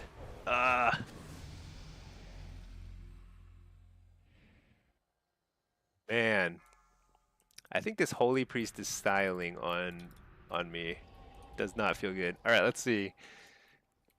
Haz, no worries, just ranting. Here you say double melee and BM last 2 lobbies. Oh yeah, BM is a melee. They're not really truly ranged. They don't count. Oh yeah, he's gonna... Oh yeah, this guy does Sanctified Ground. Let's do it. I'm just gonna play in the open. So when you have a healer who's like pretty strong healer, you don't need to kite. You just let them heal you. And that's like the way to go. It's so nice. Look, I'm just gonna blast this guy. As soon as we Sanctified Ground again, we're gonna... Oh, I'm lagging so bad.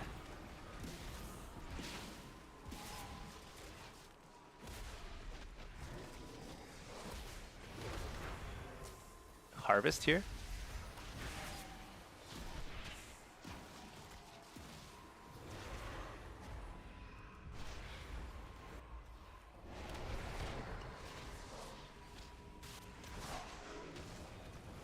Can I get a fear? I can. Is it impactful? Interrupt the healer? It is impactful. It's huge.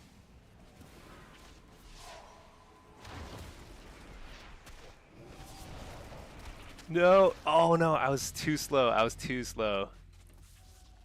I had poured up. I could have gotten out there. I got greedy.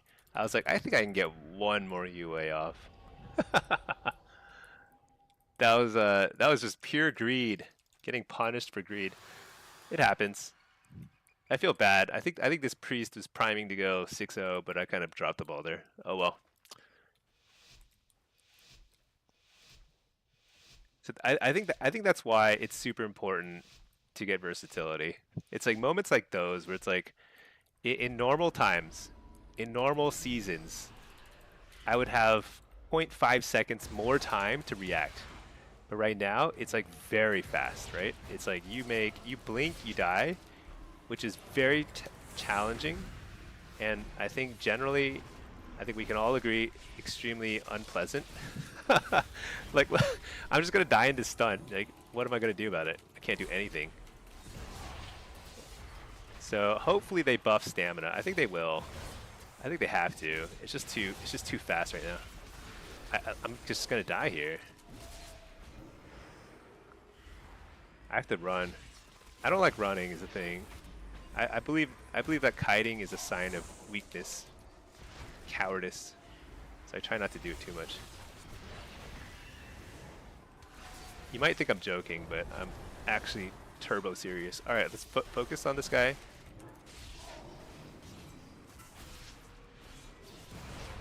Man, I just cannot. I just got a wall here. Gotta hope for the best. Fear this dude. He's gonna fade it because he's good. Coil this guy. He totally just wrecked me with that. All right, we're just gonna pull him line of sight.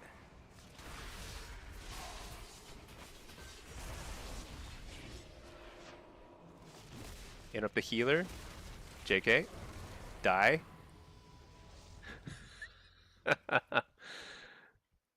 Oh, I don't know what to do. I don't know what to do in that situation. That's tough. Tough, tough, tough. All right, let's see. Tell that this Pinky as she's sweating trying to keep you alive. Yeah. Um,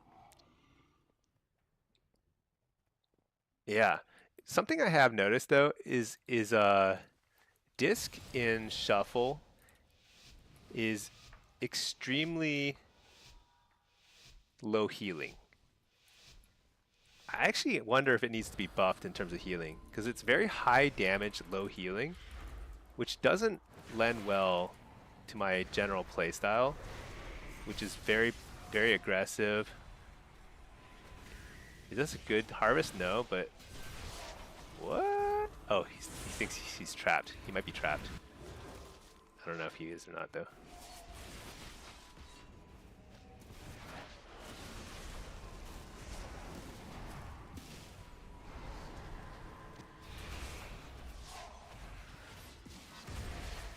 Whoa, lag.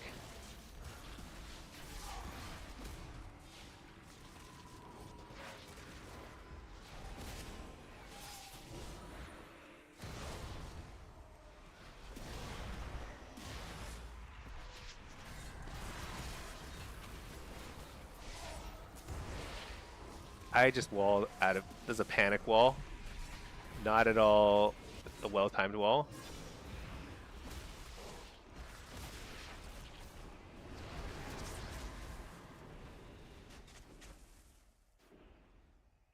Hmm. Well, some of you have been saying you've been having trouble in shuffles with heavy melee comps. There you go. I so the last two rounds felt very hard. I think when it was BM DH, I think the damage was pretty high, and I couldn't quite survive that. Oh, should I play something else? Let's play. I've been playing a lot of AF. I think I think it was I think I could have won 3 rounds pretty comfortably. I made a mistake in the fourth round because I tried to greed and get a little extra cast off. Like that happens in PvE too. Sometimes you're just like you're supposed to step out of the fire, but you're like I think I can finish this cast, and then sometimes you just die in the fire and you feel really dumb. That's basically what happened. But the last 2 rounds felt pretty unwinnable, just given the sheer amount of damage I was taking.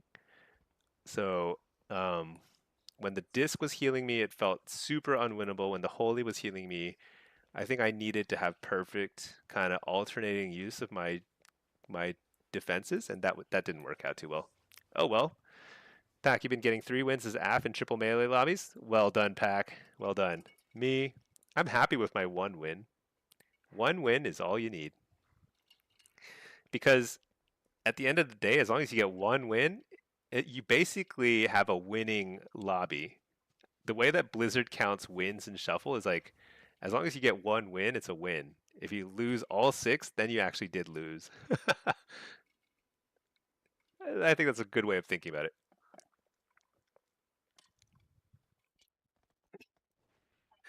Let's see, Diddley, imagine being a melee and not fearing a double gate using a teleporting lock or reconnect in 0.2 seconds. I'm not the best at kiting, which is if you watch really, really good warlocks, you'll see people do way more than I do in terms of kiting. So I think of myself as an inspiration to all of us noobs who don't know how to kite. You can still get pretty far.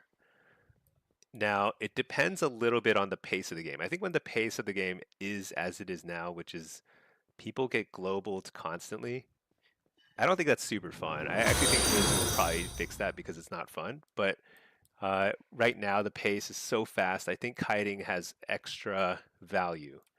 Whereas in other seasons, even like generally relatively fast-paced seasons, like in War Within, I would do pretty well because kiting kiting comes at the expense of damage. You do less damage when you kite. That's just like a fact of life, even if you're very good at kiting.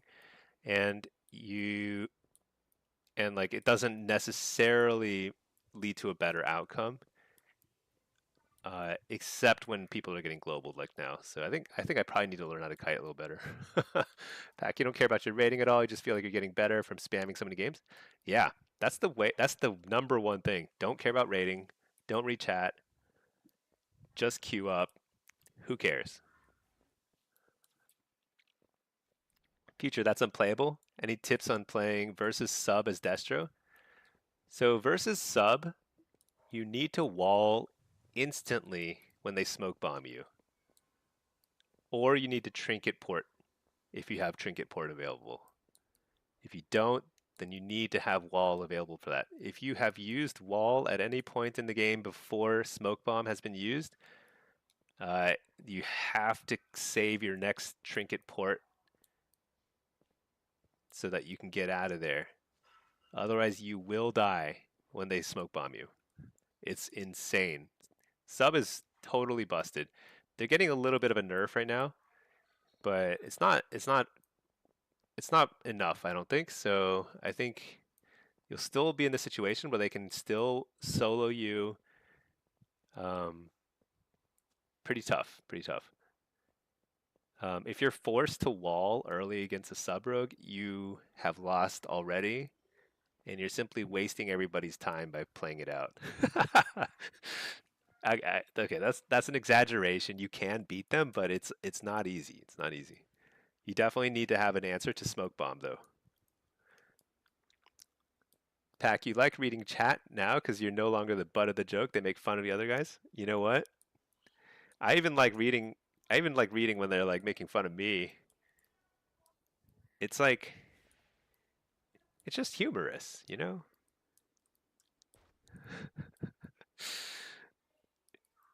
You know, it's like it's basically it's so absurd on so many levels to get trash talked by other people that it's like it just I can't take it too super seriously anymore. I used to take it very personally. I think everyone does. But you just get used to it and you just realize, you know what? Everyone is dumb. Humans as a species are just generally pretty weak mentalities, you know? So that's just kind of how it is. The follower alert scared you? I think my brain just tunes it out. I don't even hear it anymore because I probably need to think about you know what? I need to sit down and make my stream better. I feel like we're starting to get a little bit of momentum and people are enjoying it, and I love that. So I probably need to make my stream fancier. Put some like cool things or something. I don't know what. What do people do? Jim can. Near at the point where you go 6-0 in a good lobby and 0-6 in bad lobbies, and you're no longer in control of the coin flipping, then you know what? That's great. Then you just queue up, and the coin flip happens before you get into the game. That's kind of fun. Everything in life is a coin flip. That's great.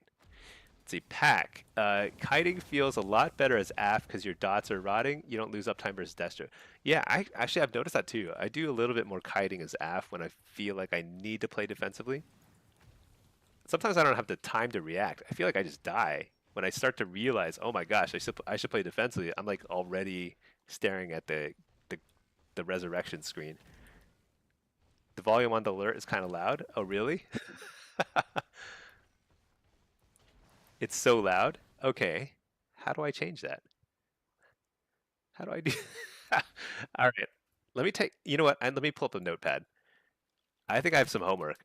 I do want to make my stream better, and feedback like that is actually very helpful. So follower notification, because the thing is, like, I don't remember. I set that up a year ago, and I don't remember even what is making that noise. I think it's like a stream bot. I think it's part of my stream bot, but I'll figure it out. Pinky also says it's too loud. Okay, it's official. Um, when will Blizzard nerf sub rogue? Oh yeah, future. So they're getting nerfed on Tuesday, but only by 10%. It might be enough. I'm not sure. I would have thought it would need to be a 15, 20%, something like that. But 10% might be the right amount. Who knows? In which case, I think the only like king of the hill left standing is going to be Frost and Fire mages. They will still have kind of like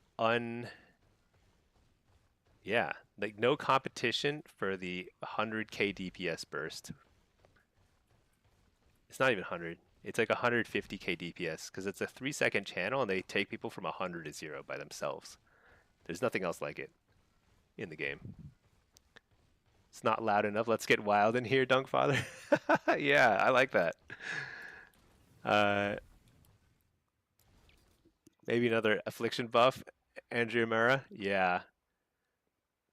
Every week, just 15% every single week. 15%, 15%.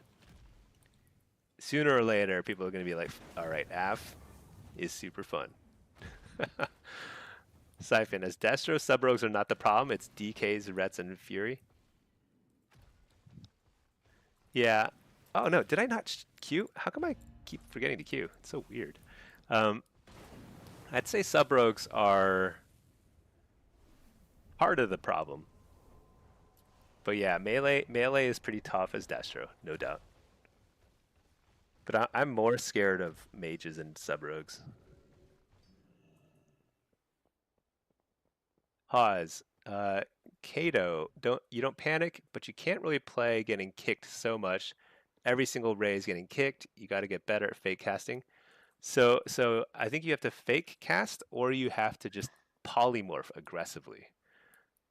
As soon as you polymorph, if you're polymorphing, just cycling your polymorphs, they're gonna have to interrupt you, and then you ray, or you ray and then blink behind a corner or whatever, or like out of like line of sight of whoever has an interrupt up, and you can finish your channel uninterrupted. There's a lot of little tricks you can do, and once you kind of get used to them as a frost mage, you will have crazy bursts that cannot be stopped easily. Nutty stuff. Siphon and hunters, maybe rogues, are easier for you since you mained one for 20 years. Yeah. I mean, if you main something for a long time, you can't really replace that level of experience.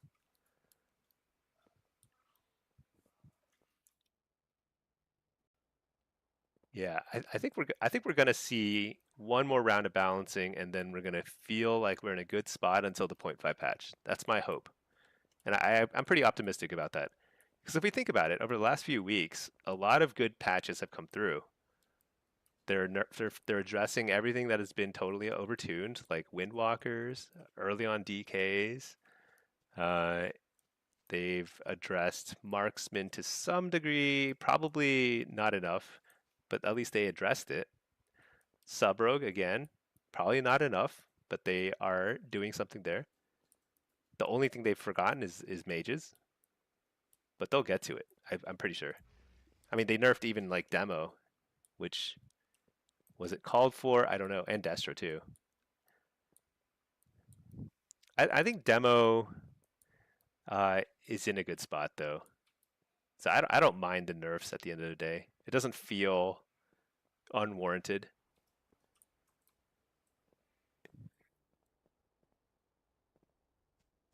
Let's see. Actually, you believe they won't do any more tuning till after AWC? This was the last round for a while. So sometimes they do tunings during AWC if something is way out of line. And I suspect, I mean, I have done no research. I don't know who's competing in AWC this year. I have no idea. But I suspect we will see a lot of Mage Rogue plus a healer of whatever, like Mistweaver or something. I I would be shocked if we don't see a lot of Mage Rogue plus a friend because they're so strong both together and independently. It's that just seems like a no-brainer to me. And if it's just a bunch of RMP mirrors and like, or not RMP, but like Mage Rogue healer comps over and over again, I could see Blizzard doing a tuning during AWC. But they've done it before. I can't remember when, but at some point in during War Within, I believe, or maybe it was Dragonflight. I don't know. They have done tunings during AWC, so I wouldn't rule it out. I know that the Friday tuning was the last one that they scheduled. Like that's the last one they guaranteed would happen. But I think they'll probably have to do something once they see that every single team is playing Mage Rogue.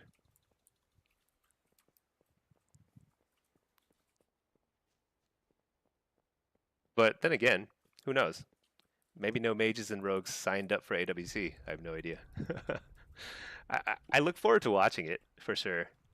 I usually don't watch all the games, but I'll usually watch some of the AWC games. It's pretty fun. The casters are great, like Venruki and Supatis and them. They're all really fun. Um, Sometimes the games are not that fun if the meta is like if the pace of the meta is weird. Like if it's too slow or too fast, it can feel kind of like not as interesting to watch, I suppose. But they, it's still like it's still a good format.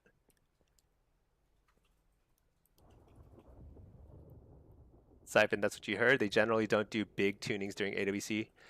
I that's true. They don't usually do big tunings during AWC, but they have done it before when there was like a maybe it was during Ret Apocalypse or something. I don't remember. There has been times where they have done tunings during AWC. Not like mid game, but like, week to week. Haas, let's see. So many melee have so much mobility as well. Monk, DH, DK. Yeah. You know what's funny is like if you talk to those melee, they will tell you that they have no mobility. I mean, a DH might not disagree, but like DKs and monks claim to be kited all the time. There is some truth to it because when they're facing something like a mage, something that can blink 44 times and go invisible another 86 times, that's pretty frustrating. They're constantly slow too against mages, but against a warlock, yeah, they have 100% uptime essentially. So pretty hard for us to deal with them. Day 4 of the decline for M plus as an Aug Evoker. Are you aiming for too high key levels, do you think? So one thing about M plus is you kind of need to work your way up. Unless you are playing a very meta class, sometimes you just get declined if you're trying to get into keys that are like higher than you've already done by a lot. But I don't know if that's what you're doing or not. You kind of need to go up +1 at a time, basically. All right, let's see. Solo. Oh, you know what? I was playing Diabolist. I really don't want to play Diabolist here in a triple melee, so I'm going to play Hellcaller. And I probably want to play Impish Instincts. All right, let's do it. Triple melee, yet again. How many wins can I get? One? Two? One would be pretty solid.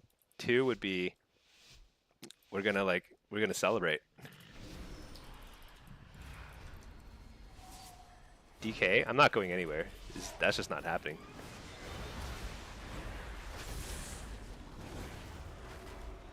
Double coil.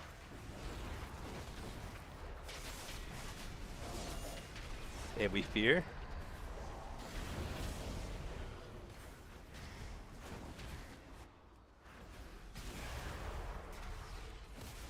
I'm just trying to get some damage in. Oh, I shouldn't have broken that right away. That probably would have been.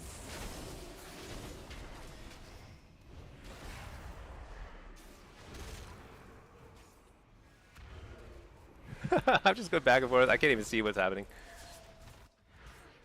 Interrupt the healer.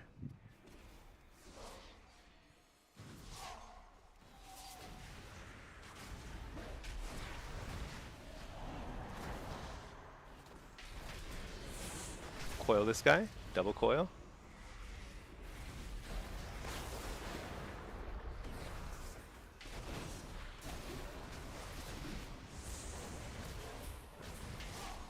Interrupt the healer.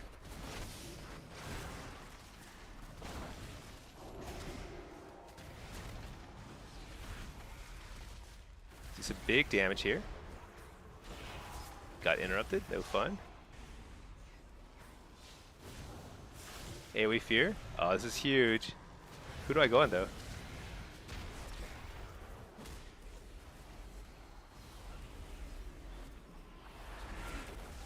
Infernal.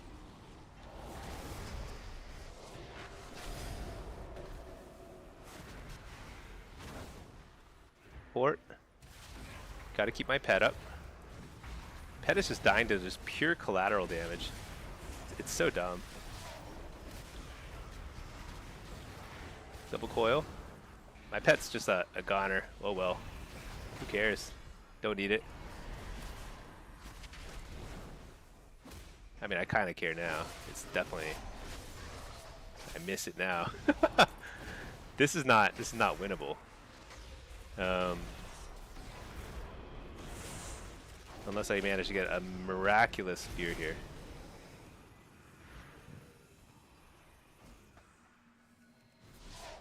So we're simply piling them in here now.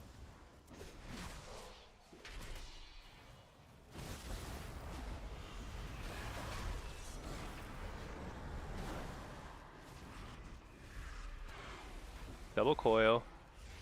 Big damage.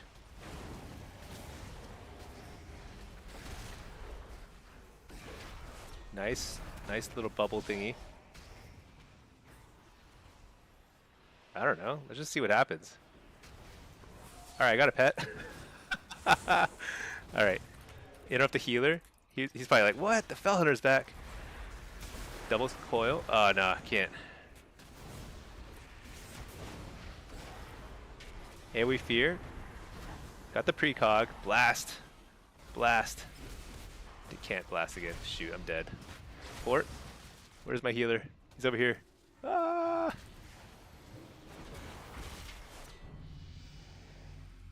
Super toast.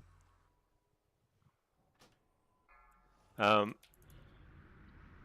the best. Not the best, but also not the worst. I mean, we had a did we even have a shot there? I don't even know.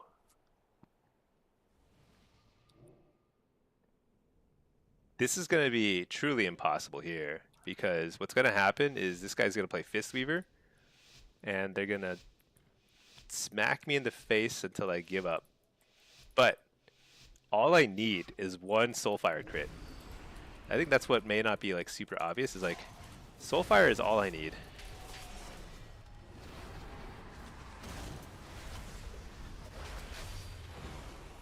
Double coil. Lag. Oh my gosh.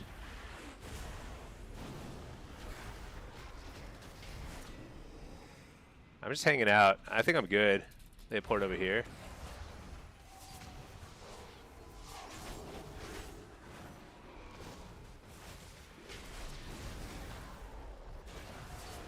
Oh wait, hey.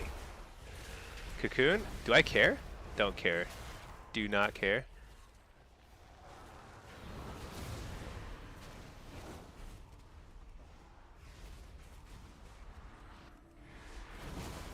Nice. Precog. Let's blast away.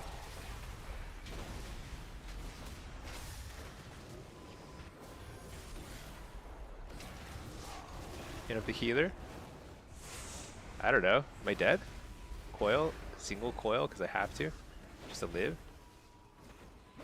Trinket that. Fear. Got it.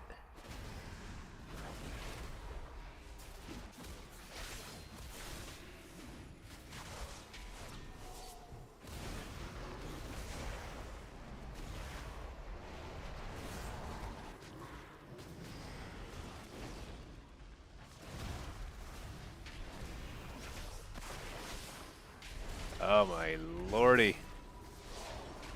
Nice. Lay on hands. Totally fine. Hit up the healer. Hope he doesn't kick me. Oh, Infernal back. Smash him. Run.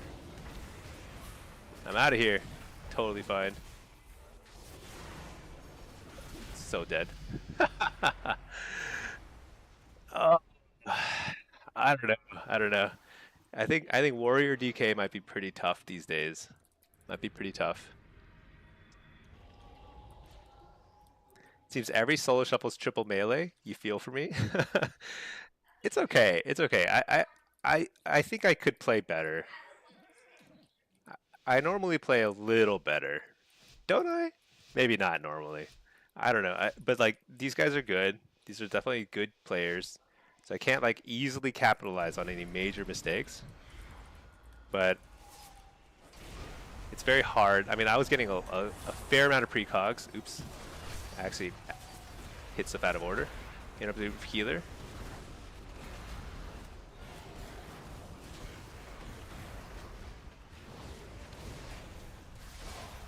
Port. So I can go either Rhett or the, dang it, Hodge. So sad. So he's got a Shadow or Death, the first, a fake Fear. Oh, nice. I'm just going to send it here. AoE Fear. Hit up the healer.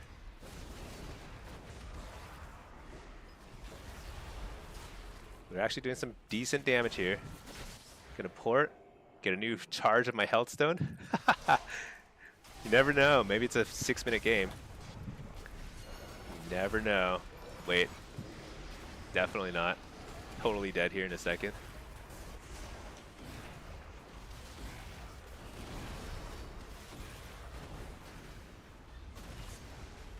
Oh my gosh. Foil these guys.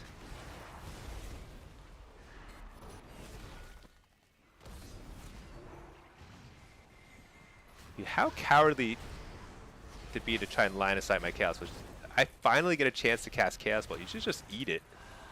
It's your obligation. Alright, Infernal. Here we go. Wait, what? It didn't stun him? Oh, did he have AMS? Alright, I gotta try and survive here.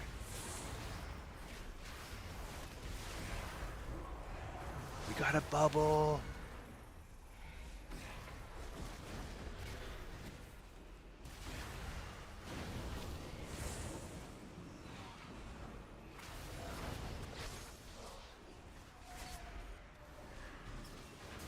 Dang it.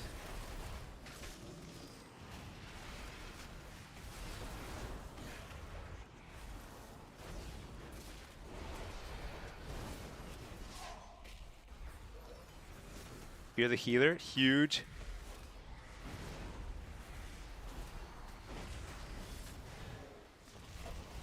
No, not good.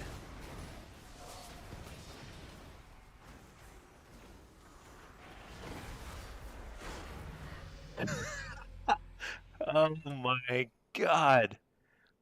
Oh my god. You remember how I set a nice goal for myself at the start of this lobby? I was like, if I get 1 win, we're gonna celebrate. No, I actually said that for 2. If I get 2 wins, it's a celebration. We're just simply we're gonna scream to the heavens. Gonna just basically, I'm gonna go buy the nicest bottle of wine in Silver Moon City. We're gonna find a trade supplies vendor who sells some wine and cheese, and we're gonna simply celebrate our greatness, our proven greatness, just undeniable greatness. Oh, precog. Double coil. Messed it up. Just whatever, just send it. Definitely the answer is hit this guy. Trinket, whatever, I don't care. Don't care about nothing. I gotta win fast. Against a Fistweaver, this is it. I gotta win. Alright, I gotta run. No, I gotta attack. No, I gotta run. Oh no. Everything's immune. They're all immune to damage. Oh, very nice. Up. Oh my gosh. I have no control of my character. Oh my gosh. It's so funny. AoE fear. Let's just interrupt that. Basically, we want to slow down his healing during the cocoon, and we just want to survive during cocoon. I'm just going to run. I'm going to chill. I'm good, I'm good, I'm good. No, I'm not good. I'm out of here. Well, this healer is like, what is this guy doing? Where is he going? The answer is, nobody knows. Double coil, blast. Fake the kick. Fake the kick. Oh, crit him, crit him. Fake the kick. Oh, here we go. He's dead. He's dead. No, he lived. Alright, we'll try again soon. Actually, we'll try now. I got Infernal up. Send it. Interrupt that. I can't interrupt it. Alright, we wait out the Searing Glare. No problem, no problem. And we fear. Double coil. Don't have coil up. I'm dead. Simply dead. Hellstone, nothing. I've got no Hellstone. Fear this guy. Coil this guy. Live. Oh no, no chance. Admirable effort. Well. Gosh. That was tough. Gotta admit, I had a couple of opportunities to get away, and I should have just stayed away for a bit longer. But I don't see how we're supposed to beat a Mistweaver in that situation. The cocoon cooldown is just too short. It's like almost perfectly timed for the few windows where I can like get out.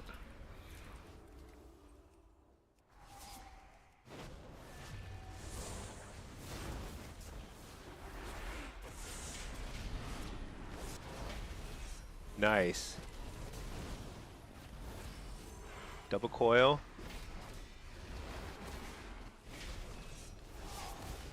Or I'm just chilling.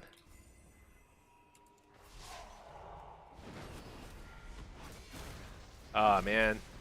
Pounced on my head.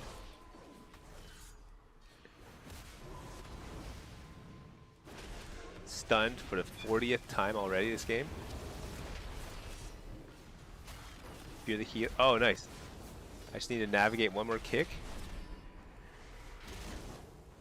Oh, he got gripped. I got gripped. They port here, whatever. Interrupt the healer. Fear that guy. Stand inside this pink circle of protection.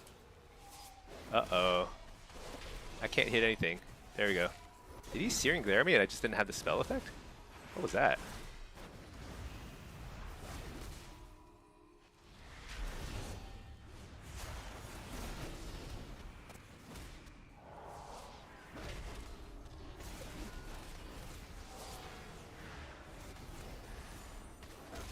Oh, I'm dead. Just straight up dead.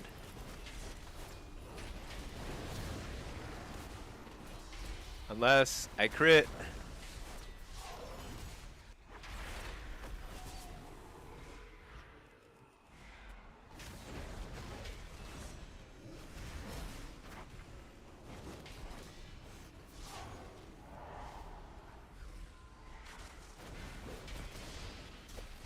Dang it. Oh, it's a bubble. Oh, I'm so dead.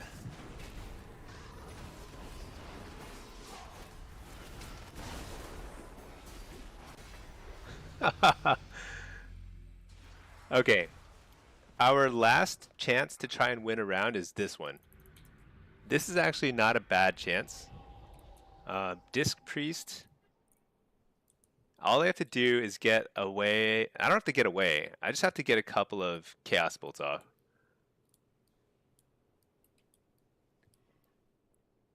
Let's see. Work so hard to get cast off and it doesn't hit as hard as RSK. Is that the kick from the monks?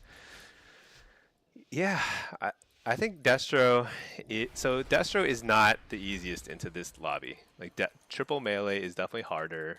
You can't really anticipate going 6 wins in a lobby like this. It's just not likely to happen.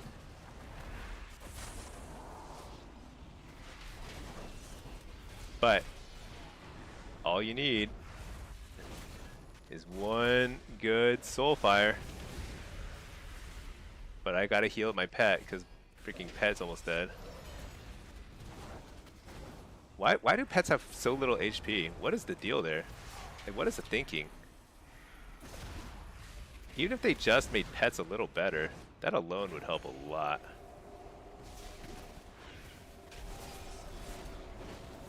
I guess I wall. That's not fun. Trinket that.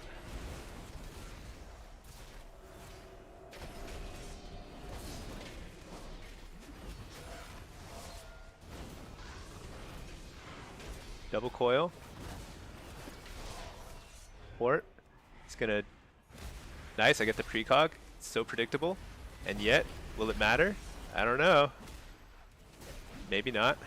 Maybe. Hit up the healer. Do this this warrior.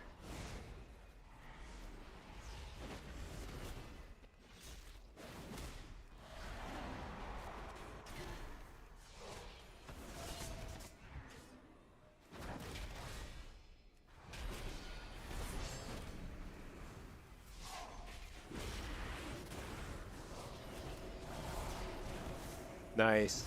Double coil. He misses kick earlier. We can get a kill here. Hit him hard, dude. Hit him hard. Oh, I'm dead. I'm dead. Ah.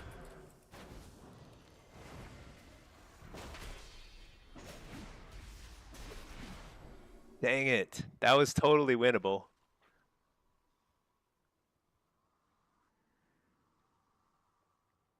But that did not feel good. Even if I had won 2 rounds there, that was the goal. But even if I had won 2 rounds, it wouldn't have felt great, right? I mean, you can see how frustrating it is. Because think of like...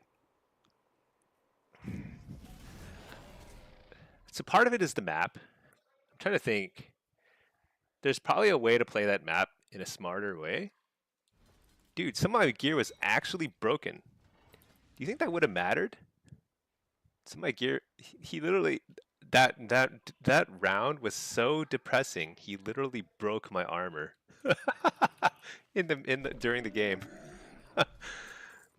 Well, I don't know how many stats I lost from that, but I don't know if it mattered much. But we got pretty close, a couple rounds. When did my armor break? That's so sad. I needed that. I needed that belt. That would have been huge. Yeah, well, they just hit me so many times. The game just decided I no longer deserve to have a waste piece.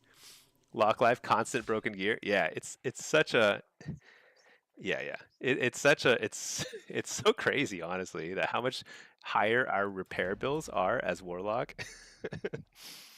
It's pretty funny. Okay, RSK needs to be toned down. I think a lot of burst needs to be toned down.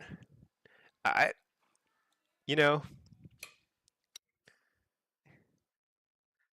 I would be on board with them making Chaos Bolt an instant cast. Let's just put it there. Maybe only during Malevolence or something like that. It's one of those things where like why are Warlocks the only ones who have to hard cast their biggest hitting spells? when nobody else does. Let's see, Titus, do I have a demo guide? I do. I have updated guides for all. Wait, what happens if I don't even know what my commands do. Yeah, where does that link go to? Oh no, no, not that. That's a War Within guide. Do not use that link. Hold on, let me link you my I need to figure out my bot commands. Okay, let me that's another reminder, bot commands for guides. Okay, so I have updated guides for each of the 3 specs. So check my YouTube channel. I'll link my demonology guide because I think demo is probably the best overall right now for shuffle. Demo guide, PvP. This is up to date for Midnight Season 1. I I don't think there haven't been many changes since I made this guide to demonology. So I think this is still perfectly valid and it's very strong. It's like demo's super strong. I actually think Destro is good. It's just that like lobby like that is very challenging and I didn't play super well and everyone else in there was pretty good too. So kind of a triple whammy. But like Destro is really strong against other ranged. Like just earlier today, I had was it a 5-1 or 6-0 lobby before that triple melee, but that other lobby was I think it was triple ranged, and like Destro just dominates there. So you kind of like it's kind of like a little bit paper rock scissors there. Demo would do better in all lobbies. It's just a little bit stronger all around. And AF might be pretty good on Tuesday. Right now it's like sort of middle of the road and also would struggle in that kind of lobby, but maybe a little bit better.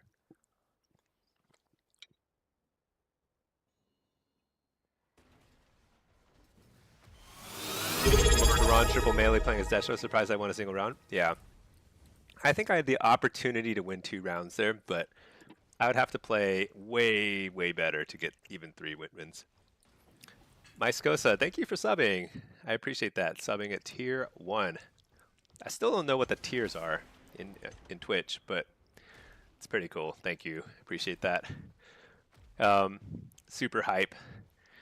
Yeah, I think I need to sit down and think about my playstyle and whether it needs to be updated for Midnight.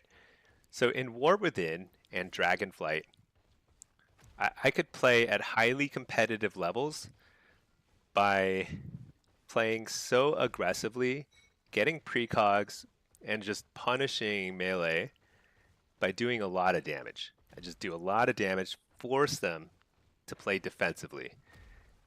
Because the alternative is to play defensively the whole time and kite around, like maybe run like Gateway Mastery or something and try and get away further.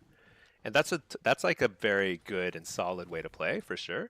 But I think that it's actually pretty effective to be like a good offense is the best defense for Warlock, at least historically. However, right now, it feels like that may not really be possible,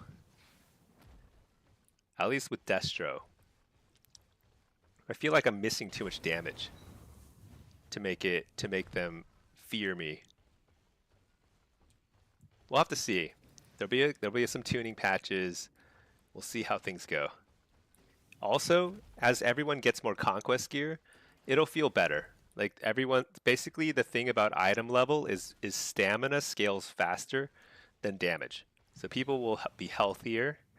And I played a lot of the beta, the midnight beta, where everyone was fully geared, and you got to really test against everyone being fully geared. Nobody got early foreset. There's no advantages in beta, and the pace of the game was a lot better. It was a lot more measured. People weren't blowing up left and right quite as easily, so it might just simply get better with time. Miss Gosa, well deserved. Oh, I appreciate that. Yeah, we're just I feel very lucky to have people who want to watch. I'm mainly streaming just to hang out with a few cool warlocks and other PvPers.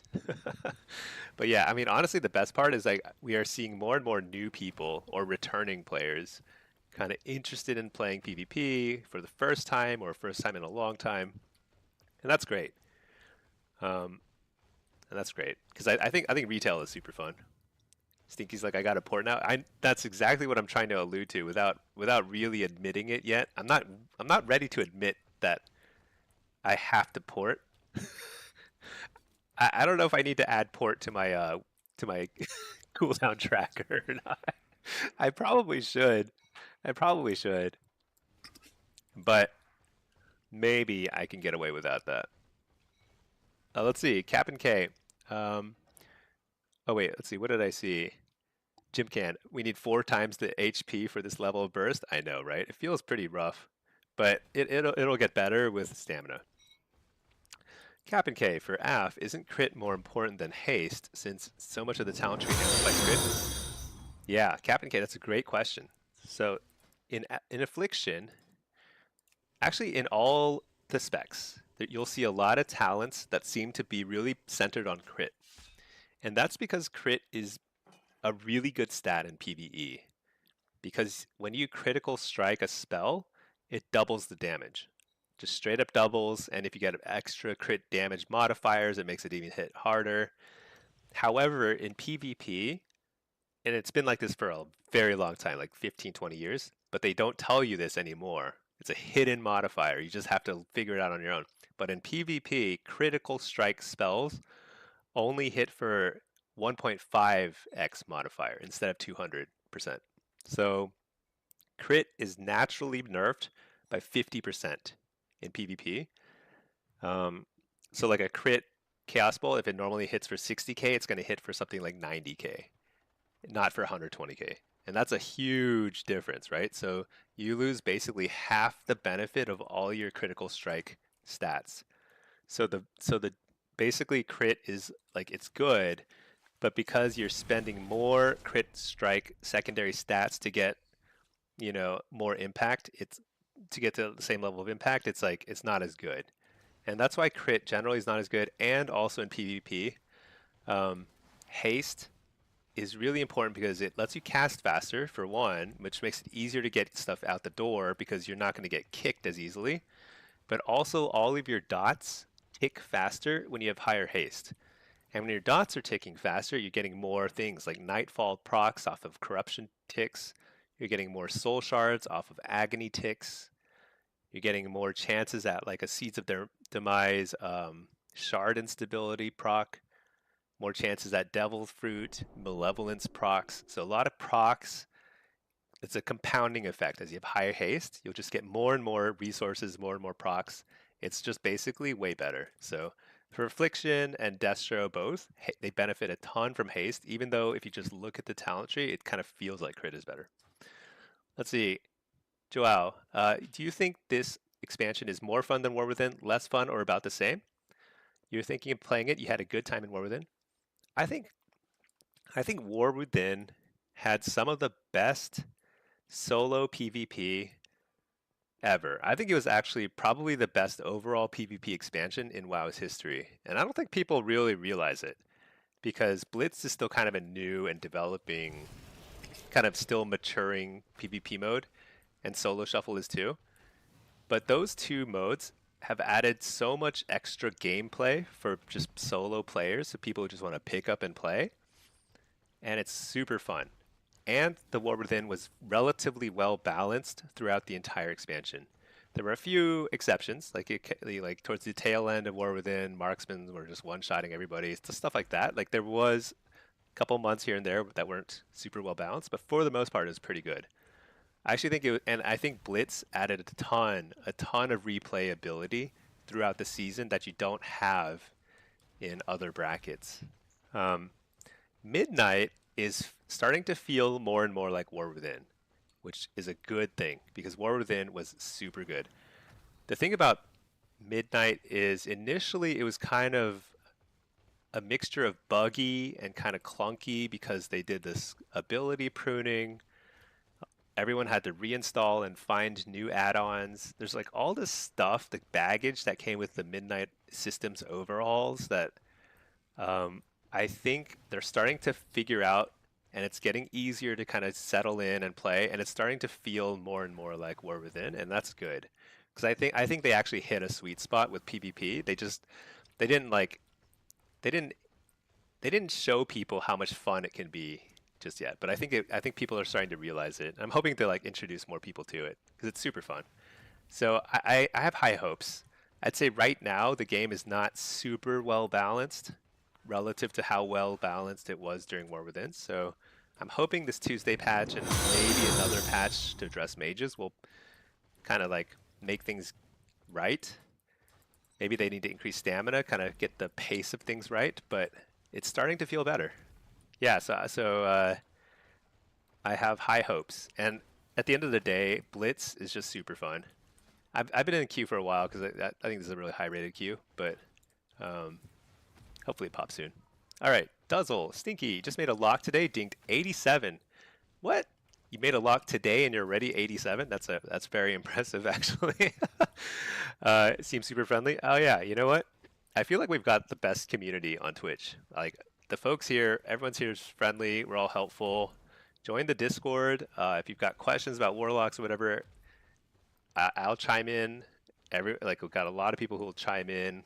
Um, Kind of a growing, fun little community, and I'm gonna try and continually make new videos that will help make PvP and Warlock gameplay very approachable to newer players, or like people who are just now creating Warlocks, and it'll be fun. I think like I've never been happier with the state of WoW.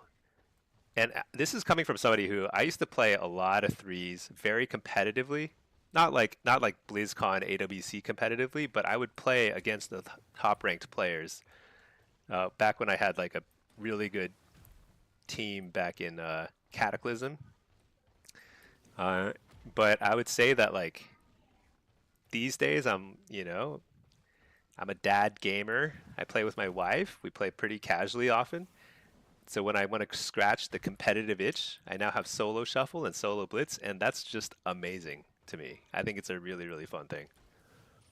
Where's the link to Discord? Oh yeah, here. Just type exclamation point Discord, and the bot will provide a link. I actually don't know if the link is different each time or if it's the same each time. I need to sit down and figure out how Twitch works and YouTube work, but that's the link to the Discord. Totally free to join. I've got all my add-on import codes there, all my talent builds. Actually, I might need to make another pass and make sure I've got all the latest talent builds there, but I'll keep like information there. And whenever I post a new guide video or something, I'll post about it there too. Bjorn, you'll never understand how I get queues so fast. If you queue for two things at the same time, like blitz and shuffle, you will get queues more than twice as fast. You'll get a lot of queues. Now, I forgot to queue for shuffle for a little bit. I think I was just literally walking around, so I queued for shuffle a little bit ago. So this is not totally representative. Usually I'm not waiting this long between queues, but it's kind of nice because I'm getting to chat.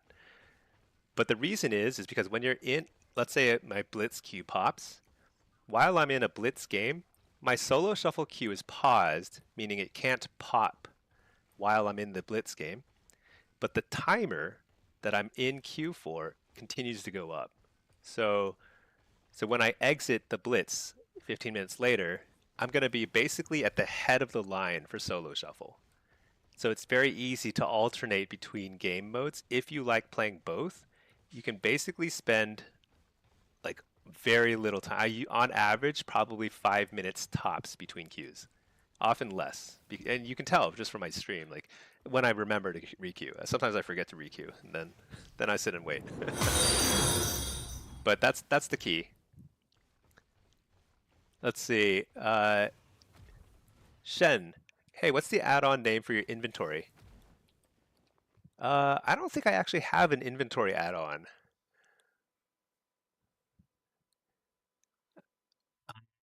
I think this is actually just the base UI. I'm not sure.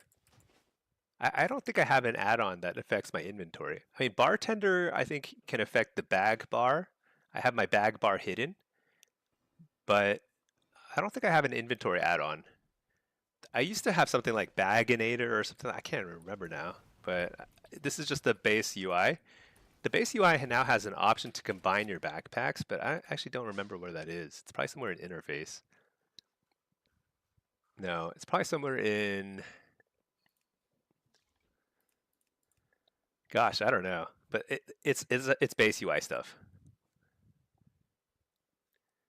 Let's see. Uh, Pack, you're the class clown that pretends to know what you're talking about. No, you actually, I always agree with whatever Pack says. So if he answers your question, it's a stamp of approval, pre-approved. Duzzle, bro, please make more videos. You're on YouTube every day. Your videos are chill and informative. Yeah, I'm gonna try to do at least one per week. I don't really know. I mean, like for me, the highest priority every season is to try and get a new spec guide out for each of the three specs. Beyond that, I mean, I think it's been a while since I updated my Blitz guide. I might do that again. But first, I'll take a look and see what else is out there. I might just be able to recommend other people's guides, and then I get asked a number of other questions about playstyle and stuff. So I'll have some things I can prepare in terms of guides. But yeah, if you have ideas for videos, I might also just do some VOD replays and reviews of my own gameplay. I actually enjoy doing that because I learn a lot while doing that too. I might do that next. We'll see. We'll see how Tuesday goes. Let's see how Affliction feels. Let's see, Brunhilde, you feel like you get bugged when you do that and one never pops? You know, so sometimes the thing is, like, the thing about queue times is it varies a lot. Like right now, it seems like there probably just aren't enough healers queuing. So also my Blitz queue is like pretty high rated. It's like I think that I'm queued for Affliction, right? Yeah. So like 2950s. Often there's not queues. Hey, there you go. Another thing is if you complain about it, it'll pop. That's another trick. If you complain very loudly about your queue times, you'll get you'll get the queue to pop. Blizzard will behind the scenes somebody will push a button and let you through. Now it's just one of those things. It varies a lot. It's limited by the number of healers who are queuing. It's not limited by the number of players. It's purely a ratio of healer to DPS, and when all the healers decide to queue, it can be pretty fast queues for everybody. You type bag in search, it'll come up. Oh, in the options list? Yeah, you're probably right, Matt. A wild Matt has appeared.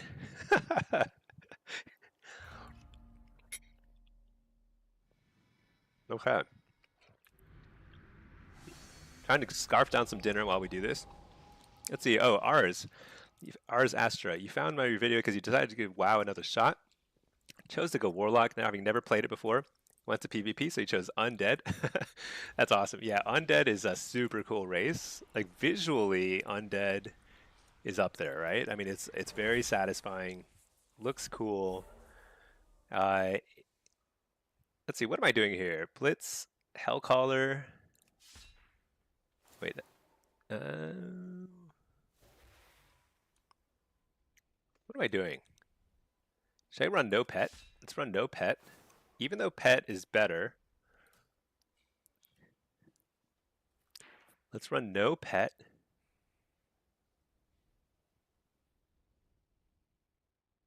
And then I don't know what I'm doing. Doesn't matter. All that stuff is like just frills. Basically, it doesn't matter. Sack the pet. Let's go in. The reason why I'm running no pet is simply because if I'm playing defense or offense, I have to often hop up and down a lot, and it ends up being kind of annoying if your pet is like just running up and down stairs because it's a very long path. That's mean stink. Let's see. Yeah. So I started as an undead mage. That was the first thing I played a lot of. So I always have a soft spot for undead. But these days I like Alliance because Stormwind is simply better, and also my wife likes Night Elves, and that's kind of it. That's sort of that actually tends to be the real determining factor in terms of what I play. All right, let's just run it up mid. What is this? This is a 2800 lobby. We've got a bunch of cats, 2 ferals. That's pretty rare. Is it a tank lobby? It's a tank lobby. You know, I haven't seen a whole lot of Vengeance DH. I don't know where they fit in to the meta. I mean, what I don't know is like who carries flags, and that's kind of like the big questions. Like how good are tanks at carrying flags? And nobody truly knows, you know? Certainly I don't. Interrupt that. So I'm just gonna go ahead and send cooldowns, even though here's the thing about Warsong Gulch that like nobody likes to admit, but is absolutely true. The first fight doesn't matter. We're just here doing nothing. It doesn't matter. Win or lose, what's gonna happen is nothing is gonna happen. Flag carriers will get the flags. I'll die. Doesn't matter. I'm gonna res because the res timers are not very long. So like I've started to question like why do I even show my face in the middle? Should I even use any cooldowns at all? But it's hard to resist. It's like I have to, right? I have to blast. But anyway, here we are. They've got the flag. Am I on defense? I'm probably on defense. So I'm actually not sure.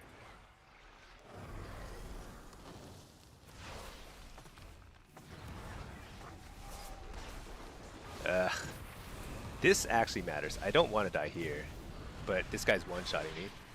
Best I can do is just chain stun these guys. Or slow, rather. Harvest just to heal up a little bit. Okay, so there, the mistake I made was jumping straight at the shaman and thinking I would not get one shot, because that was actually important for me not to die there. Not great, not great, but you know what? We're gonna try and get back in the action before this guy dies, which is very soon.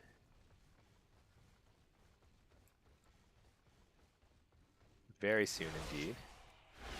So I'm just trying to spam slows here.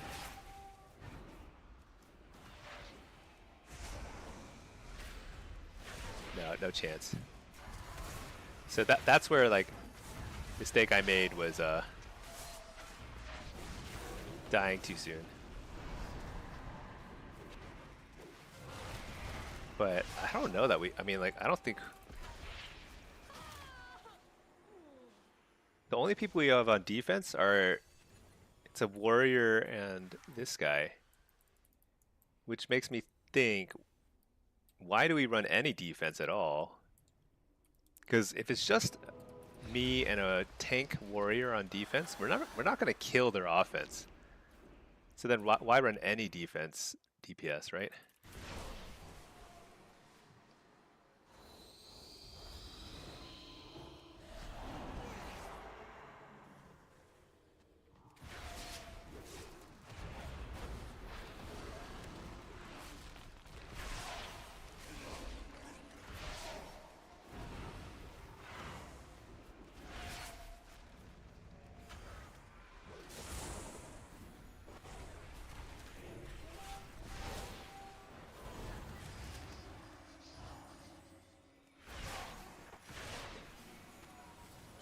So, goal here. Try and make their life a little bit harder. Slow them down. I need to fear this healer. Nice. Dodge the kick. Fear the healer again.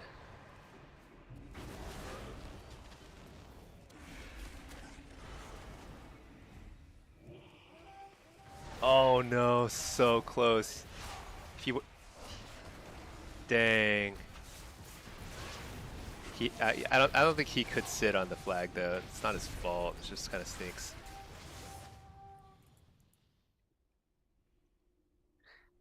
I think I'm doing my job though, which is just spam exhausting as they run up the middle. And then because we're running a very light defense, I think our offense just needs to like get it done. It just comes down to the offense. Wait. Can Assassin Rogues like AoE dot again? Or is that a thing?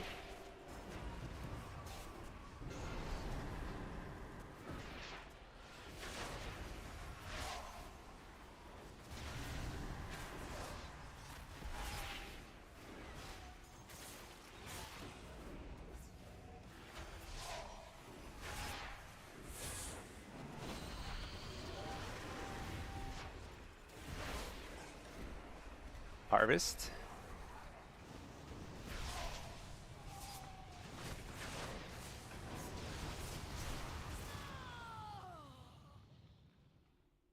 Yeah, I'm not sure how we can do this. I think we need more people on defense. Like we need a Feral or a DK on defense because or Boomkin or something. Because we're just shy on damage to pressure their offense.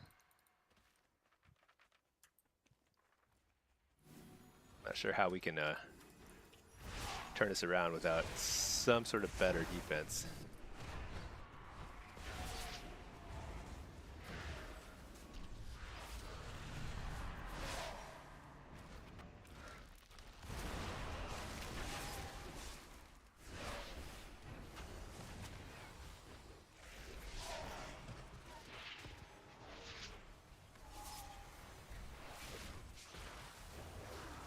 Think Tempest spreads their dots out? Oh.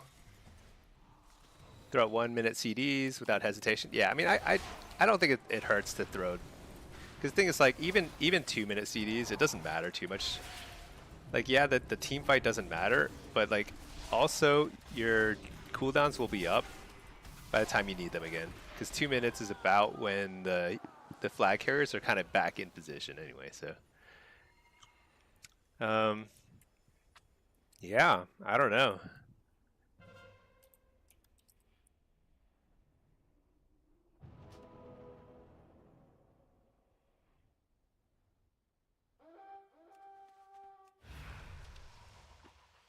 Yeah.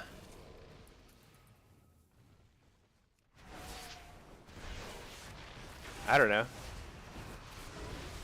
They want to play it out, so I'm trying, but I think it's just, I think I probably should not have run into the group of 5 of them.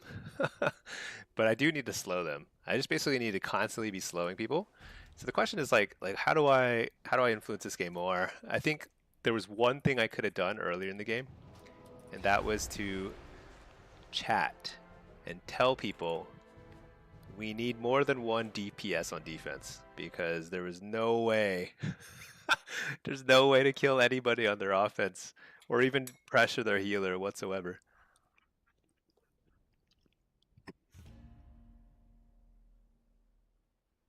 ZJD, App seems insanely bad? No. I think App is super strong. I think App is one of the best specs in Blitz. In Shuffle, it will need it does need a buff. I think it's going to get close though. It might be pretty good. It's hard to say. I think it'll be better in 3s though for sure. Like I think there will be more comps it can start to fit into because your kill pressure, single target kill pressure is much higher. However, in terms of the yeah, shuffle performance, hard to say. Right now, I'm enjoying playing AF already pre-buff. It's totally fine. It's not super strong, sure, but it's like totally fine. And in Blitz, it's clearly strong.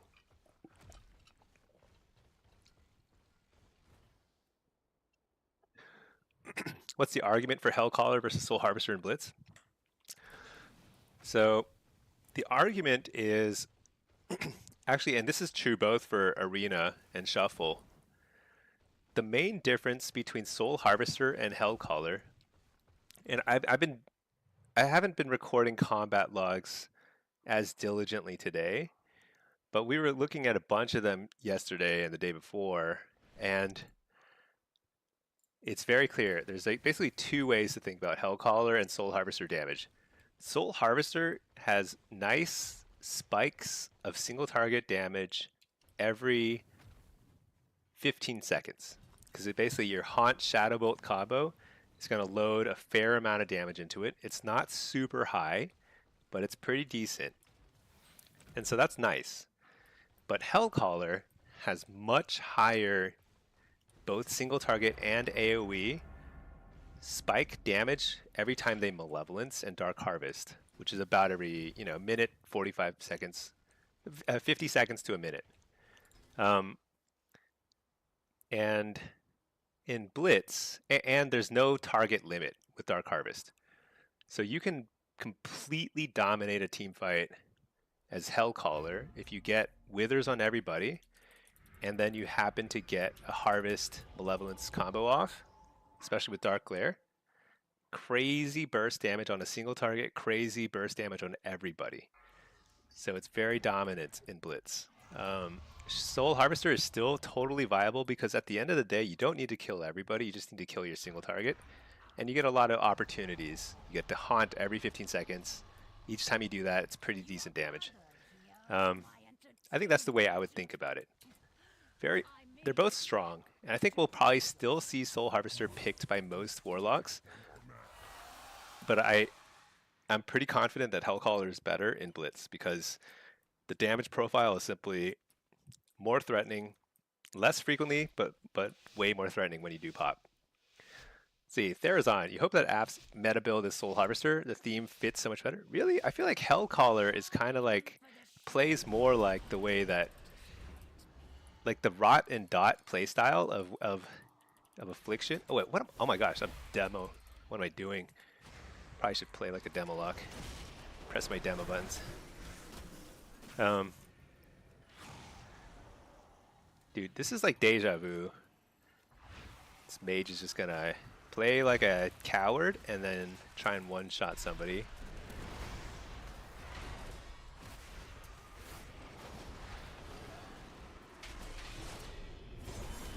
Bellord here.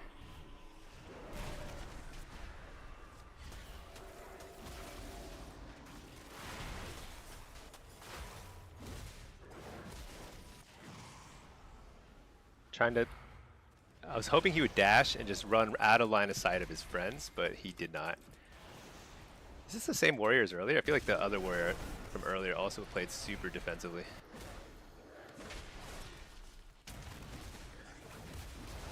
Alright, precog, nice. Force him to, oh, he's going in. That's actually good. Coil him. He's not going for it. Alright. He might go for it. No, he's not going for it. Alright, let's go ahead and eat the frozen here. Because who cares? Get the follow-up fear here.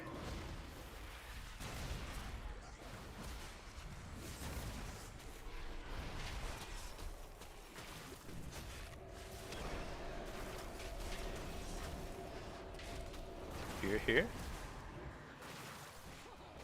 Got a wall.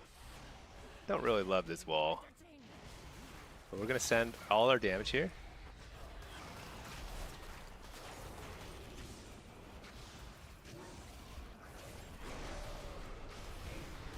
Coil this guy. He's out pretty early.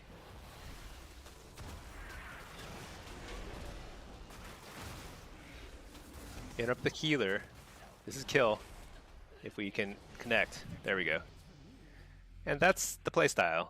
You kind of run around, attract a lot of attention, they wail away at you, and you simply get them at the end. Now the question is like, there's no question. What I'll say is that demo will only get better as the season goes on because we're going to get tankier. Everyone will get tankier, but the longer games go, the more this tanky kind of like durable playstyle becomes more valuable. So I actually think demo is in a really good spot right now. Is demo more tanky? Yeah, it is tankier. It's because of its kit, not because of its like inherently tankier. It doesn't have like higher armor or anything like that, but it just inherently has, not inherently, it has more stuff like Fellord. I pop Fellord, guess what? I'm not gonna die while Fellord is up against a warrior. It's just not gonna happen. Because Fellord basically stops all melee damage against me. Sometimes people don't realize it, but it's extremely powerful stuff. Great stuff. Stun the healer. Force the cube, ice cube. Fear this guy. He's out of the cube. I don't know why I said cube 4 times there. Fear this guy. Port back. Take this over. Let's hit this guy. Fake the kick. Oh my gosh, he's like, no, you're coming back here. Alright, fine. Fine. Fear this guy. He's gonna kick it. Start sending shadow hand of Gul'dans. Guess what? I don't really care, but right now I've got Doomguard up. I'm gonna trinket that, get the Tyrant out. Doomguard is insane damage. You're gonna start seeing all their health bars start to drop, including mine apparently. Fear them. But definitely his. Coil this. Fear. Stun the poly. Demon Bolt a few times. Pour it out of there. Fear this dude instead. There's the 45th invisibility. Second block. We simply have to outlast at this point. Fear this guy, he's gonna kick it. They both kicked it. Actually, the double kick kind of screwed me, but that's okay. They now have no kicks for 10 seconds. I can do whatever I want. Fear this guy. He's immune. Oh no, I died. I died to the one shot. Alright, see, all we had to do is not get one shot, and we would have won about 30 seconds later. But that's the thing. I think we outplayed pretty hard. So, like, we played pretty well. It just came down to Ray of Frost. It's just a one-shot ability. That's all there is to it. But I think, like, that's the right playstyle that will gain rating later in the season after surely Ray of Frost will get nerfed, and our stamina will go up too. Everyone's stamina will go up. So I think it'll feel pretty strong. Don't read too much into that kind of round. That happens, you know? Sometimes people just get one shot. So my goal now is, they're focusing the mage. My goal is to get them to focus me by simply playing in their faces. They're like, oh my gosh, here's a demo log. I have to hit him, right? Oh, no, they're just going to fear me. But the goal is to get them to target me. I also want them to use their interrupts on me too. This is not good. This is like the opposite of good.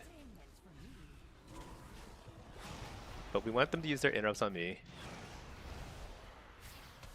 because we want Ray of Frost to be unimpeded. Interrupt the healer.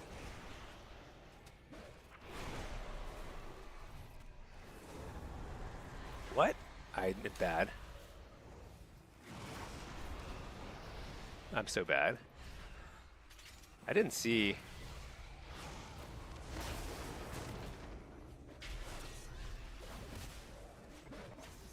Stun him. Interrupt that guy. He line of sight of the fear. That's actually really good for him. Coil this guy.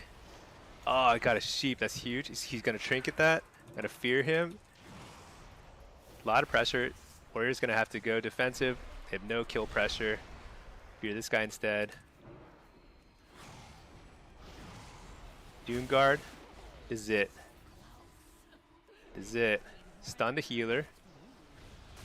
Fear the healer. I don't know if he's still on DR. Trinket that fear. This is a kill.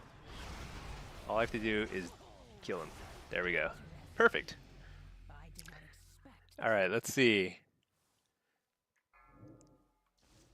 Cal, you notice you can stun the Fel Lord now? Oh, really? Actually, so the Fel Lord can be killed. I don't know how tanky he is, but it's like even if they spend time CCing and killing your Fel Lord, it's like a training dummy that taunted your enemies. You know, there's no downside to it. It's still saving you from a lot of damage, buys you basically 8 seconds easy of just free casting time. Very powerful.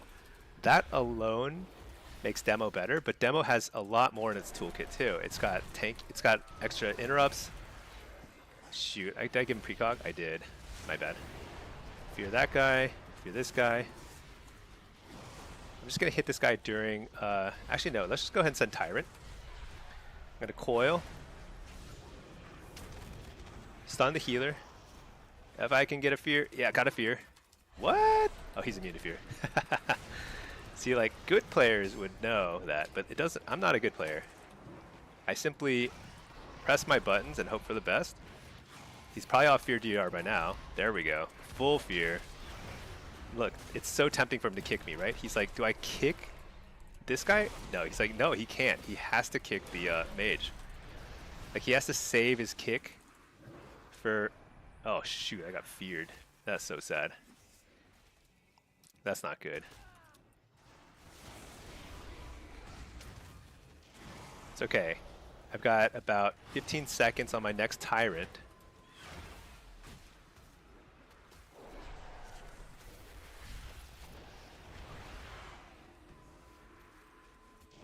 It's a full fear. He's going to have to trinket, I think. Maybe not. Oh, man, he's not trinketing. Oh, no, he died. No! Oops. Dang it. I think that was pretty winnable.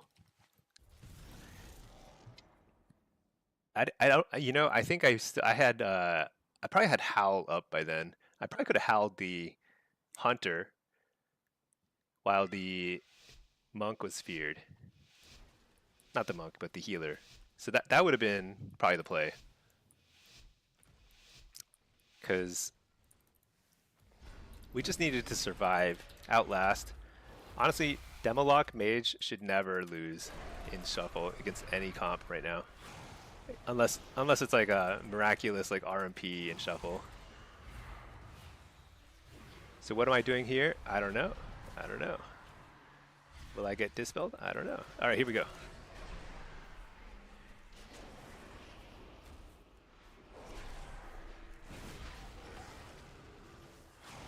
Reflected the poly, did you see that? Ah, he's gonna trinket. Gonna fear nothing. But I got the interrupt out of the way.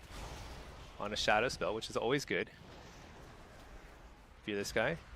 Fear that guy too. Stun that. Fear this guy.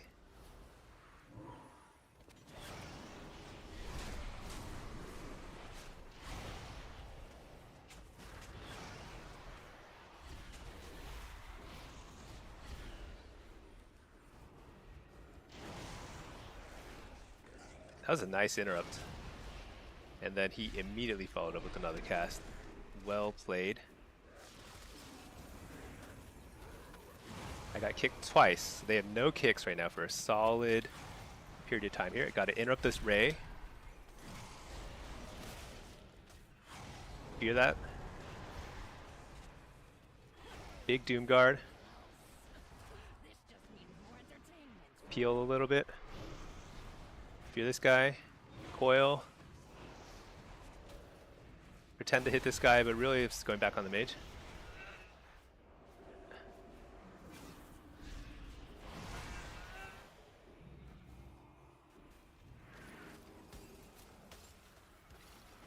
Fear this guy. Stop the Ray. Little late. No! Oh man, I think this is going to be tough. I think that was our best chance at beating the mage there. Let's see. Yeah, I'll catch up on chats in a second. Let's see, Future, you're going to try and learn demo in twos? Yeah, demo is pretty good in twos. I mean, so this season, Warlock is not particularly strong in twos. There's a lot of stronger classes in twos, but demo and Affliction are both pretty viable. Destro, if you're super dedicated to Destro and you're playing with a healer that can help you set up. But I'd say most people will have more success as demo probably than anything else. Maybe Affliction. So they're not going to go on me. They're going to go on the warrior. And the question is, how much can I disrupt? I need to get a new port out here. We're just kind of waiting. There's the hunter. All right.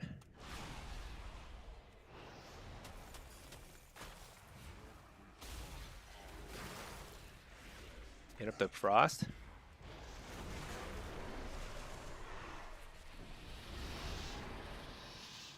Port.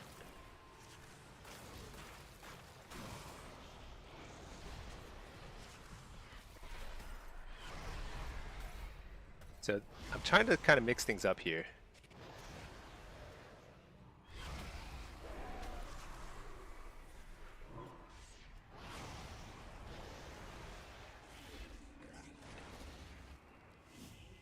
Dude, I so hate invisibility. I think I hate it more than Ray of Frost. 'Cause it really feels like there's no counterplay for it.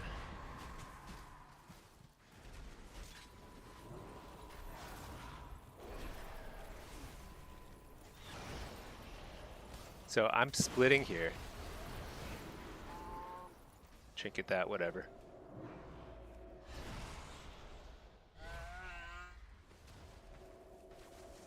Alright, during that thing I'm gonna switch to this guy. Shoot. Coil that. No way. No chance.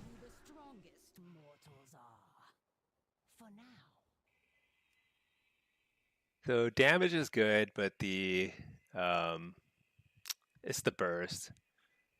But there were a couple rounds. So one of the early rounds against the mage, he only won with like a lucky Ray of Frost. The last 2 rounds, those felt pretty hard. I wonder if Frost Mage, Hunter, they've got a lot of control. Frost Mage Hunter felt pretty hard. So, and again, they have crazy bursts just out of nowhere. So I think I don't feel bad about that losing 4 games in that lobby because I think I outplayed a couple rounds. You just lose to Ray of Frost sometimes, and that's okay. And I know it'll get better in the next few weeks.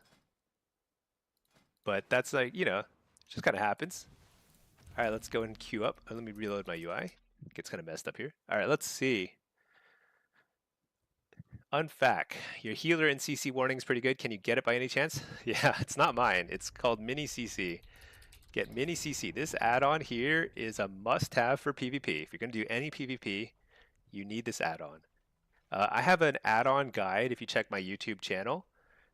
I kind of walk through all my add-ons, and if you get my add-on, if you want my import codes, just go to my Discord, type !Discord in the YouTube or Twitch chat, and you'll get a link to my Discord, and you can get the import codes and do whatever you want with them. They're all free, whatever. But yeah, healer alerts here. This is the one you want to have enabled, and you want to have it nice and big where you can see it, because it's one of the most important things you need to know. Is if you're under fire, they're popping cooldowns, and that your healer's in CC.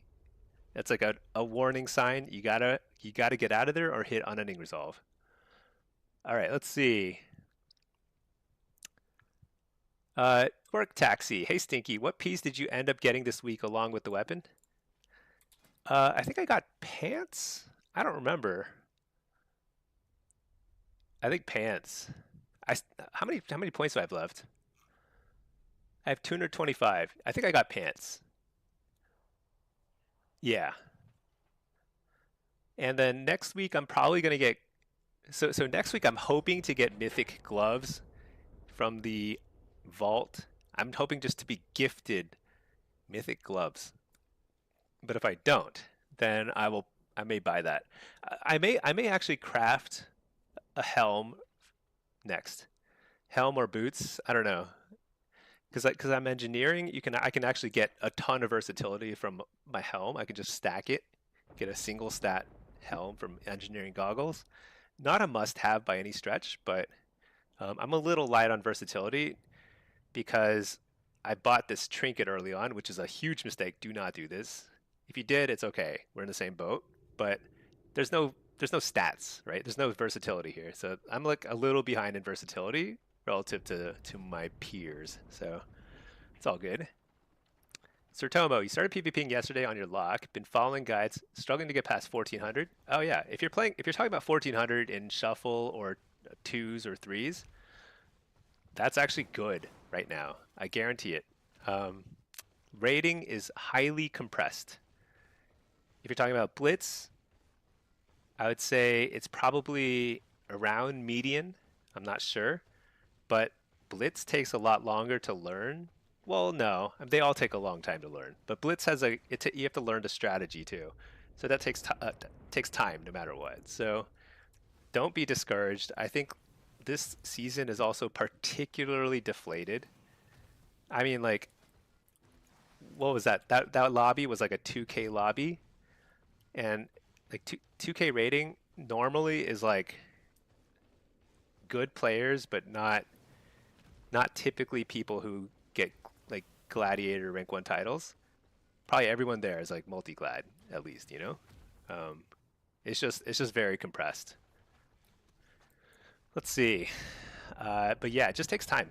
Also, I should put a warning in my in my guide videos. But Warlock is it's like playing WoW on hard mode. If you're playing Warlock in PvP, you are playing one of the hardest classes to play in PvP. So it takes the longest amount of time to master. So you have to give yourself a little bit of slack there, because if you just jumped in playing BM Hunter, you would be fine. I'm sure you'd do better, but you would feel less personal satisfaction from from that. I'm just kidding. I mean, it's fun. Whatever's fun is fine. But Warlock, if you like the class, if you like the play style, you just have to put in a little more effort. That's all. Sertomo, your PvP item level is 279. I think that's pretty geared, right? What am I? Oh, I'm 284. So 5 item levels is actually a fair difference in shuffle and stuff, because I don't know how much of difference that makes, but I feel like each item level is pretty important in PvP. So like so basically week to week you want to kind of keep up with the competition. If you save up too many conquest points or never spend your heraldries or something like that, you'll be a little behind, and that can feel tough. Yeah, Pack is right. It feels good to win as a warlock. You get destroyed by rogues and DKs. Yeah, we all do. I mean, you've seen me. I just got. Well, I don't know. It's the mages right now that really destroy me, but I just don't understand what's happening on that end. Let's see. Uh, Ryu K God, are you going 4-set? I'm gonna try to go 4-set right away because I want to test it. But I'm pretty sure that 4-set is not good for Destro or Demo. I think it's going to be good for Affliction, but I think it's a reasonable choice to skip 4-set for entirely and just go 2-set for Affliction and Destro.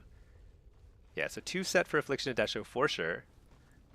No set pieces for Demo for sure. And maybe 4-set for Affliction, depending on the circumstances in your playstyle. Pack, as a BM Hunter main, you take offense to that. Let's see, talents. You want to see my talents? Yeah. What I'd recommend doing is just going to my Discord and grabbing my talent pages there, because I'm constantly changing them. If you have a specific talent build out you want to know, like my shuffle, affliction, or whatever, happy to share that too. But right, okay, looks like not crazy good. Yeah, the 4-set's not crazy good. I think it's probably worth using as affliction, but it's not like a big deal if you don't take it. Man, all these hunters and DKs, but at least there's no mages for once. Survival, BM, and a DK. We're gonna run solo Hellcaller, which I think is my favorite spec right now. You know what I'm gonna try doing? Solo Hellcaller, where is it? Dude, I don't have it. All right, whatever. I was gonna try to do like a seed spam build, but it would be worse for sure. Agent Smith, how many games of Shuffle have you played on this season on this character? A lot. I don't know. It's basically all I do. It's my life. It's the best thing ever. All right, let's just fear this massive stuff. So here's where it's super important for healers to kind of be on the same page as you. I don't know if he is, but he kept me alive and I didn't have to pop my defensive, so I guess he is. That's good. Nice, fake the kick.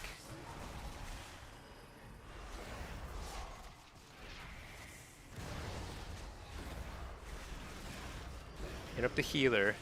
Let's pile a bunch of dots on him. Fear him. Fear the healer. Get the precog.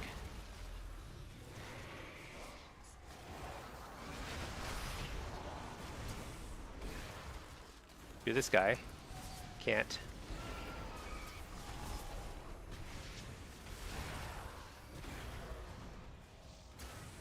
Hit up the healer. This is actually big. If I can survive. Not clear I can. Oh my gosh. I walled a little late because I got interrupted. But that interrupt cost me the game. So what I want to try here is actually, let's just try this. Kind of curious.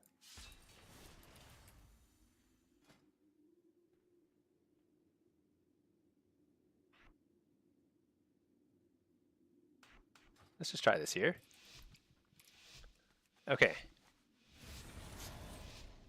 You hate kiting on this map? Yeah, I don't kite on this map. There's no point. If you kite too much on this map, your healer gets mad.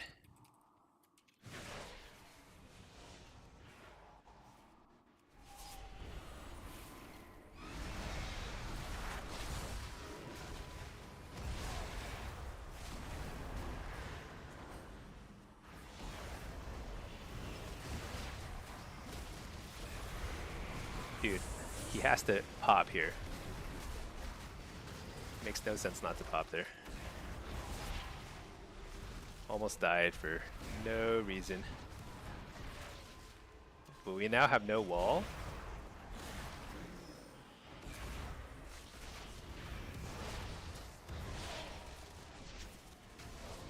I think we die soon. Precog.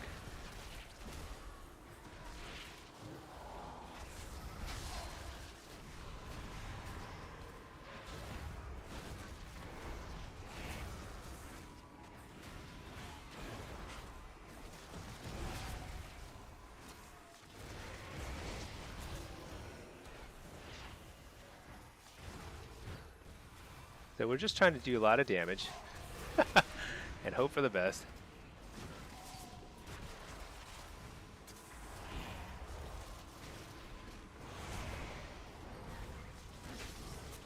Hit up the healer.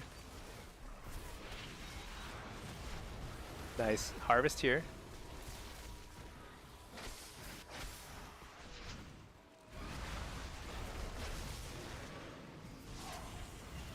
Hear that guy? Trinket, a very short stun. This might not be good, but I don't think I have a choice. Yeah, I'm not sure. Feel like I was 2v3. Not sure what the hunter was struggling there, I think. Okay. Seed build does a lot of damage, but it's actually not effective damage, so I'm actually gonna switch that back right there. I need to make another loadout. But right now we're just testing stuff, you know. I think I need to try in that particular setup. Soul Harvester I could see being better. Cause like, oops. I was hoping to get a lucky fear, did not.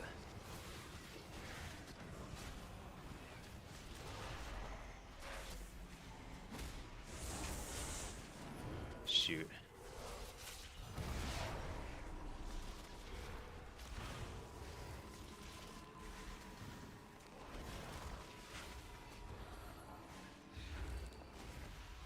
Hit up the healer.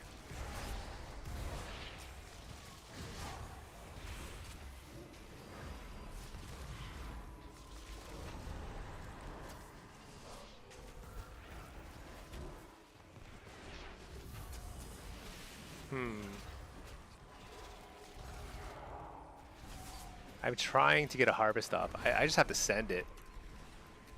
Huh, they didn't interrupt it.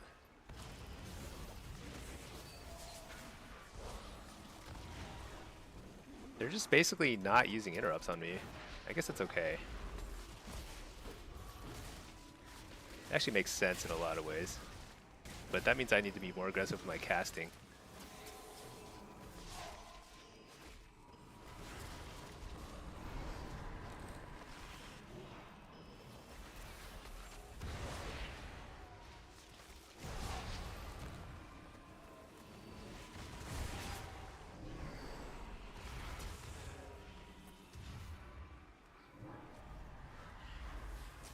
Nice fear on the healer.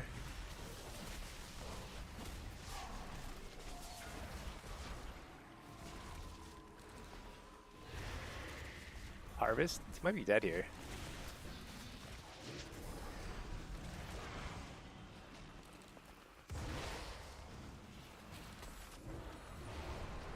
Hit up the healer. Come on, die!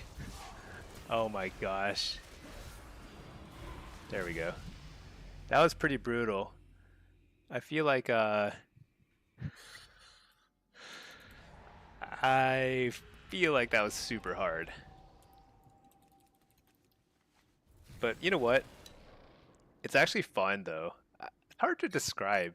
I I feel like for a lot of people when they pop into the stream, they see me getting just my face melted by like multiple melee and hunters and stuff like that every single round.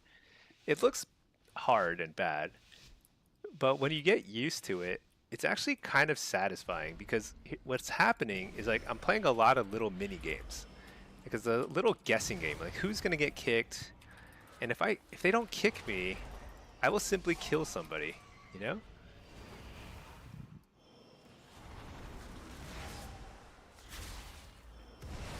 Man, I can't tell which hunter's which.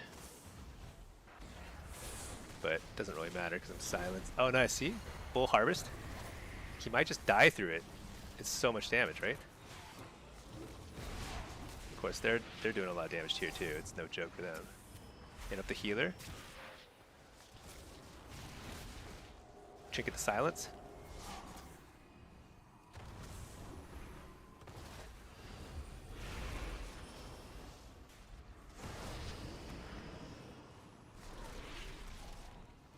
Here. Make the kick. I'm gonna wall here during that. Oh shoot, I didn't have to. That AMS is pretty nice. It's very good AMS. I think he dies. Yeah. There's a lot of pressure.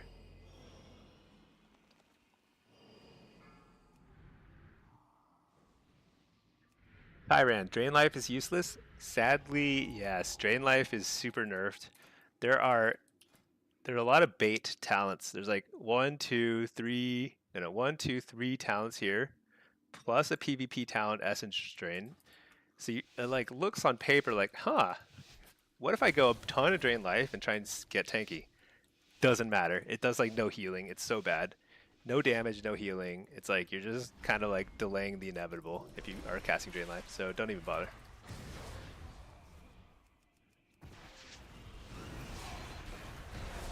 I'm gonna reflect his grip because he was trying to do a very like common cheese tactic, which is to grip you and then run and then grip you again. So if you just simply pop your reflect, you will not get gripped the second time, and he will be like, what? But I'll still die anyway because it's super overpowered. But still. Actually, I should be on this guy. This guy's definitely squishier.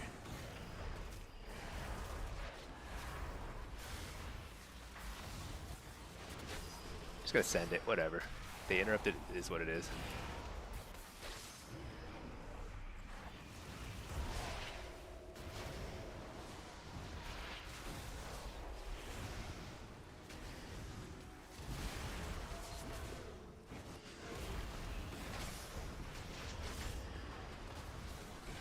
Oh, he faked my kick. That's actually pretty nice.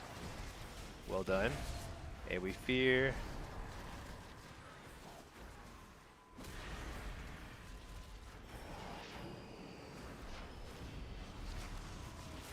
Probably should have trinketed that. Fear this guy.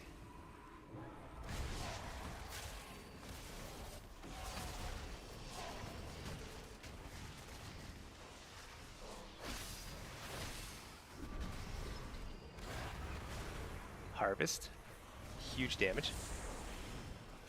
Turn on this guy during the turtle. Might still get him doing turtle. Trinket. Fear. There. Oh no, he's not dead. Ah! Oh my gosh, I stopped for a second. Interrupt the healer. He's dead now, right? Surely. Yeah, yeah. Okay, cool, cool. Oh my gosh, that guy's still attacking me. All right. Let's see. Matt, you forgot to start cooking your Easter ham? Is Easter ham a thing? I never really think of like Easter as like a big meal holiday, aside from all the chocolate.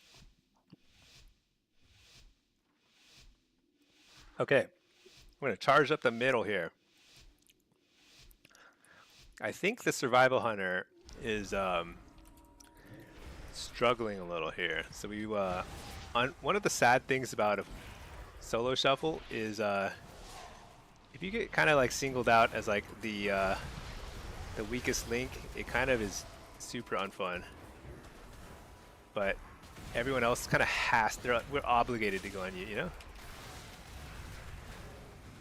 Harvest during the precog. Gonna try and coil him outside the nah, it didn't last that long. Trinket, fear. Nice. Stack a few UAs here. If he dispels, I've got plenty more to come. Fake the UA kick. Port, get another pet.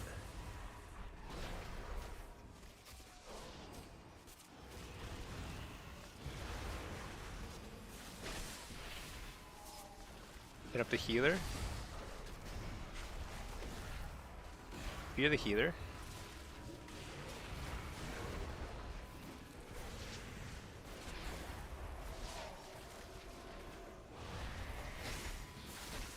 I think if I coil, port. Yeah, this is pretty good positioning wise. Druid's like kind of getting scared of getting. Oh, I got a wall here. I might kill him though. No, probably not.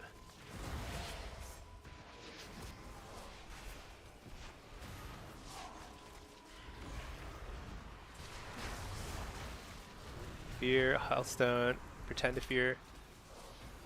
Get the precog. Now I fear. Nope, can't. Big damage.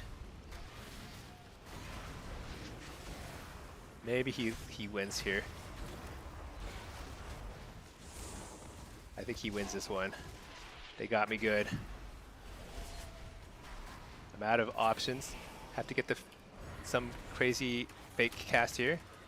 Nope, wait. Ah, turtle, nice. We're back in it. Now my pet's gone, but the funny thing about pets is like, who cares? They do nothing.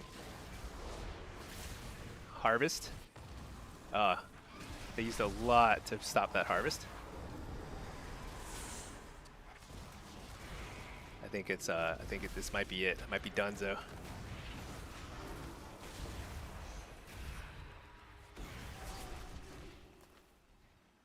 Now, you give me 12% more damage plus 15% on my UA, I win that round. Because I got him like to what, 15-ish, 20% a couple times.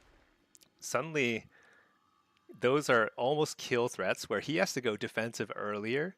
The offensive pressure is like compounding, right? So if somebody is just constantly taking more damage, they will feel unhealthy and they'll be scared and they'll be running. The equation is totally different if I do like 15, 20% more damage, which we're going to do on Tuesday. It's going to be wild. I think that lobby is hard, right? I mean, it's definitionally hard for Affliction lock. Got 2 hunters, a DK, tons of interrupts, and lots of little mini CC to like to shut you down. But I think it's totally doable. I'm a little low on the versatility side, so I think I can, with a slight gear adjustment and with the buff, I see that kind of experience being a little better. I think it's still going to be demo is still going to be better overall in shuffle. I think it's just simply going to be a stronger spec, but Affliction will be pretty good. I think. Let's see, Twerk Taxi. Oh yeah, that's what. Yeah, what I bought is I don't remember. I think it was pants. I think I bought it because I didn't have an enchant on my old honor pants. I'm too cheap to get the nice enchants, so I finally got a nice enchant for this one. See, Pack, you're already top damage by a mile every game is aft. The buff is going to be crazy. Yeah. And it's not just pad damage. Like, it's single target, too. It's all your damage. So it's actually a really nice buff.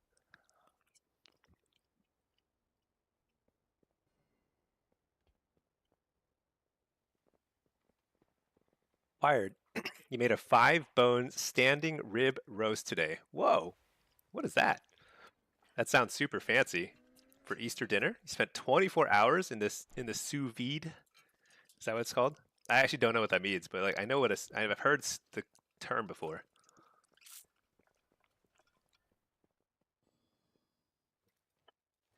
To me, that just sounds like you are a super fancy person, and I admire that.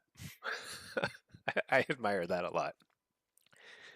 Um, yeah. I wonder what I could have done. There were a couple. So that last round, um, it's not so bad if your pet dies. It's not so bad, but the longer the game goes while your pet is dead, the worse it is. Like it's just I mean, you can get a kill without it just fine. All you basically lose is your interrupt and some offensive dispel, a little bit of tankiness. It's pretty bad, but it's like because I couldn't close out that game. We had a full like minute, 2 minutes after my second pet died. That was kind of like end of the world at that point. At some point, I'm just taking too much damage to heal through. So you know what's interesting is like there are ways to get more pets. I mean, I can get a like Fell Pact might have done it, right? Between Fell Pact and Eternal Servitude, what does Feldom go down to? Is it 30 seconds? Dude, why do I even get Gorfine's Avarice? I should just get that. I shouldn't even. Wait a second. Oh, this is Soul Harvester. Oh, this is Soul Harvester and this is Demonology. Wait a second. Okay, let me go back to Affliction. I was like, what? Let's see. Invisibones. You think it'd be interesting for you to record yourself playing a match, then do a play-by-play over it, explaining your choices in the moment? I actually used to make those. If you check my YouTube videos, here let me find one. Like I've got a couple. So I've got like one where like demo versus a triple melee lobby 2800 solo shuffle, and I think I did do commentary. And the same concepts still apply. Here, I'll link a few so you can check them out if you want to. Here's like, let me see. This is a demo v melee commentary. And then let me link a few of these. Why not? I've got like and I will do more of these because I think it is pretty fun. I even have some from when I first started recording videos like a year ago. I didn't even do voiceover. I was just completely. Here's Affliction versus triple melee. Um, Diablos Destro. Yeah, I don't know. I've got a few. Yeah, I'll link this one too. Let's see, Affliction v melee. I think I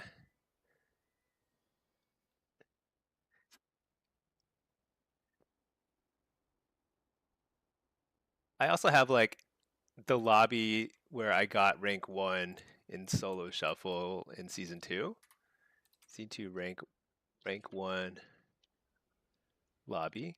I don't think this is commentary. This is just like literally straight out of my YouTube or from my Twitch commentary, just like stream of consciousness as I played.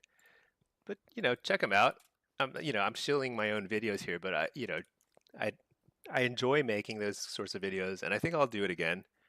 I'll probably grab something from my Twitch, some one of these VODs, and like I'll do more of those. Um,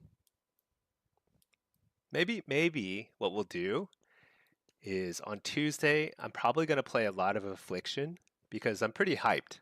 I love Affliction. I haven't been playing a lot of it compared to demo, and so I'm kind of excited about playing a lot of Affliction. I will probably do some commentary.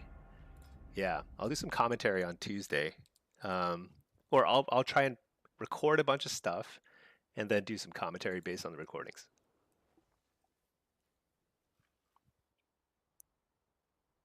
Let's see. Greetings. Oh, hey, Odd Plays. How are you doing? Happy Sunday. Happy lazy Sunday. Let's see. What did I queue as? I'm having trouble remembering. My brain starts to get fried around like hour 4 or 5 of streaming, so I might go a few more lobbies or something. I don't know, but this is about when I start like fading pretty hard. My short-term memory drops to nothing. All right, here we go. We've got a Windwalker, a Frost Mage, and a Feral. And let me see. I'm playing demo. So when you play demo, you don't really want to play up and down. Should I test Diabolus demo? It's been a while. Every time I tested it, it felt lackluster. But it's not like I'm pushing for titles. I might as well just test stuff, right? Let's see. Let's just try this Diabolus demo. Probably everything else is going to be exactly the same. Yeah, basically. Let's just see how this feels damage-wise. I'll record the damage log too. But like, every time I've tested it so far in Midnight, Diabolus demo has felt just straight up worse. Like a lot worse. Get the precog. You know what? I keep forgetting. I have to save up shards before I send my Tyrant as Diabolist, because you don't get the free shards, which is super annoying. Fear the healer. Fear this guy. Wait, who are we on? Are we on mage? Looks like he's on the mage, huh?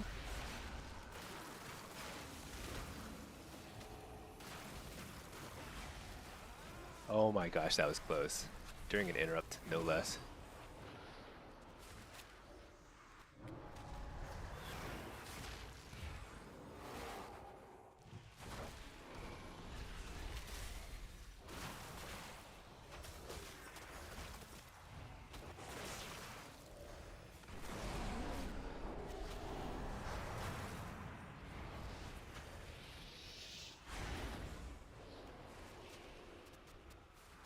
Dude, this is so bad. Okay, I need to get out of there.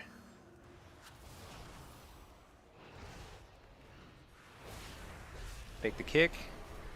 Tyrant.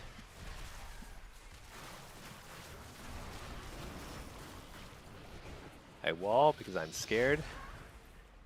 Scared for my life. Fear these guys. Dude, I do no damage. Truly no damage.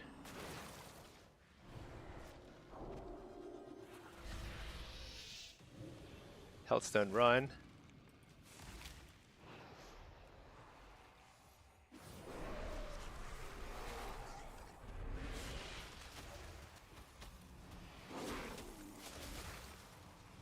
Yeah, I don't think I'm gonna be playing. I'll be honest. I don't think I'm gonna be playing Diabolist this whole lobby. It just feels like why am I limiting myself so heavily here?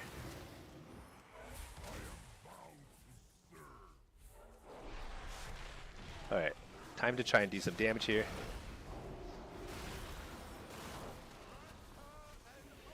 Oh shoot, I just straight up died.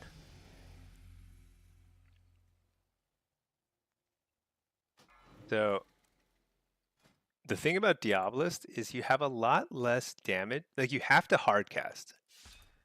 And if you don't get a bunch of Hand of Gul'dans and Infernal Bolts and Ruinations out, which is hard in that lobby, in that matchup, then it's just like you're at a huge disadvantage. So I think Soul Harvester is definitely better. Diabolist demo needs buffs. Yeah, every time I try it, I'm like, why did I do that? It's like you're literally doing half. You're doing like worse than tank level damage, you know? That bad.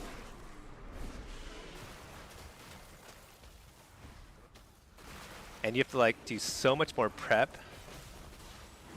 Like, you have to like save up 1 billion shards.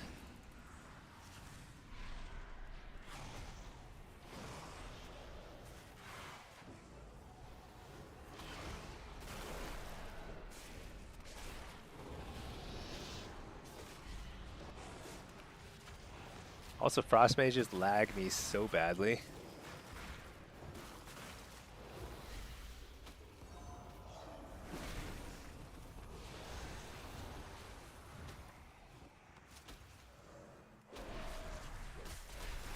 Bellord here. Actually pretty okay here.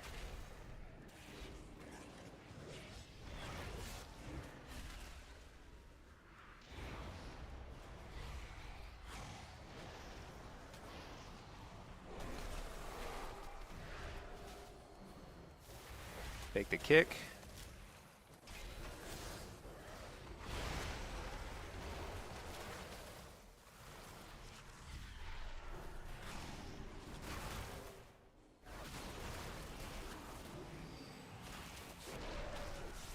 Alright, big damage here. I think I wall.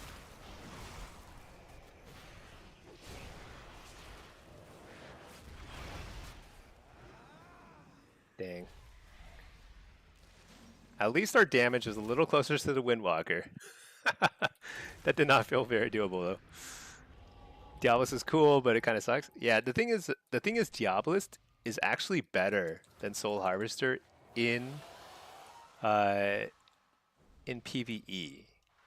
So that's why like I keep trying it, but then it's like I think it has like some crazy hidden modifiers in PvP where it does no damage. Now I think the only way we win that so the thing about demo is it doesn't mesh well with other melee on your team. You just lose a lot of like pressure.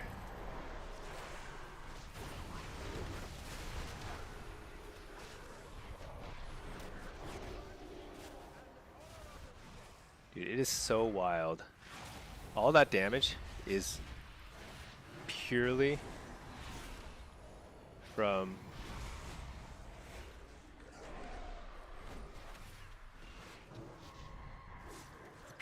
the mage.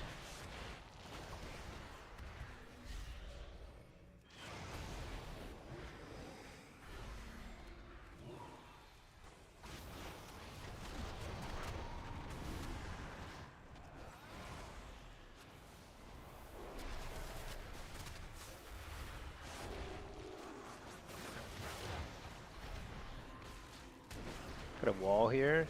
Just don't want to die.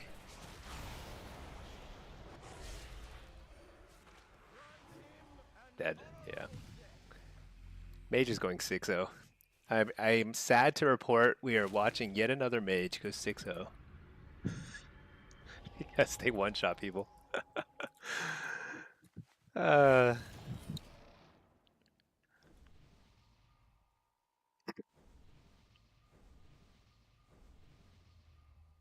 Let's see.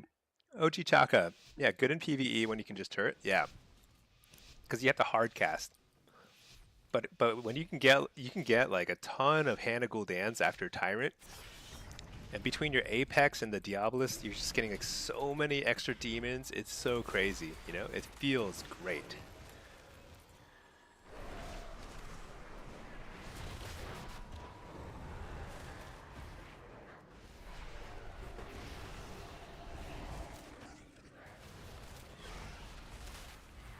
Gonna force a stun here. Force some kicks on me, even though they should know better than to kick me. Like he just kicked me, and you know what's gonna happen? He's gonna get rayed. There's nothing to kick the Ray of Frost now.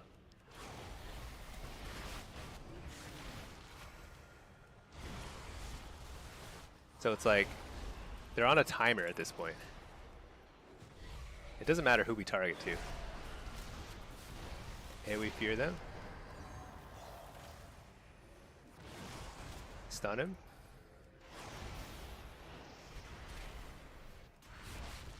I'll shank at that, whatever. There's a bubble.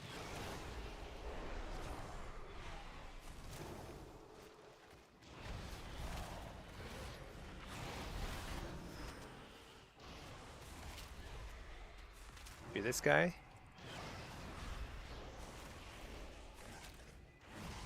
Doomguard. This is basically max damage. Stunned him. He kicks me. There's probably a Ray of Frost heading their way soon.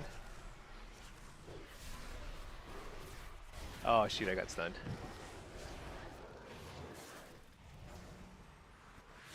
Fear the healer. He trinkets, I re-fear.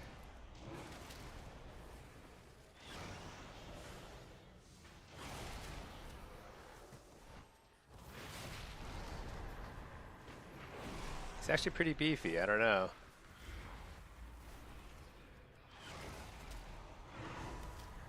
I didn't mean to fear him.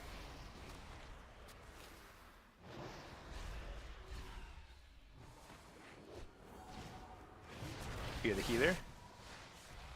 Oh my gosh.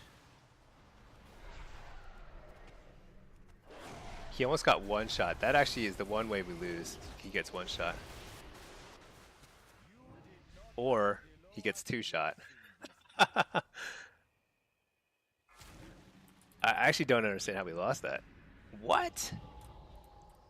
That was free. That was free.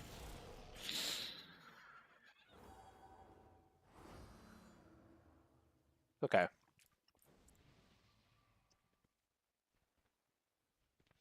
Because they didn't kick the mage. They only kicked me. Well, there was a period in the middle where they kicked the mage a couple times, but if he simply used Ray of Frost every time their kicks were down, we would have killed them for sure. He may not be tracking kicks, to be honest.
Oh man, gosh, he stole my stole my buff.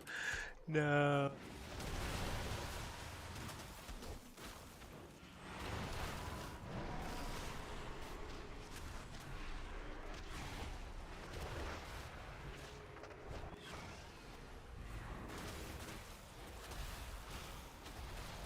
Here. Take the kick. Blast. Blast. Blast. Stun the Frost. This is big damage. Reflect.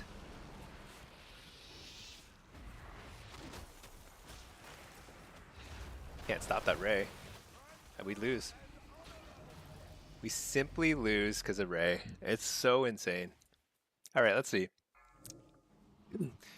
You need to push Ritual for Diablos to work? Yeah. Honestly, this is I think this is probably like at that point in the day where I'm starting to make like dumb mistakes. Like right there, I needed to save my stun, pet stun for Ray. And I just kind of made a mistake there. But to be fair, I don't think it was our rounds. Like it requires this mage to play badly for us to even have a chance at winning, which we did. We had a chance at winning.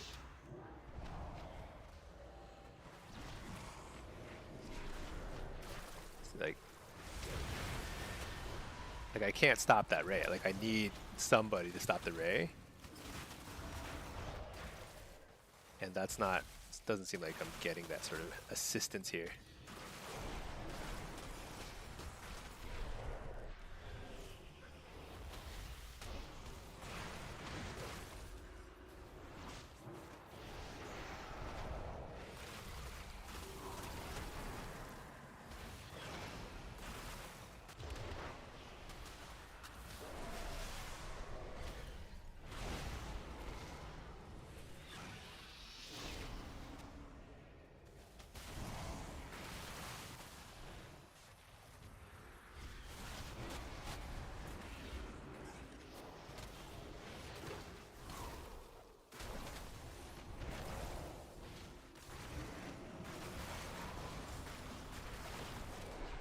So I have to try and I had to trinket there pretty aggressively because I knew my team doesn't kick Rays, so I have to try and play pretty aggro. But there's no chance. I think like the mistake I made was letting the mage lose when he was on my team. I probably had some peel I could have done. I would have to look at the VOD to see, but the mage should have gone 6-0. Mage can steal Nether Ward? Yeah, mage can steal Nether Ward. It's kind of crazy, right?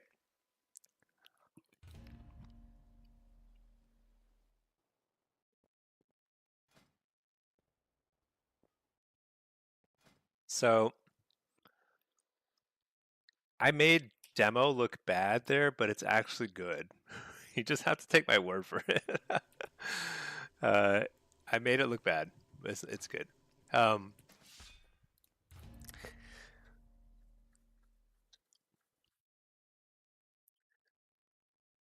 yeah,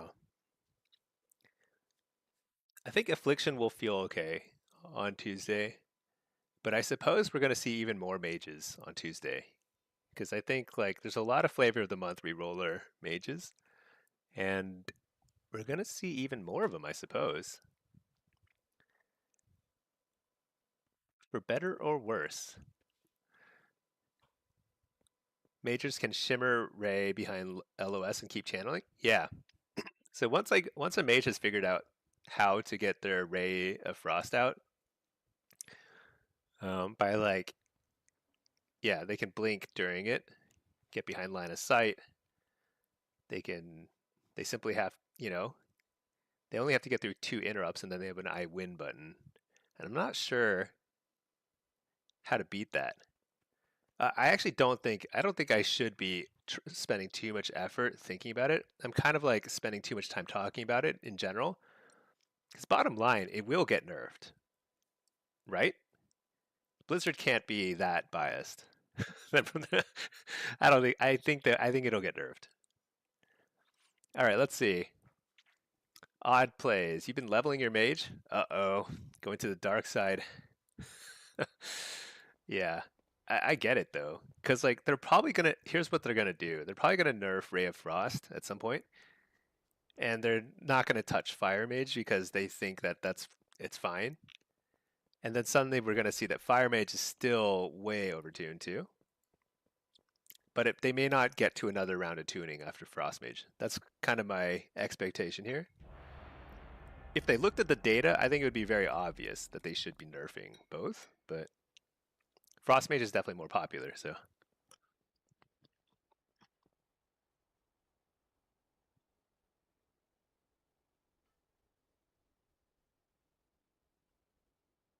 let's see. How are we? How, what should we play next? I think I just queued for demo again. I miss being able to swap between 2 hero talents for demo. I just don't think Diabolist is competitive in any sense.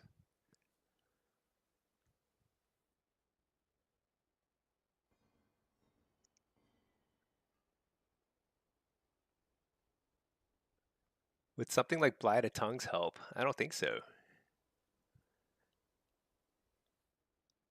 I don't think so.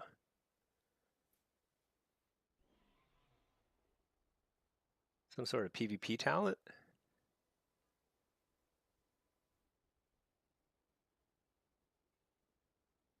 Oh, dude, you know what I haven't tried in a while?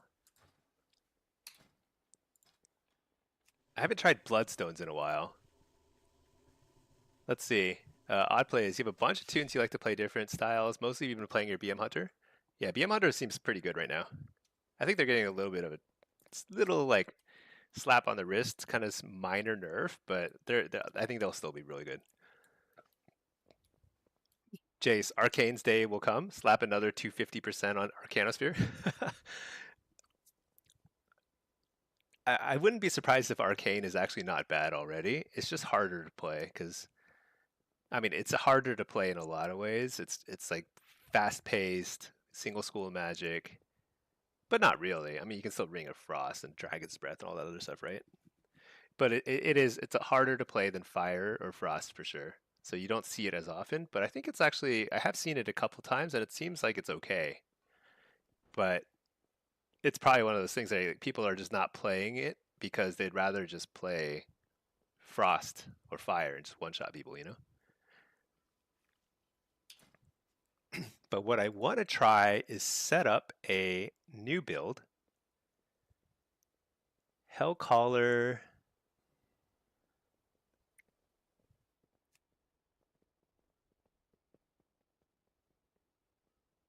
I'm going to call it Cheese. Okay, let's see. Cheese, we're going to give up Pact of Gluttony.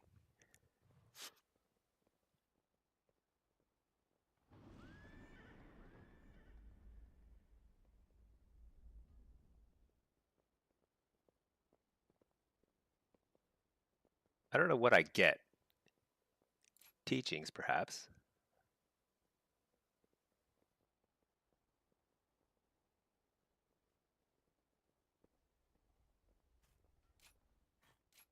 Empowered. Try and keep that silly pet alive a little more. Should we try that? Let's try that. And then I'll show you what I'm thinking in a second. But first, let me figure this out.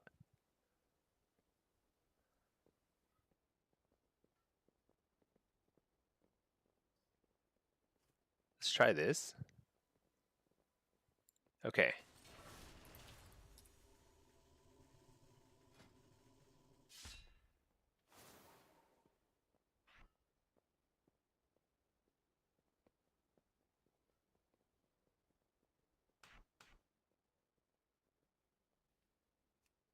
And here's what I'm going to do.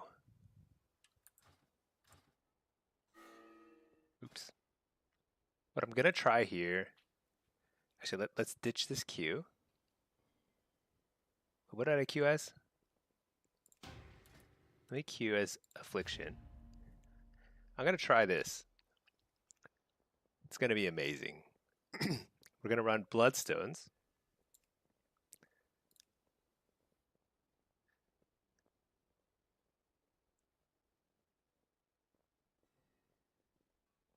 We're going to try this. You know what I'm going to do? I'm also going to add Nether Ward to my Dark Harvest. Because why not?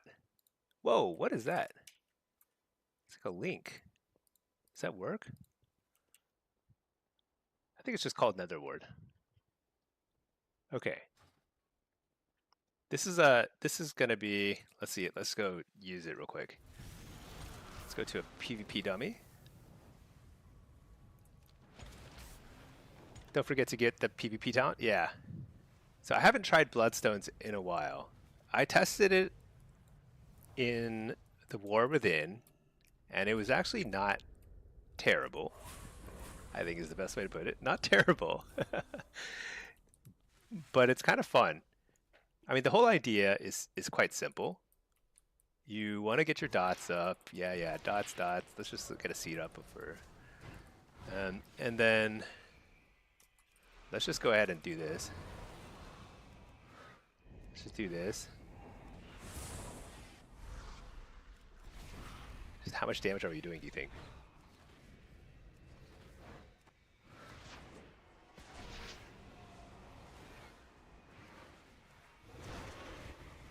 I don't know.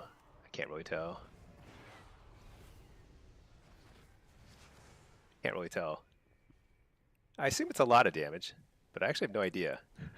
The thing about, but did I even make a bloodstone? Okay, I was like, that doesn't feel like, okay, let's try that again. Let me actually make a bloodstone and try it again. I was like, that didn't feel any different. All right, bloodstone actually is pretty good when you do pop it because you go, it gives you a lot of haste, like more than you think. 25%, the 19% base. Okay, so let's wait for our dark layer because we want our dark layer up before we test this. All right, I'll be back in 1 minute. BRB. 1 second.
Oh man, I made it back just in time. That was crazy. Okay. Well, I didn't get to test it. Poor Stinky and his tired voice playing Bloodstones. Do I sound tired? Yeah. Honestly, I feel like I'm not built to stream full time, but I'm kind of having a blast. It's just so much fun. All right, let me reload my UI. I'm going to record the combat log. I want to see what Bloodstones does here. Bloodstones pumped into War Within. It was good. No, it wasn't better than Pactive Gluttony is the problem. Pactive Gluttony is so good, but it was not terrible. I guess is the best way to put it. It was not terrible. And so let's try it. What are we facing? What is that? Destrolock? I wonder if he's like, wait a second, my health stone stinks. He can make his own if he wants. All right, let's go. Let's just do this. Feral.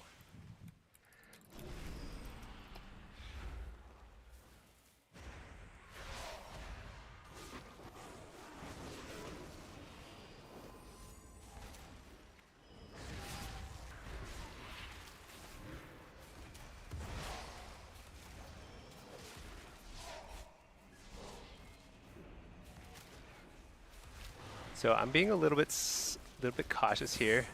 I think I'm going to send a harvest.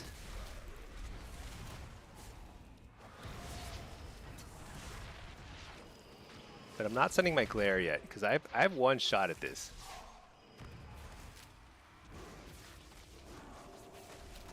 I got one shot.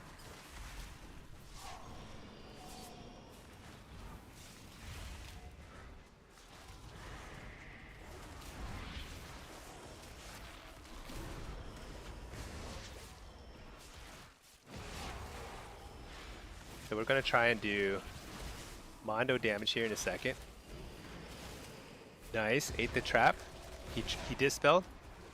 This is it. Send it. Hit up the healer. No, that's okay. I already sent it. It's too late now. We're in. It's happening. Things are rotting. Can't stop this train now. It is happening, right?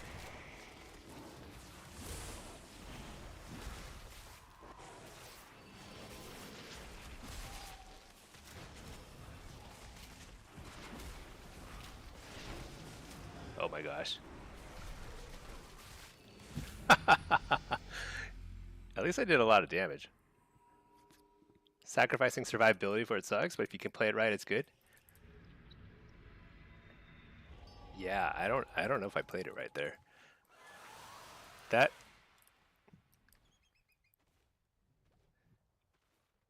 You know, the mistake I made was using my wall offensively. Because like druids have this built-in they just always clone somebody if they have unending resolve. Whether it's the right play or not, they will do it. Always. It's not always the right play. But right there, it was definitely the right play. Super annoying. So I should have just channeled my Dark Harvest instead.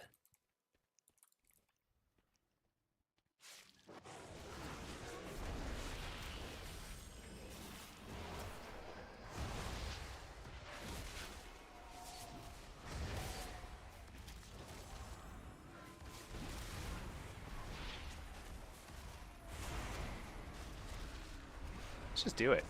What happens? Maybe I don't hold it. Just send it.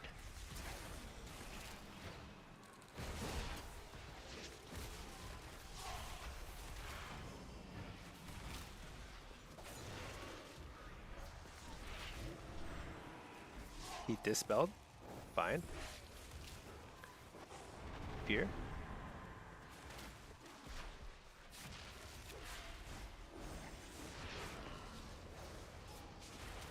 I think Feral is starting to feel pretty good too.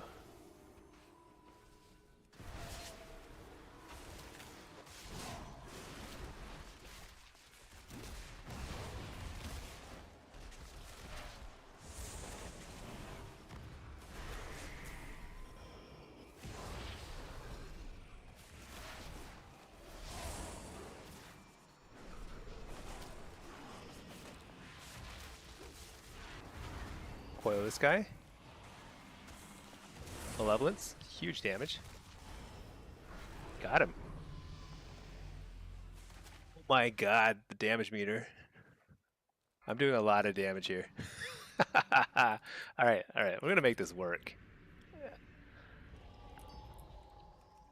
I bet all of them are like, why can't I heal with my health stone? The one thing about bloodstones is you kind of have to warn your teammates, be like, but I'm not. Because like often people have it on their bars, and it's like it won't show up on their bars unless they also have like bloodstone on their bars, which nobody does. It's gonna be great. But at least the games are fast.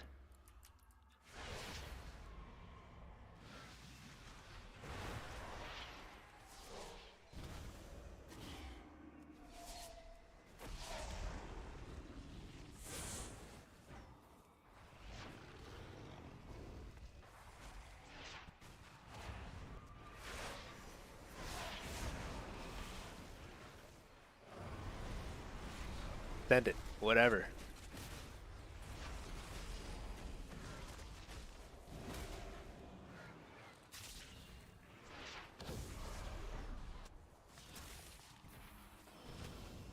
So much damage.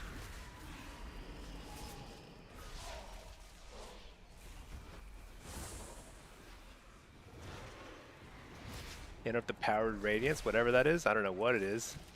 I assume it's bad. Oh, we just murdered him. Doubled everyone's damage. Alright guys, this is the way to go. It was bugged since the day they created it. So the thing is, if you change the talent after you give them a health stone, it'll disappear from their bags. They're going to report me for griefing the lobby. Look, this is just for science. We're just doing this for science. I love it. Now, if there's a single paladin in the lobby, I don't think this works. Because they will simply bop, spell bop, and you will be very sad. But there's no such thing here, so this is great.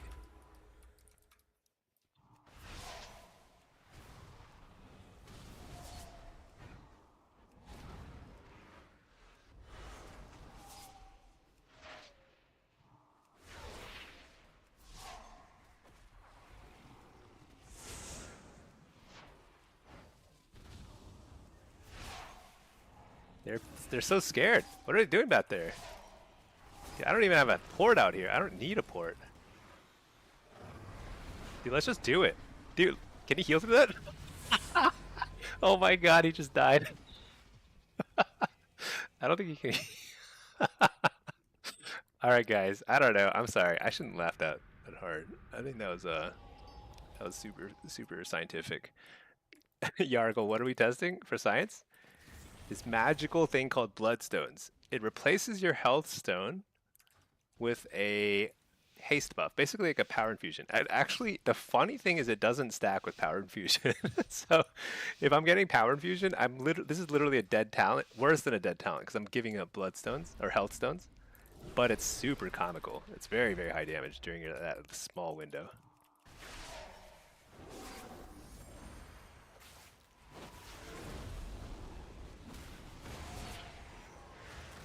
Coil.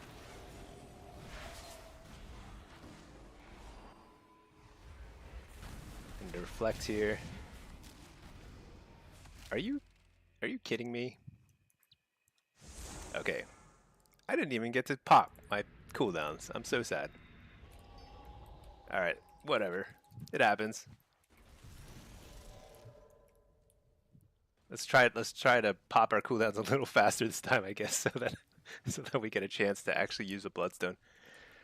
So I can't wait to see the damage meter at the end of this, because I've been recording the combat log. I just have to remember to upload it after this. There'll be some interesting data in there.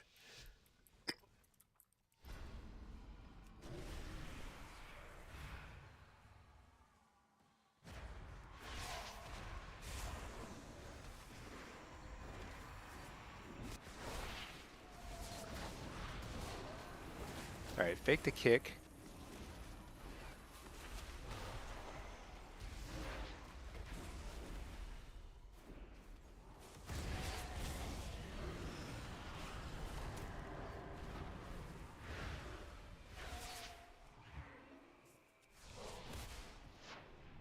They are doing some crazy peeling here.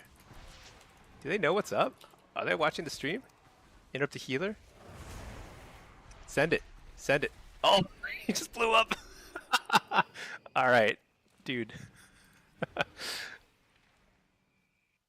You think I forgot Healthstone? Oh, so the reason why is because on my bars that Healthstone counter is actually my Healthstone. But what I'm trying right now is for science. You replace.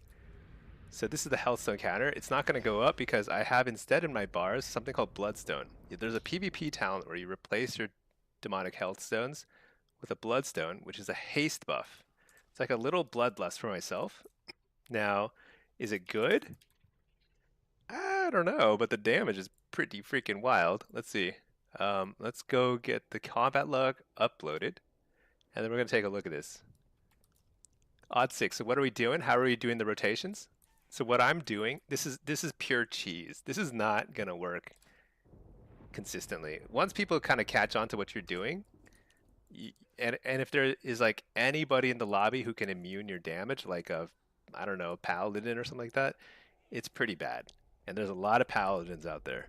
But if you have a lobby like that where like you can kind of get away with, like they just can't wipe your dots very easily, you can do some pretty crazy damage. It's very simple. So you spec into Bloodstones. You have to unspec Pact of Gluttony. You can put your point anywhere. It doesn't really matter. Get the Bloodstones in your Dark Glare, because Dark Glare is your biggest damage go. And when you're playing Bloodstones, if you don't kill somebody during Bloodstones or soon after, you are simply going to lose the game. You're not going to get 2 Dark Glares. So you can just stick it in your Dark Glare. I don't know why I have Ethereal Augment Rune in there. That's just like some PvE nonsense. Doesn't matter. Use 13 is /use 13 means it'll use this slot in your gear, which is I put my on use trinkets in this slot, so this is /use 13. So it'll use my Galactic Gladiator's Badge of Ferocity, so I do a ton of damage. And then it'll /use Bloodstone because Bloodstone is off the GCD. And then /cast Summon Darkleer. Then for a solid, I don't know, how long does Bloodstone last? How long does it last? What the? What? What's going on here? What? Oh, I don't have war mode on. Okay. So Bloodstone lasts for 12 seconds. So for 12 seconds, you're doing ungodly amounts of damage. Let me show you how much damage. Pretty ungodly. But guess what? Health stones are super important. Like at high levels of play, you will never play this. But you can certainly surprise people, as shown in that lobby. So this is that lobby. Look at how short these rounds are. 1, 2, 3, 4, 5, 6. This one here. Okay. Dude, I'm like topping 100k DPS, and I wasn't like. No, some of these I was pad damage because some of them were BM hunters. This doesn't seem that high. I'll be honest. This doesn't seem that high, but it felt high in the game, right? Didn't it feel like what happened in that game? Let's queue up again. Let's try it again for science, you know? Are you still able to give your teammates regular health stones? No, I don't think so. I think if you like, so basically if you like spec out of this, make health stones for everybody else, and then spec into this, I think it deletes their health stones from their bags.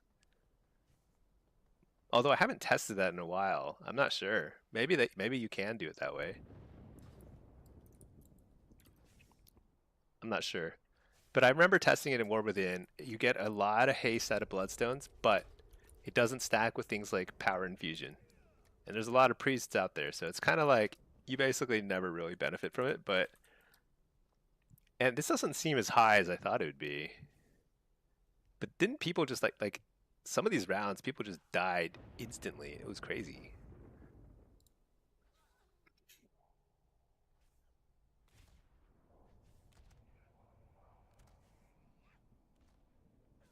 Where's the Bloodstone buff?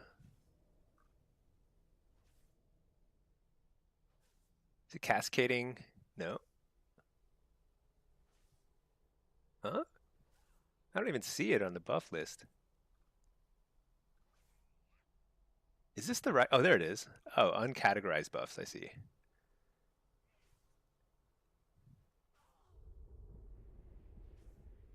That's weird. Shows me it's only using it 3 times in that lobby. Oh yeah, this lobby. Oh yeah, you know what? No, I used it. Oh, maybe it didn't even get used, or maybe it, like it doesn't even apply if I have power infusion. I bet like those. I wonder if that's what happened. Why does it show only 3 instances of bloodstones? So there was one round here where somebody on my team died before I could use it, but I thought I used it at some point during these first 2 rounds. But maybe I had power infusion or something, and it's like didn't stack. So I shouldn't take it when there's a priest on my team, and then I shouldn't take it when uh, there's any immunity. But basically, I think you can surprise people with something like this. Let's see what happens. Oh, it's a blitz. Okay. What if you use the healing racial to semi-make up some? I don't think there's any really good healing racials though, is there? There are some like there's the Mechanome kind of cheat death one, and there's like is it Lightforge Draenei? I forget. There are ways to get some benefit out of healing, but like I think they're pretty weak, so they don't make it much of a difference. Huge Draenei racial, 20%. Hmm. You know what you could do is run Voidwalker, I suppose. You could run Voidwalker.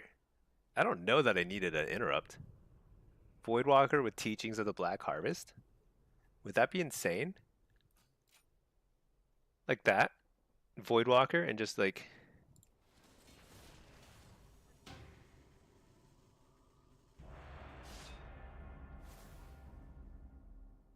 I don't even have it. I don't even have a key binding for Voidwalker.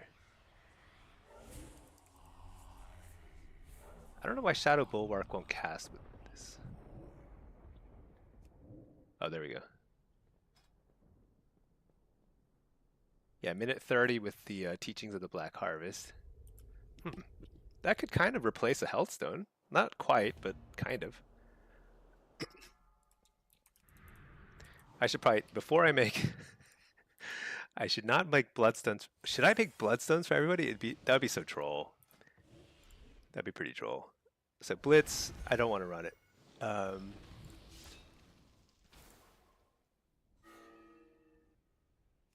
what are they pinging?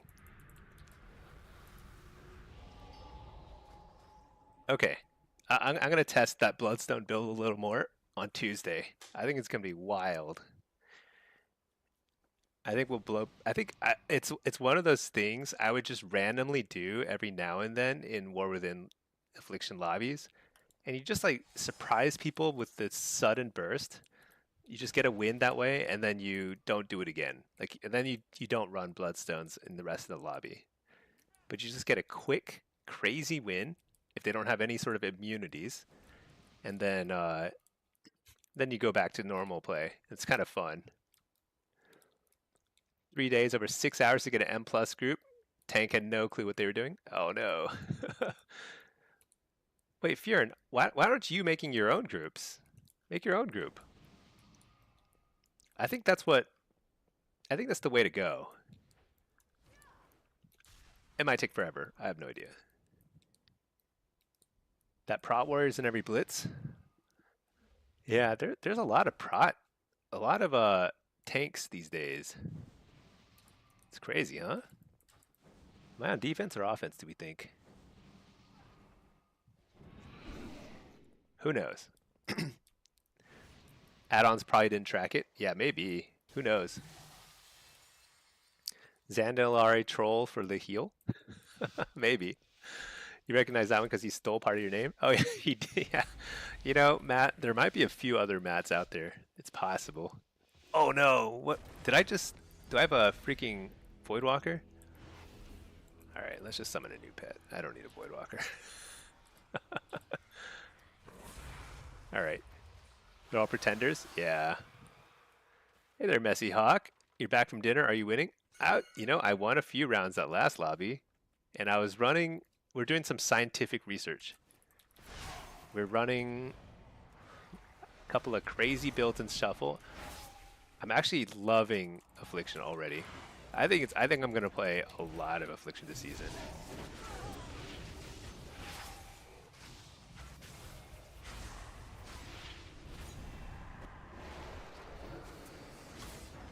Dude, why can't I summon a freaking... It took me forever to lay a gateway, and I can't figure out why. I had a shard. I don't know. Whatever. Let's see. Invisipone, speaking on keybinds, you would love to see my keybinds. You're struggling to find a good keybind strategy that works well. I'd love to show my keybinds. I don't really know what's the best way to share key bindings. I mean, I guess I could just like show my action bars, but there's probably a way to like list them somewhere, right?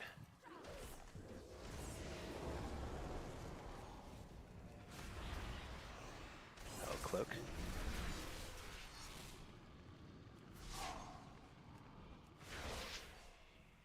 Dude, I'm super turbo slowed.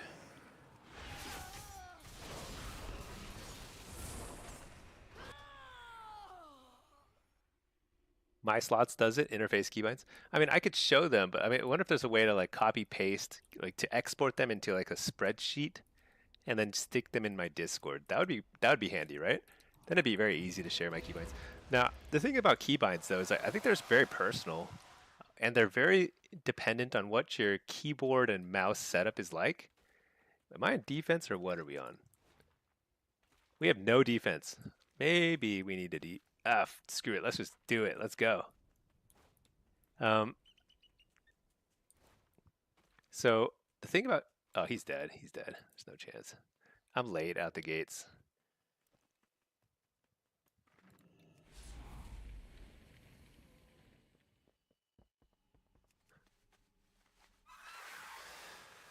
I'm late. But here I am. No fear. Oh, he stayed up there. What?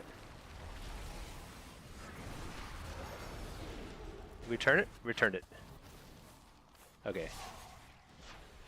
So do they, so whatever. Alright. Feels good. Size of your hands also contribute? Yeah. I think like some keyboards don't have like reachable F1 keys, function keys. Some of the like I also don't have an MMO mouse. If I had one, I would probably have a lot of keybinds there. There's a lot of things that are just like kind of hard to map out, but there are certain things that I think I should sit down and share. I've got a few tips. Um, maybe I need to sit down and organize my thoughts a little. Because it's not that you want to copy all my keybinds, because it's going to be different for everybody.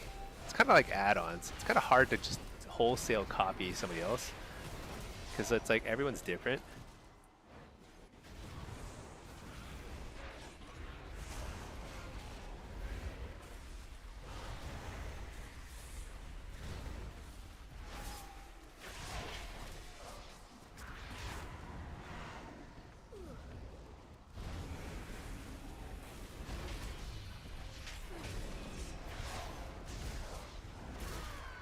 Well, I did my part. I slowed everybody. I did a lot of damage, and then I died. That's about the best we can do. Messy. Let's see. Yargle, you love your MMO mouse so much? Yeah. Yeah. I've never tried one.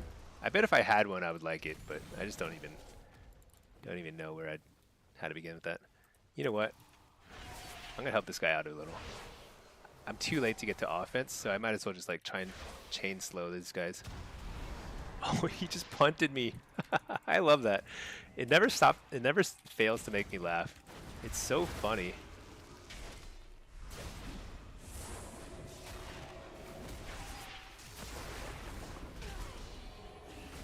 Nice. Full harvest here.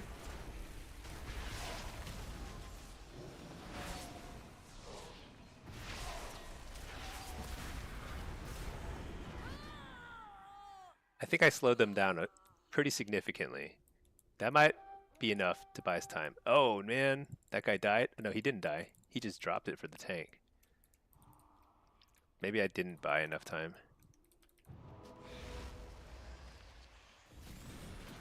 Can I get across? It's too late. There's no way he survives. Okay, we lost this cap.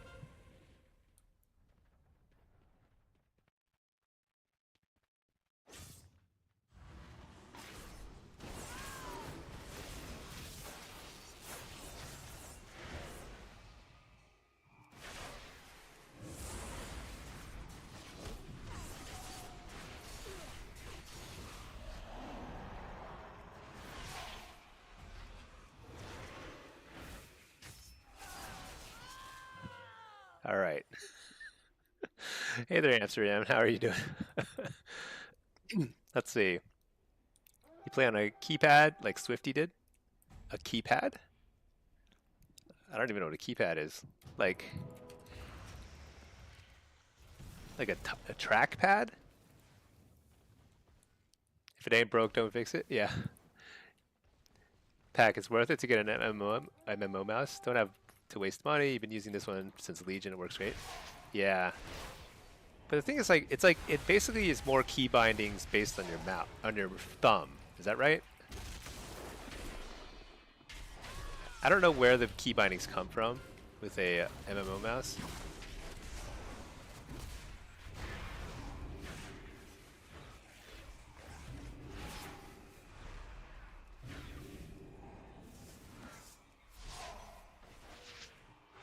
Oh no.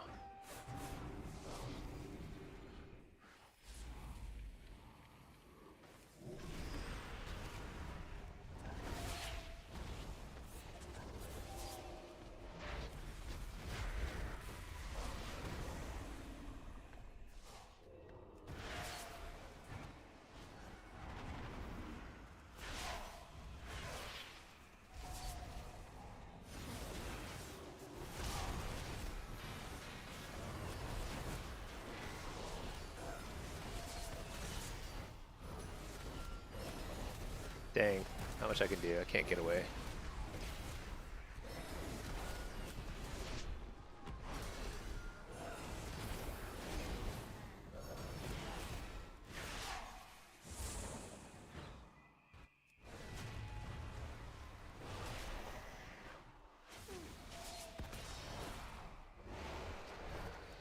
All right, well, at least I won my little duel.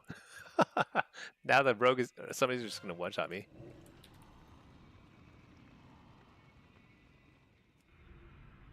What do I do here?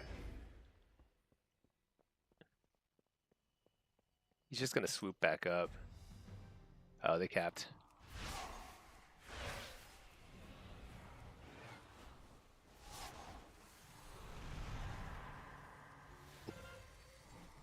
You use Azeron Dom Goldstar. It's life-changing. Is that an MMO mouse? Yeah. All right. Let's see.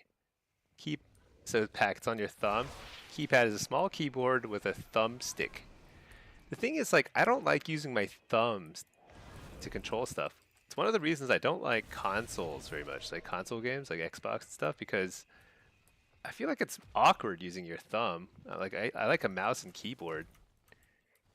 My thumb is not as dexterous as my pointer finger or whatever, you know?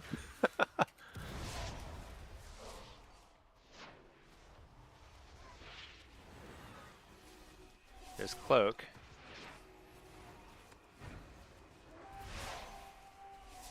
Man, they are definitely on comms. That was a nice little handoff. But he is super dead. Unless he's got communion or something broken. He's got something broken. If you look at my pink lasers, both sides of the map are getting lasered.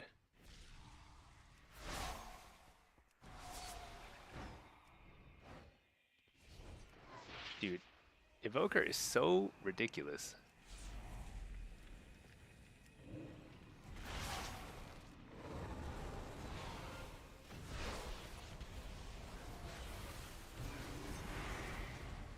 Nice. Okay, we're still in the game.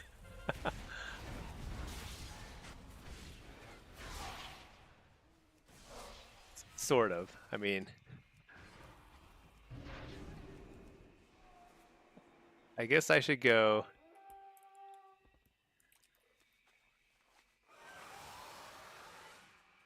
I'm too late. I'm too slow.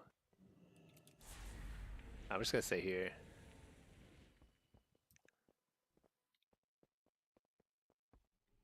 Yeah, Evoker Flag Carrier is like, I mean, the only fair thing in this game is that we have both have Evoker Flag Carriers. But honestly, it's just so busted.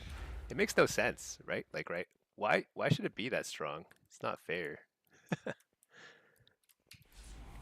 Okay. What am I doing? I'm waiting for someone to show up. Oh, they're not even gonna cross.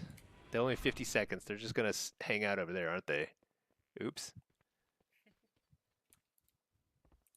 They're not even trying to cross. I gotta run around this.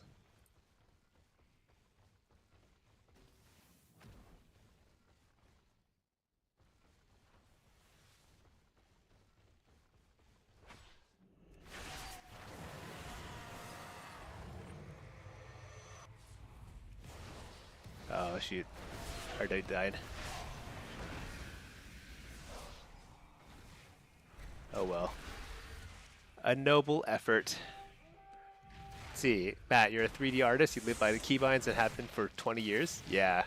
You can string keybinds together on a keyboard much faster. Yeah. Also, I feel like I'd get like carpal tunnel or something on my thumbs. No? I don't know. I made that up.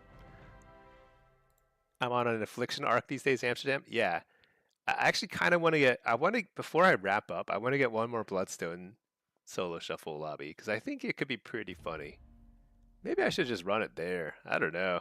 The problem is, the problem is Bloodstone. I wish it only replaced your personal health stone, but because it replaces everyone's health stone, I can't use it in Blitz. But I would totally have fun with it in Blitz. Matt, you gave it a serious effort multiple times. I've never even used an MMO mouse. I've never even tried, but I also have enough keybinds. I feel like, okay, so let me show you my keybinds. Where are they? I mean, so one of the main things that I think is a must do is you don't want Q and E for your strafe. Or if you do have Q and E for your strafe, which I think is the default setting, um, then you wanna unbind A and D. You don't need to turn left and right. And if you want to do it like, because sometimes you want to do it just to like look at stuff, just left arrow, right arrow. You don't need to do that in combat. So I think key binding left, like turn left and turn right, is you want to unbind those and free those up. So I changed it to strafe left and right, A and D. I think that's super important. They changed the defaults. Q and D aren't strafe anymore. Oh, is A and D also now the default for strafe left and right? They no longer have keyboard turning as like the default. Ink tray, can I show your talents? That's not my talents. This is what I was running there. I don't think it's particularly effective, but it's okay. Basically, I'm using Nightfall procs here with Seed of Corruption, and then I'm using these talents over here. I can just copy paste it here. Check it out.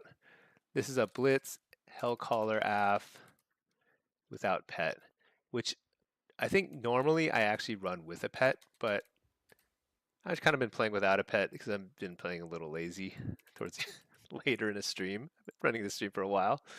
But yeah, I think I want to get one more shuffle or blitz in, and I want to try bloodstones. But yeah, let's see. You like being a keyboard turner? Yeah.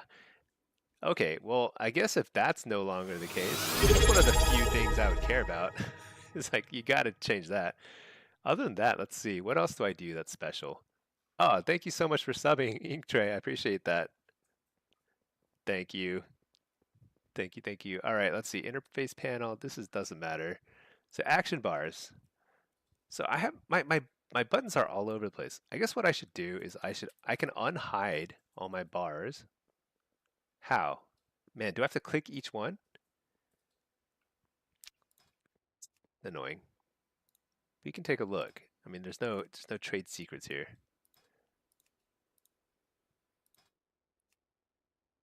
These are my general keybinds here. Um, you can kind of see they're all over the place. Uh, it looks like I have a lot of complicated macros and stuff, but often my macros are just slash cast that spell, like Seed of Corruption. This macro is slash cast Seed of Corruption. That's it. It's not it's not fancy. Doesn't but what it does is it lets me add stuff to it later if I want to. So it's a little bit more like in the future, let's say there's some sort of like new amplify Seed of Corruption ability or something, then I can just add it to that macro and I'm good to go, but that's really not necessary. A lot of the key bindings are simply what you see, the spell that you see. Um, and I think, yeah, so basically, some of the main things I have here are really, I want my most spammable buttons, like my, especially like for example, Wither is on E, because I want to be able to hit that easily and often without having to stretch for it. So if this were like on like 5 or Shift T or something like that, that would be way out of the way. You don't want to do that. So something that you're hitting very often, especially when you're moving around, you want to make sure it's very easy to hit. E, R, those are all pretty easy to hit. T, those are sorts of key bindings you want to find.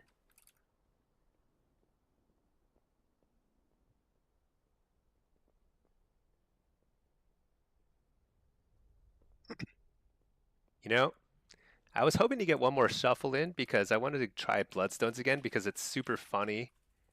It was actually super comical. But you know what? I think it's time to probably wrap. I'm just looking at how long I've been streaming, 7 hours.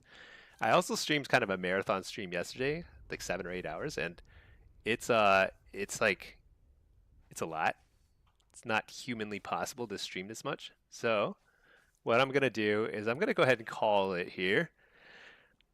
Gonna stretch a bit, and then you know what I'm gonna do? I'm gonna try and game plan like what I'm gonna do after Tuesday because I actually am really pumped about the Affliction changes. I just put out that little video about the builds I plan on testing on Tuesday, and I'm gonna try and stream on Tuesday evening after work, and I'm gonna try and get a little bit of content going around Affliction because I think there's a few other. I want to test a few builds. I want to do some probably replay commentary stuff, but we'll see. We'll see. If you have ideas, just ping me in Discord. I'd love to hear your ideas. If you want to see something specific, I will answer the remaining questions, and then I'm probably just gonna chill a bit, get some rest. All right, so throw this up there. GG's. Amsterdam. What enchant do you put on stuff? Icy Veins says speed, but here's lifesteal too. Um, so I think most people run speed on their helm and shoulders. I get leech because my personal play style is a little bit less kiting oriented. Uh, but I do think that like oh, actually Pinky just made a really good point. I'm not sure I'll be able to stream on Tuesday. I might have family in town. Oh yeah, you know what? I will stream at some point though, soon, because I do want. I'm super pumped about Affliction, but I'll stream soon. Anyway, answer the question. I think Leech is pretty good if you're sedentary Warlock like me, but if you are a Warlock on the move, speed is perfectly good too. I would not get Avoidance. I don't think it's that great in PvP. If you're, oh yeah, Pack, Matt, we're family now. Yeah, you know what? My family has grown. I actually really, really look forward to constantly streaming and chatting with you all. So thank you all for tuning in. I hope it was fun. I hope you had a great Sunday, and I'll see you all soon. All right, GG's everybody. Peace.